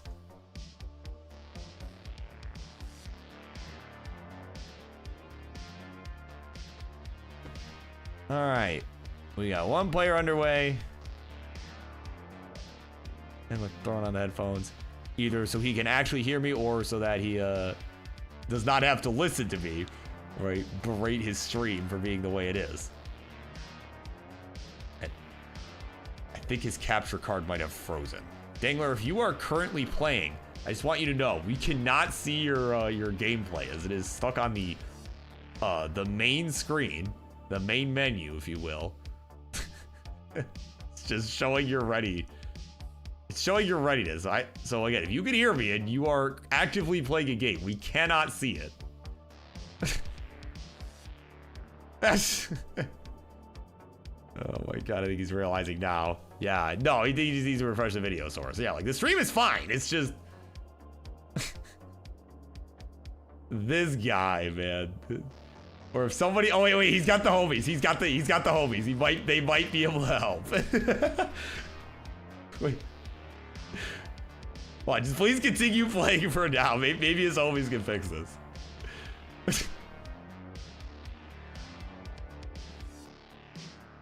Right, so if you're one of his homies that is scrambling to try and fix this, if you just click on the video capture card source in OBS, you click on it, there should be a button that appears that says deactivate. If you click on that and then click it a second time, yeah, honestly, okay. You know what? Everybody just do me a favor. Yeah, just go ahead and top out. This has gone on way too long. This has gone on way too long. If everybody just yeah. So if everybody just top out. We are gonna replay this. Yeah, we're gonna replay this. And cut. All right, we'll fix the impulse. Yeah, this has gone on for too long. All right.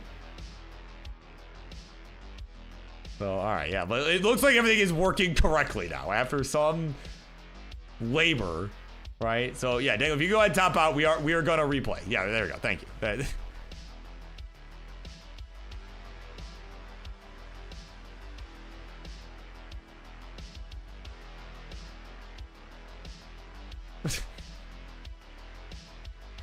Oh my god. All right, so yeah, we will increment the seed. Please increment the seed. All right, to 09. Yes, please increment the first 2 digits. Yes. Yeah.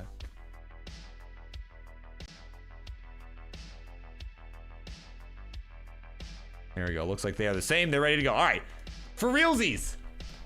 Game number 1. Let us begin this one for real in 3, 2, 1. Tetris.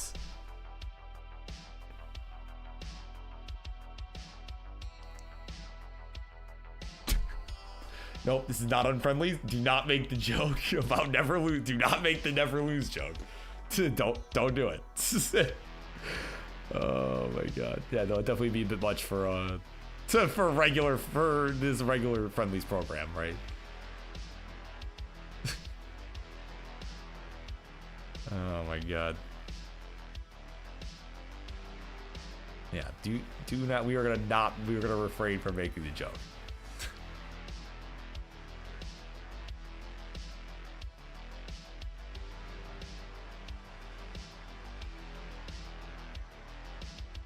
Yeah, right. Yeah, for real. Who has homework due on a Saturday? I mean, I guess if it's an online class, that's not really a synchronous thing, right? If it's an asynchronous course, I guess, but you know, even then, that's kind of weird.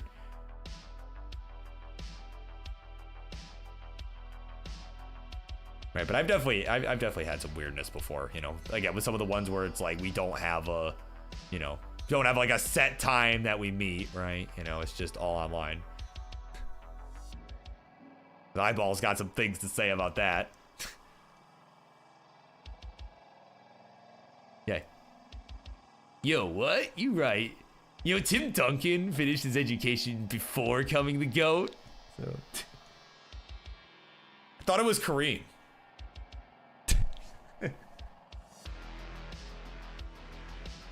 Right, last I heard was, you know, it's Kareem, dude. There's no debate.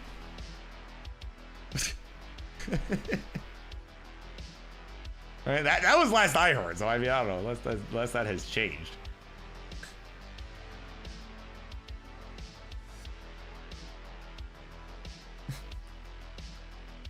Oh my god. Dengler in some trouble at the top right now. Oh boy. Oh my god! This guy! This friggin' guy! Oh no, I'm going to let it go, man. It's going to come out. Oh no, oh my god. Oh man, iBall's good. We'll take game number 1. Yeah, Dengler, I'm not bringing my air mattress for you anymore. I've just decided I'm leaving it at home. Oh my god. Yeah, sorry, you get the floor.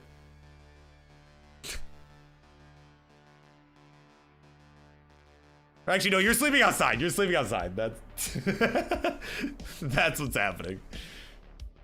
Yeah, he's sleeping outside. Yeah, whoever loses this match is. Oh my god. Right, Wally, that should be the stakes for this match. Whoever loses sleeps outside at the Airbnb. That's what needs to happen.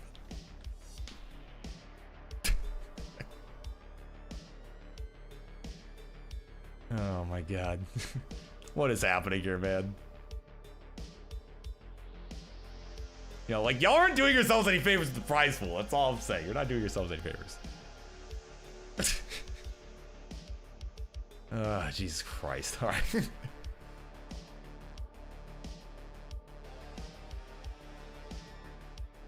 The Brian Skeleton. Oh, my word. All right, we got a ready iBall. Dengler getting squared away. He's ready to go too. Let's count him down. Game number 2. Let us continue. Here we go. 3, 2, 1. Tetris.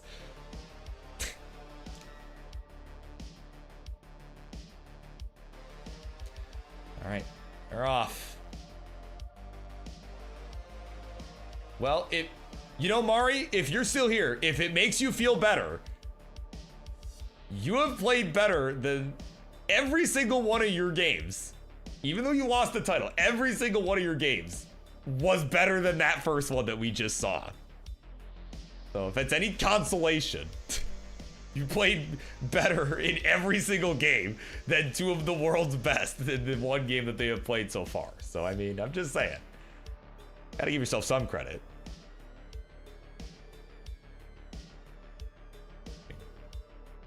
It's not any consolation, and well, I mean, I understand. Because you did lose a title. But, you know, I'm just saying. Not for nothing, right?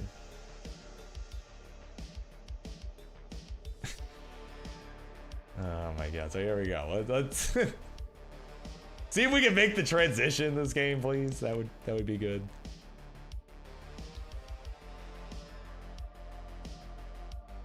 Also, I do love that Wally had no response to my my proposal, my bet proposal.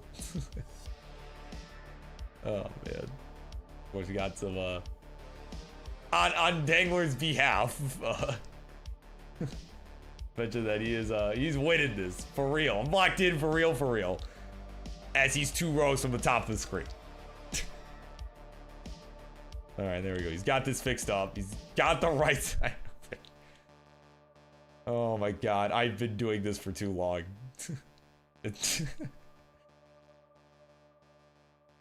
Oh my god, okay. I think we're gonna fill this in. Unfortunately, Bar's coming in at an inopportune time. Finally gets one at a good time, and it will get the Tetris. 153 to 191 is the score. It is iBall with about a 2 Tetris lead.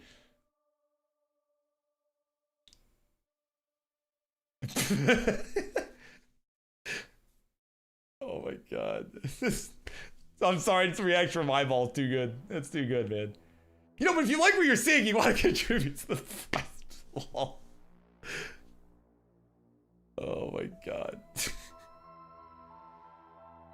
This is stupid. I'm sorry. This is so stupid. Like, if we get one good game out of this, I'm gonna consider this a win. Like, even if this is like the only game that goes to transition, I will consider this a win. As we got a nice adjustment for the T-spin, but unfortunately did create a log bar dependency as a result. But, or is an iBall with some things to say, like, Burb, give me a score check. I got you. 282. Yeah, you listening? Are you listening? Okay, let me lean in here, give you a score check. 309 is the score for iBall. 230 is the score for Dengler, whose capture card has frozen, so it might be a little bit more than that. It's not a good enough score check! Right? So hey, whatever you just did last time to fix this, please do the thing again. Please do the thing again. We see scrambling in the background. Oh my god, okay. Yeah, dude, please do whatever you just did. Please do that again. Yeah. right? This one I definitely would like to see continue. I do not want to have to restart this game again. Oh my god. Main event, ladies and gentlemen, main event.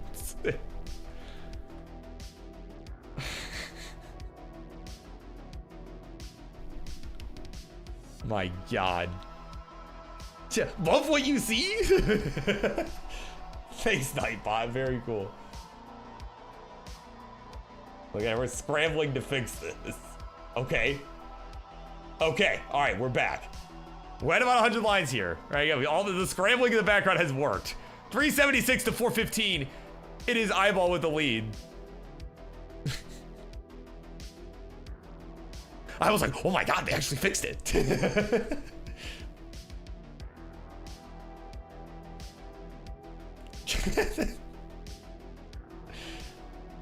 God, this is stupid.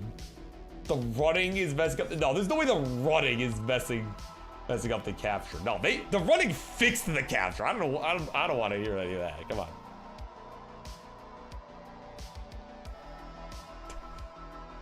If Dengler wins, his brother will chug us price. That's the really important information to take away here.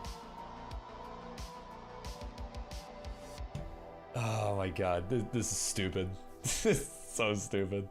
But what's not so stupid is we are in fact about to reach the 19 transition.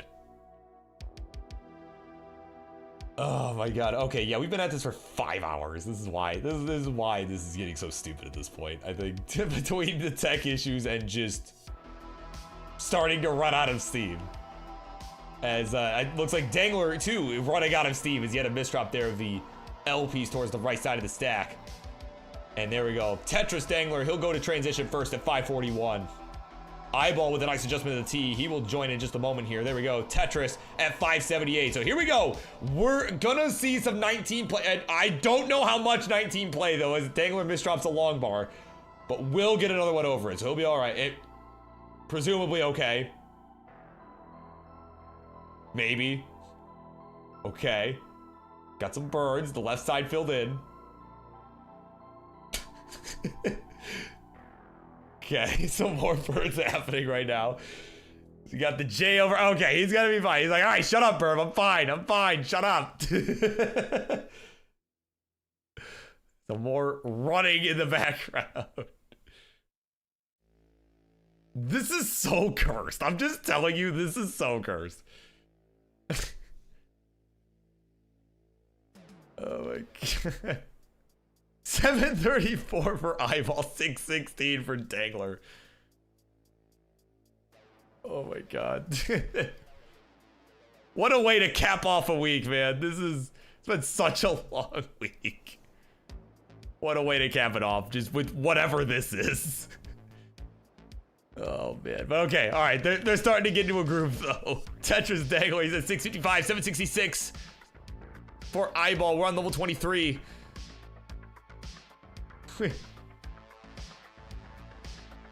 Yeah, opening, yeah, for real, it's the opening scene to the Muppet Show. That really is.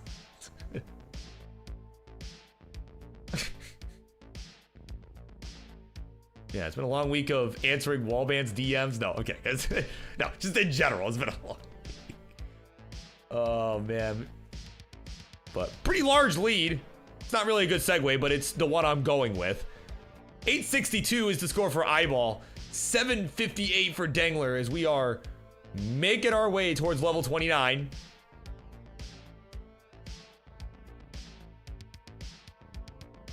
There we go. Tetris Dengler needs a couple burns to open up the middle of the stack. We'll see if he decides to set this up. He does not. He's back by about 100,000 points. 807 and 90. Ooh, excuse me, 905.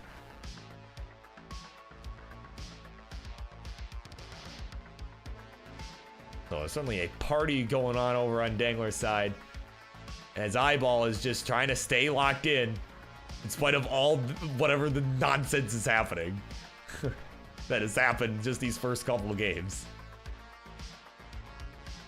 Here we go. Tetris iBall. He has maxed out and then some at this point. 842. As Dengler is just trying to stay composed, trying to stay locked in here.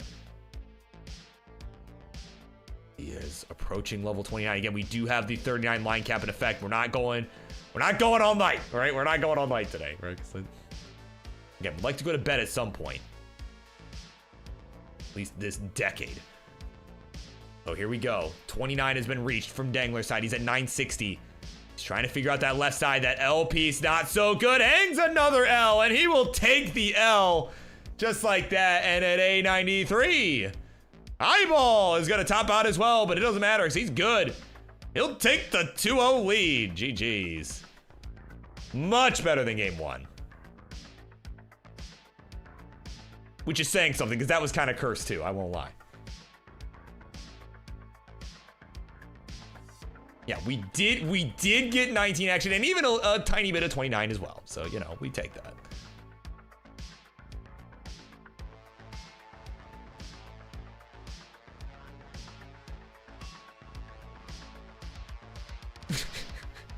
Yeah, we got one decent game here. So, I mean, oh, sorry about that. Yeah, we take that. I'm sorry, I'm being animated. I'm just hitting things and that's, oh my God.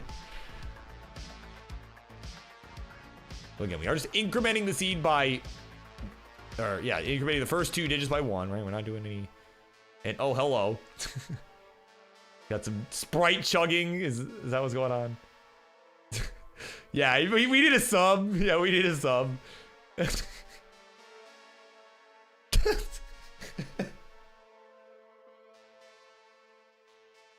Oh, hold on. Wait, what do we see that spot? Oh, some rush. We got some rush going on. Where's GD? Where's GD, man?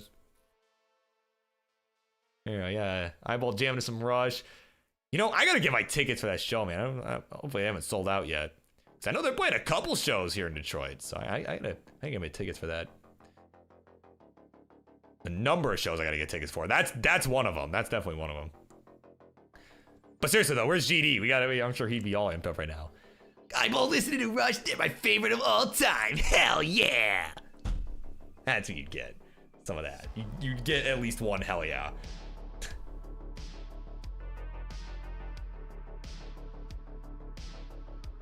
Right, like I'm sure GD's got like VIP tickets for if there's a show in Pittsburgh, I'm sure he's got VIP for that. Knowing him. Alright, here we go. iBall jamming to rush, he's ready to go. Dengler jamming to something. I don't know, but whatever. We're ready. 3, 2, 1. Tetris, game 3. It is game point for iBall.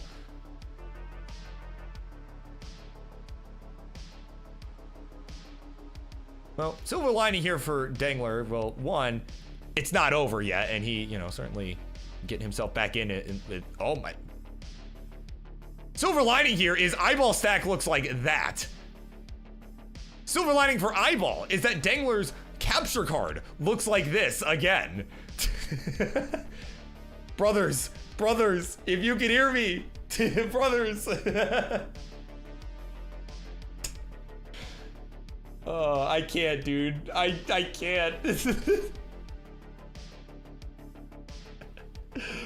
Oh my God. Hold on.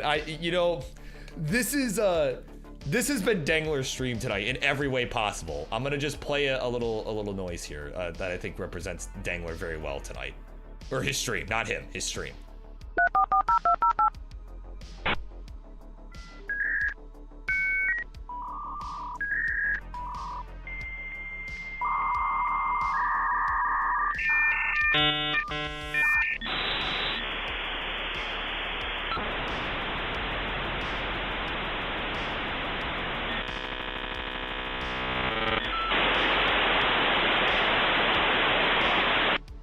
Yeah, that's what Dengler's stream has been like tonight. We're in dial-up stream out here, man. Oh my God. Yeah, I just made a lot of people feel very old. You know, I'm pretty good at that. But what else I'm good at times is giving a score check. As Dengler does have the lead right now, 205, 169. Hey now, the score for iBall. All right, but no, as I was starting to say though, I think it's silver lining. One, it's not over yet. You know, and two, even if you do lose this game, I mean, this ain't the real thing, right? This ain't, you know, CTWC Toronto, and certainly you're not gonna have to deal with, you know, your dial-up internet and, you know, your capture card freezing at the event. I might have just spoke that into existence. I'm sorry in advance, Wallbant. But no, but not gonna be. You're not using your own equipment, right? We're using our stuff, right? Like, you know, we're gonna be fine. That hang of the J wasn't so good, but again, we're gonna be fine. You know, so again, I'm just silver linings here, right? Silver linings. And yeah, that's right, King. You've got mail.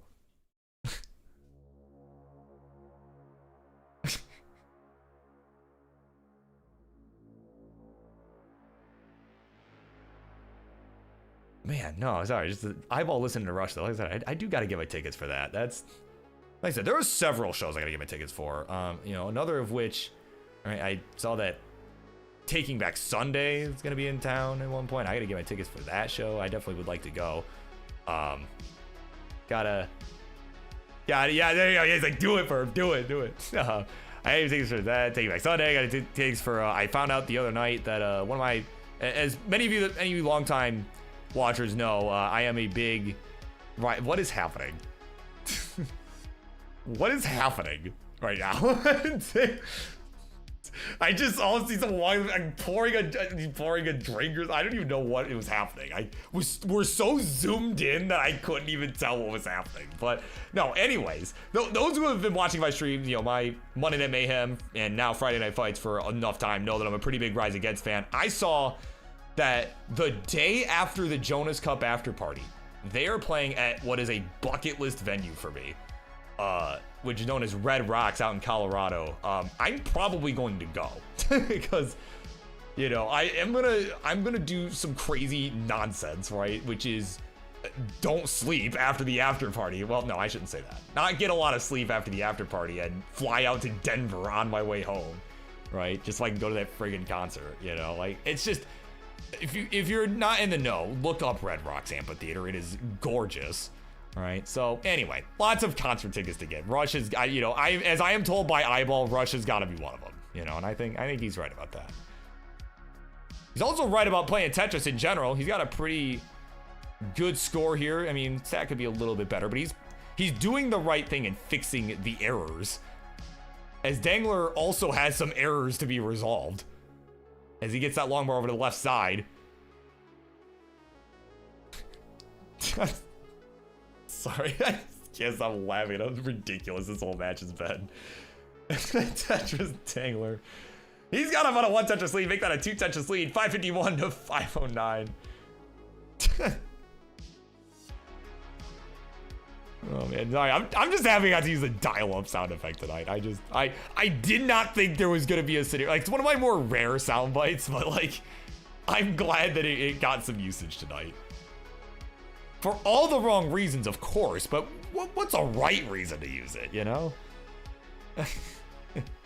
So, shout out to Dengler, you know, who right now is ahead in points in this game. He's at 604 as he gets to 19. iBall will join at 582, so it's a big game here, but not only because, you know, Dengler wants to stay alive in the series, but he's trying to avoid sleeping outside, man, at the Airbnb when we get to Toronto. All right, again, loser sleeps outside. That's all I'm saying. So he's trying to avoid that right now. That definitely would be less than ideal. I'm sure the weather won't be horrible at this time of year, but like, you know, I don't know. It's not exactly summer either in Toronto. It's not. So certainly a lot on the line here. As he gets another Tetris here, he's trying to maintain this lead. 708 to 665. Now, I see, as soon as I said that, now he's really locked in. Oh my God. As iBall's bored. This is not so great here. Here we go, some good burns. Oh, I like that. Standing that L on its buns, as Jonas would tell you. Well, let's see if we can find the right solve, though. Again, these pieces are just not being very cooperative. These long bars coming in way too early. There we go. Nice double. There's the burn with the bar. And there's the long bar. There's the Tetris. iBall back in it here. He's at 733. Back by about 60,000 points. Make that about 90,000 points with the Tetris from Dengler. There you go. There you go. Yeah, big brain plays. Big brain plays. So here we go. We're starting to approach level 29. We're on level 24 for iBall, who misdrops the T, missed the tuck. Now he's gonna have to burn quite a bit more here. But a perfect pieces for that triple there. Beautiful. And there we go. Yeah, he's gonna hold out for the bar for the burn instead of the J. Very nicely done. Keeps that right side open there. He's at 808, 914 for Dengler. Having a much stronger game now. But now, ooh, hold on. These pieces are not being very cooperative here for his stack. Oh, man, gets that long bar to the left side. Hits the 5-tap. Does not want to have to sleep outside. He's got to hang on. Can we get the right pieces for the right side? He can't get anything more. 927. iBall's got a short chase down here. And that long bar and the Tetris will do it. 947. And this one is over in what has been a matchup of all time. GG's, I guess. Those were some games. And we're gonna head on over to the winner's scene. He is not the Twitch TV champion. Oh my word. Tough match. But again, silver lining, it's not the real thing. But the bad news for Dengler is, yeah, I'm not bringing my air mattress. You're sleeping outside, so that's... Oh, man. There you go, we got a max out. For iBall. We're gonna let him cook here. Yeah, this is the final game of the night anyway, so like, whatever, why not?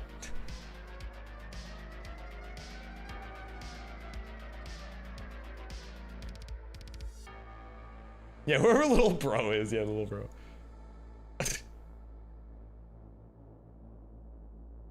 Oh, there we go. Okay, some good burns. Yeah, give us a little encore here, right? Give us some action. Ah, okay, that's fine. All right. Well, there you go. Your winner, chicken dinner. It is iBall getting it done. In what has been a matchup of all time. Certainly one that will live on in infamy. As iBall looks to he's representing all of Canada for this matchup, and he's gonna look to be the representative of Canada going into the World Championship after CTWC Toronto. GG's. Or, well, G's. This one.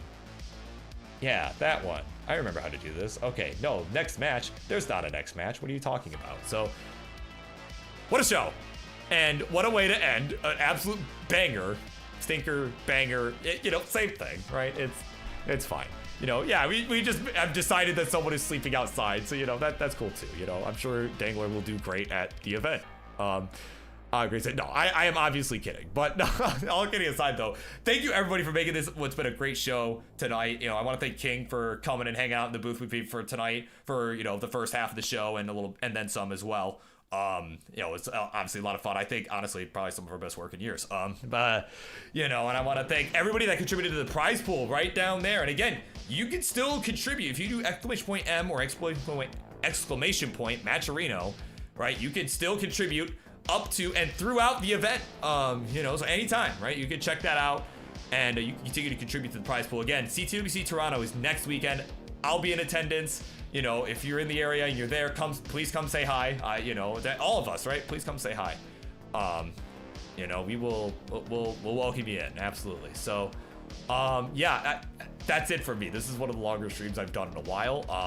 I need to go shower and I need to go to bed. So, yeah, I will see you all. If you don't hear from me before then, I will see you all in Toronto next weekend in what should be an amazing time. I'm so excited to go. So, with that, for those on Twitch, all right, for those on Twitch, let us find ourselves a raid target, all right? Send the party on elsewhere.